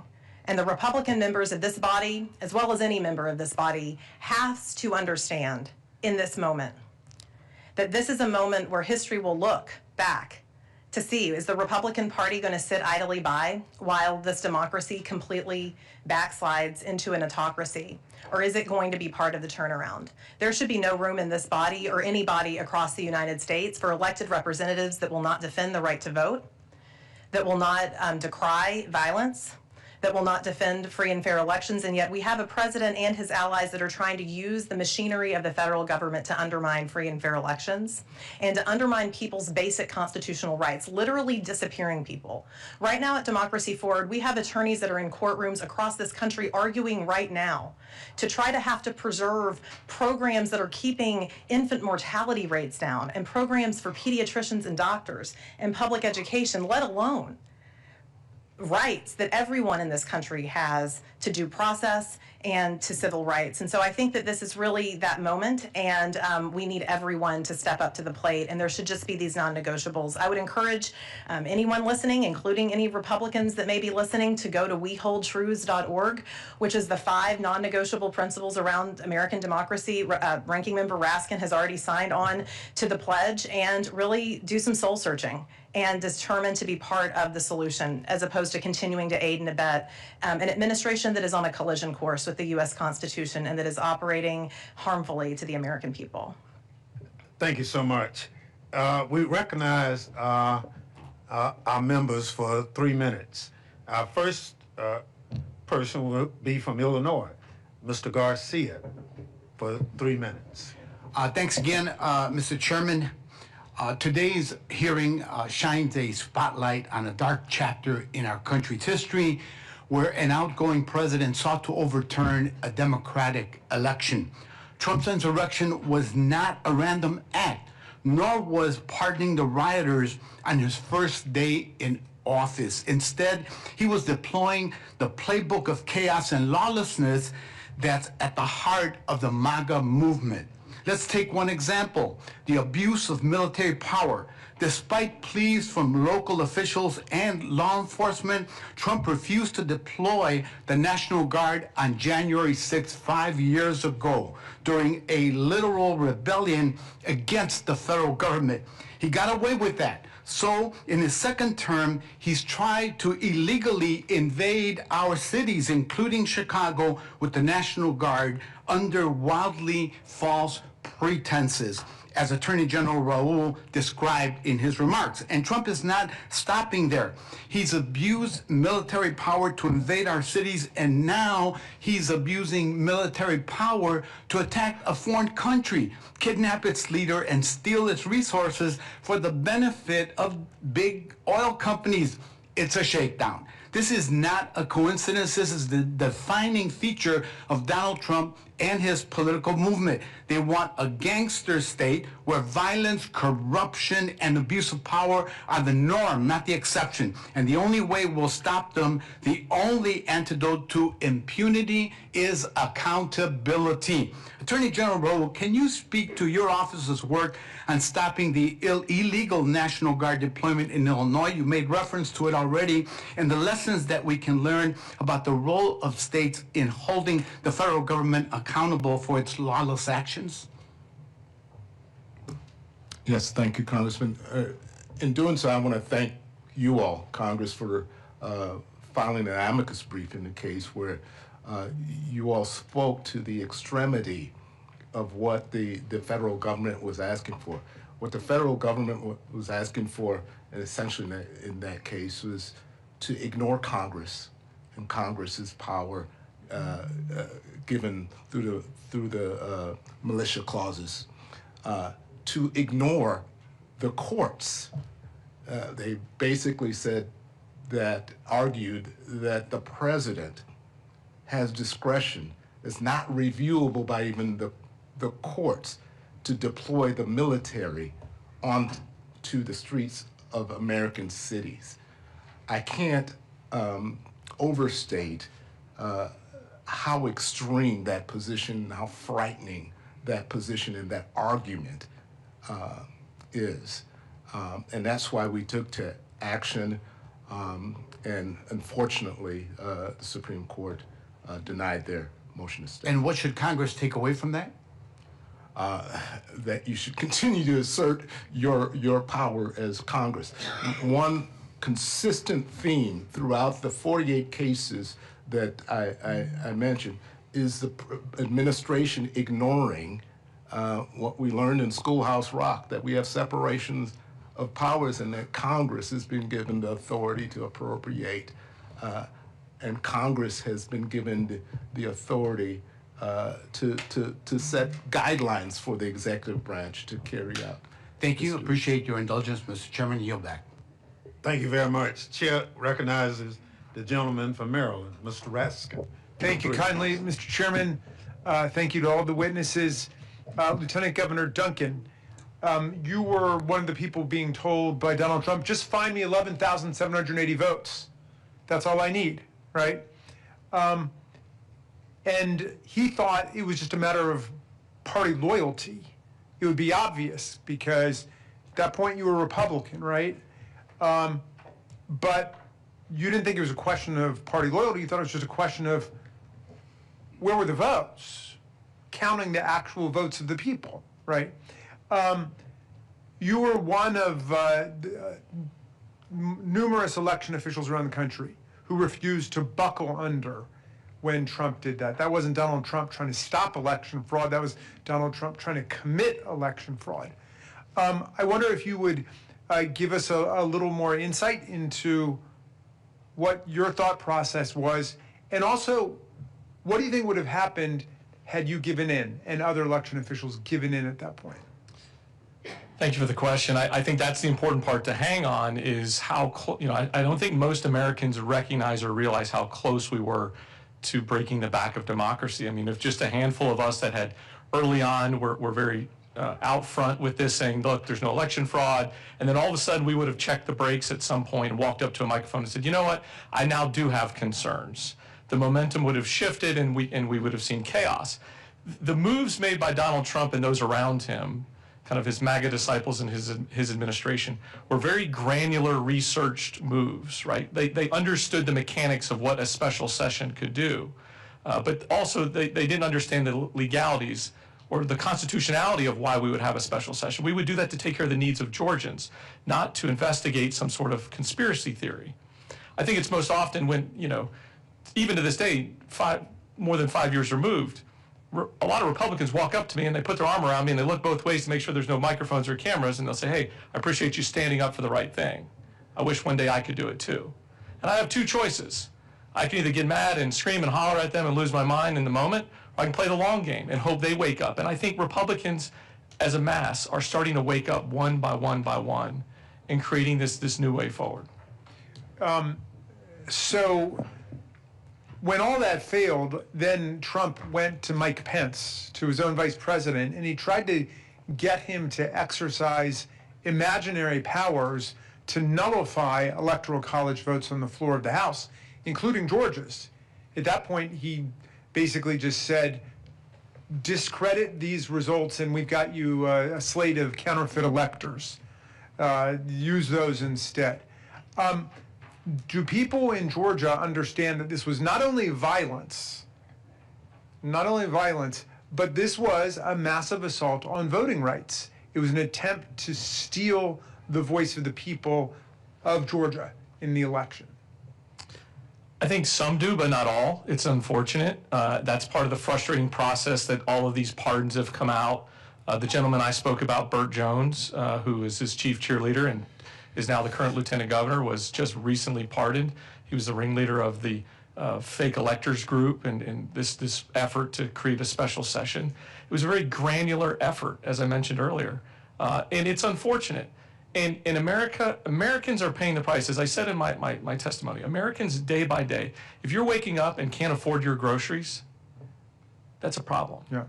Final question for the other two witnesses. But both of you are on the front lines of defending our freedom, defending our democracy in court. And we're winning overwhelmingly in the federal district courts and in the federal appeals courts. And people have to understand the rule of law is holding there. The big problem is we get up to the Roberts Court's emergency docket, the shadow docket, and it's like the twilight zone for justice there. Tell us how you are maintaining hope and faith through this process and what you're telling people about still the persisting fundamental importance of defending rights in court and treating our federal judiciary with the respect that it's traditionally deserved. Well, Congressman, I draw some hope from Illinois v. Trump in the Supreme Court case that I've been referring to for a couple of reasons. Although the court did not address the issue of reviewability, which I thought it should, because this notion that the president has this authority to deploy the military and the courts don't have authority to review it is a very extreme notion. But one of the things that I think that many missed is footnote 4 in the case, which is Justice Kavanaugh taking a step backwards from his prior position that, in essence, race can be used as a notion for immigration stops, and that he took the time in that footnote to explicitly take a step back gives me a sense of hope. The ability of the American people to initiate litigation against their government, as you know, Ranking Member Raskin, is an incredible right and power that people have. And what we see in court after court is it's not just the court decisions, and we are winning in the vast majority of these cases because the president's policies are so extreme. But it's not just the court decisions. It's individual Americans stepping up to the plate and saying, I'm going to require a public accounting of what my government is doing to me because I have rights. And what we have seen is that this administration in many instances has backed off of a number of the cases that we are bringing in court once we win, or even sometimes before we win, because the people are using their voices. It helps when you all use your voices too here in Congress. We are seeing that the vast majority of these cases are not going to the Supreme Court. And then, of course, when they do go to the Supreme Court, it has not been a complete, it hasn't been sort of a complete losing record on behalf of people and communities, but it is concerning. But I will say that this is a place on the shadow docket where Congress really does have a role, and you've been a champion of asking these questions. Congress has a role and can have a role in the future in asking questions and in checking the way the Supreme Court is managing its dockets. It is not American, it is not consistent with the way the judicial process is supposed to work to have a Supreme Court that is issuing orders unexplained to the American people, overriding explained decisions from judges. And by the way, judges that all presidents have appointed, Democratic presidents, Republican presidents, and President Trump himself. That is a practice that needs oversight by this Congress, and it is a place where I would implore this Congress to pay attention and do more in the future. All of that said, is the people are winning in courts. The ability to initiate this litigation is incredibly important. And one of the reasons that Donald Trump is attacking judges and lawyers, and one of the reasons that they hold broad press conferences anytime they get even a morsel of a win from the Supreme Court, is because the legal strategies are working and they want to discourage people and want people to believe that they are not. And so we find hope in that, and then the American people's persistence day in and day out. Yield back. Thank you. Gentleman yields back. Chair recognizes the gentlelady from Washington, Ms. Jayapal, for 3 minutes. Thank you, Mr. Chairman, and thank you all so much for your testimony. Very, very important. Attorney General Rowell, I want to thank you for your leadership in amidst Trump's assault on Chicago. As the top Democrat on the Immigration Subcommittee, I had the privilege of leading a field hearing with many of the members on this dais where we came to Chicago, and while the stories we heard were horrifying, the resilience, the strength, the courage, the unity of the leaders in Chicago and in Illinois was truly inspiring. As you've heard, 5 years ago today, as armed insurrectionists stormed the Capitol and overwhelmed our Capitol Police, then President Donald Trump took no action to deploy the National Guard for 3 hours and 19 minutes as police officers came under brutal assault defending democracy. Now, as president again, Donald Trump has attempted to deploy the National Guard troops to cities across the country over the objections of duly elected governors as well as the American people.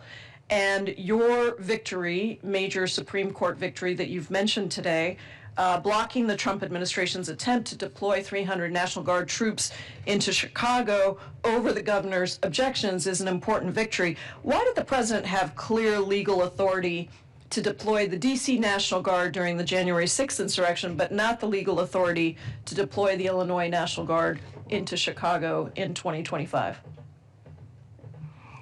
Well, I think, as my colleague, A.G. Brian Schwab would say, that raises a question of D.C. statehood. We stand different from the District of Columbia in terms of our sovereignty as a state, and what I referenced to earlier, that the notion in our case is not only the federalization and deployment, federalization and deployment of the Illinois National Guard, it was the deployment of the Texas National Guard that the Texas governor had yielded into our state, and as I mentioned, Alexander Hamilton, who was a strong advocate for strong federal government, said it'd be ridiculous that this would ever happen, that the militia of one state, the National Guard of one state, would be sent into another. That really puts an exclamation point on where we have reached. And I stand, and I still think that there's probably still as room for the District of Columbia to argue against the rationale for deployment here within the district, but we stood a little bit stronger with regards to our autonomy as a state. Thank you. Mr. Chairman, I yield back. Thank you very much. Gentlelady yields back. Chair recognizes the gentleman from California, Mr. Correa, for 3 minutes. Thank you, Mr. Chair. I want to also thank all of you for being here today. And Lieutenant Governor Duncan, first of all, I want to say that thinking of my high school football coach, how he would describe you, I think he'd be saying pure guts, man with guts. And I would say you're a patriot. Thank you very much for what you've done, for being an example, not only to Republicans, but to Democrats as well. President won this re-election with a lot of Democratic votes as well as Republican. and I appreciate you being here because we need to send a message to people. The fight today is not a partisan fight, but it's about our great nation. So I hope you keep standing on that soapbox and you start telling people, continue to tell people, that this is about our great country and not partisan politics. To me, the 2 minutes I've got left, the challenge I have, what keeps me up at night, is this next election cycle. I come from Orange County, California. We know voter suppression. We've had poll guards at our polling stations to scare away our voters. We've had letters written primarily to Hispanic voters saying, if you vote, you are subject to being charged with a felony. Most of our working class voters don't want to mess with the criminal justice system. That's what I fear moving forward. I walk away from your comments today, Mr. Raul and Ms. Perriman, with some optimism that we're beginning to win these fights. I want you to continue to tell people, get on your microphone and tell people that we are winning, because out there, people are hurting, they're concerned. We're gonna fight, but we need to make sure that troops know that we have more than a winning chance this next election cycle. So I'd ask you, do what you can to let people know that we're winning these court cases, that we in this country are still a democracy, and that we have separation of power. Ms. Perriman, what are we going to do to help us there? Well, we obviously need the president's allies in Congress. We need some of your Republican colleagues to show that Congress has power by using congressional power, and we know that that's a lot of what people want. But what we have seen across the country is that the American people are stepping up. As powerful institutions are confused or are stepping back or capitulating, people in communities are on the front lines every day. It is hard for people. We've had to go to federal court in order to defend SNAP benefits because the president sought to deprive 42 million people of food in the last government shutdown and lied about it. And so we're doing that work every single day for people in communities, but we are seeing that people will step up, and you have my commitment that we'll continue to show up and voice that message. Thank you very much. Mr. Chair, I yield. Gentleman yields back. Chair recognizes the gentlelady from Pennsylvania for 3 minutes, Ms. Scanlon. Thank you, sir. Mr. Duncan, you know, like Georgia, Pennsylvania was targeted by President Trump and Giuliani and Scott Perry and Jim Jordan and their gang to try to overturn our election results using many of the same tactics. I don't think we had to deal with the find more votes part, but certainly we had to deal with a lot of lies and disinformation about the election results in Pennsylvania, as well as a campaign to deliver fake electors. And I agree with you, we'd be in a much different place if folks like yourself, Republicans at the time, had not stood up. I mean, we had Al Schmidt was the Republican election commissioner in Pennsylvania who endured death threats and pressure because he wouldn't undermine the vote totals there.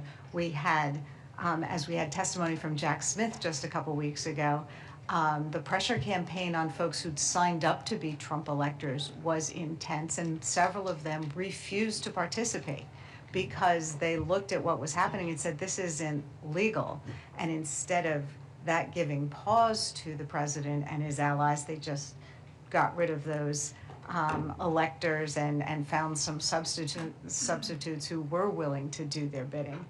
Can you talk a little bit about what that is like? And again, I would invite anyone to read Special Counsel Smith's testimony, but just the kind of pressure campaign that was being instituted just against Republican elected officials, not against Democrats, I guess on the assumption that it's a zero-sum game and Democrats wouldn't care about voter fraud. I keep mentioning this term granular because it just sticks in my mind how granular Donald Trump was in that specific election cycle. It was not uncommon for a state senator or a state representative to be directly called by Donald Trump with some sort of planting a seed of misinformation or doubt Who knows what else was going on those calls, what guarantees were being made, what promises were being made. But it was a doubt game. And it really felt, and continues to feel, like a lot like a Ponzi scheme, right? Donald Trump is running one big Ponzi scheme right now. And it's dangerously close to falling apart, and I think even Republicans are feeling it. But in that moment in time, here's the part that scares me. We didn't know what was coming down the pike during this period. There was a meeting in the Capitol, and I was like, why are all these people meeting at the Capitol? What is this all about? And it ended up being a room full of fake electors, right? Now people understand that they can gain momentum. There's tens of millions of MAGA disciples out there that would fall for it again. And so I think we have to be diligent. And that's why meetings like this, continue to answer the question, why am I doing this? Because the truth is the truth. And if we don't pay attention to the truth, then it's all going to be whitewashed, and it will repeat itself again and again and again. And who knows when and who knows how, but it will repeat itself again. I think you're right. And one of the big tells that we saw when our colleagues would try to push these lies is if they knew better, they would say, well, people are saying. People are asking the question. They were trying to throw in those seeds of doubt, knowing there was absolutely no proof and no basis for it. So thank you for your testimony. I yield back. Gentlelady yields back. Chair recognizes gentlelady from Pennsylvania for 3 minutes. Ms. Dean. Thank you again, Mr. Chairman, and thank you to all of you for testifying, and more importantly, for your service to our country, for your courage, for your humility.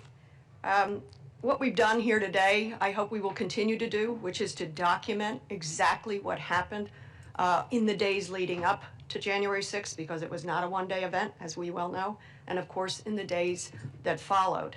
I'll go back to Jamie Raskin's original point. We are still living January the 6th, and that's why it is important that we continue to do this. Maybe one good thing could come of this.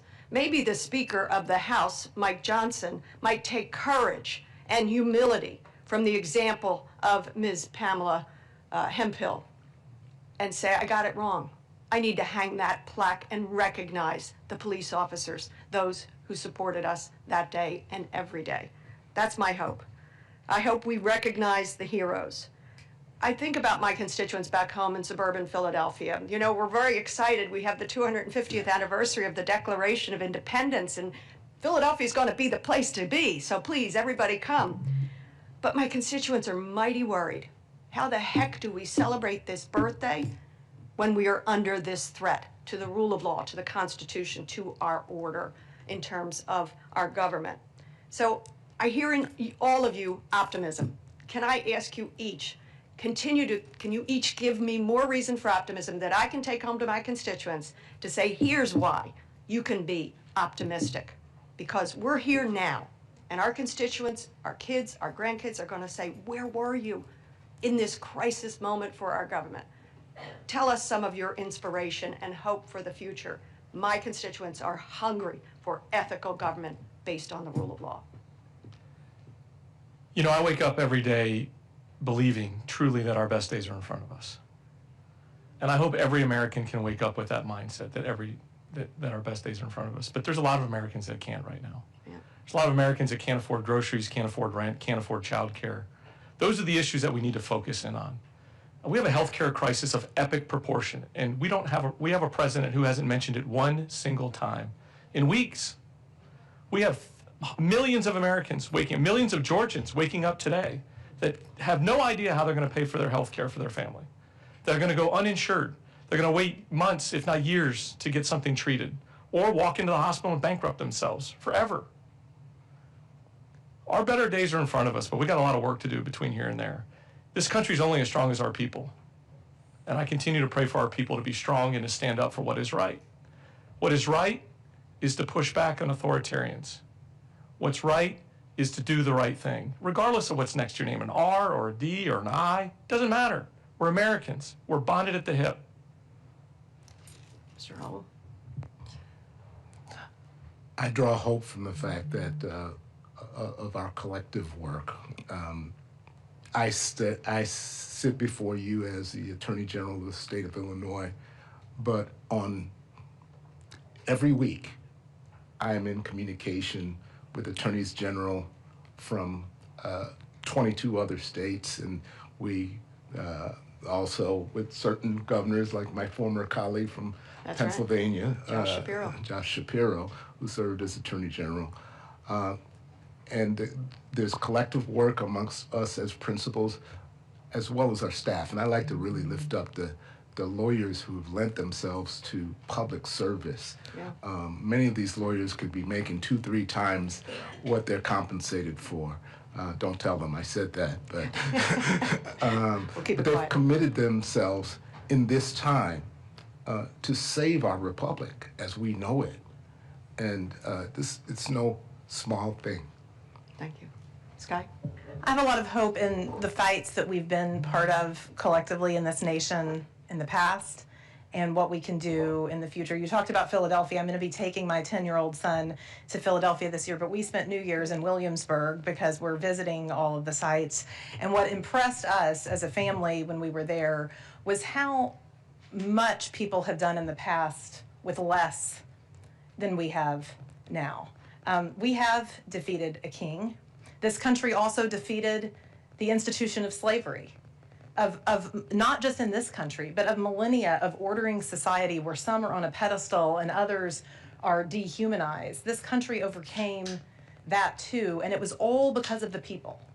It was all because of the will of people in their everyday lives, making a decision that they were going to rise above whatever barrier is out in front of them. And we see that in our work at Democracy Forward every day, where we see people across this country figuring out how they can engage in this matter. When large law firms and big corporate institutions won't go to court to challenge a president that's taking away, by the way, their very rights too, people in this country have shown up to do that work. So I get a lot of inspiration and hope from that. And we're seeing that it is something that really transcends people's backgrounds and ideologies. And I think there's this moment in this crisis to create a catalyst for real change. But all of us are going to have to do our part. Every single person, not just the lawyers, not just members of Congress, not just the people running for office, everyone. And I think that we'll see people step up to the plate. We the people. Thank you very much. Thank you, Chairman. Thank you very much. To gentlelady yields back. Let me say for our final panel, that hope and inspiration, we heard very clearly from your testimony here today. I thank you for that testimony. I'd like to thank everyone else who participated.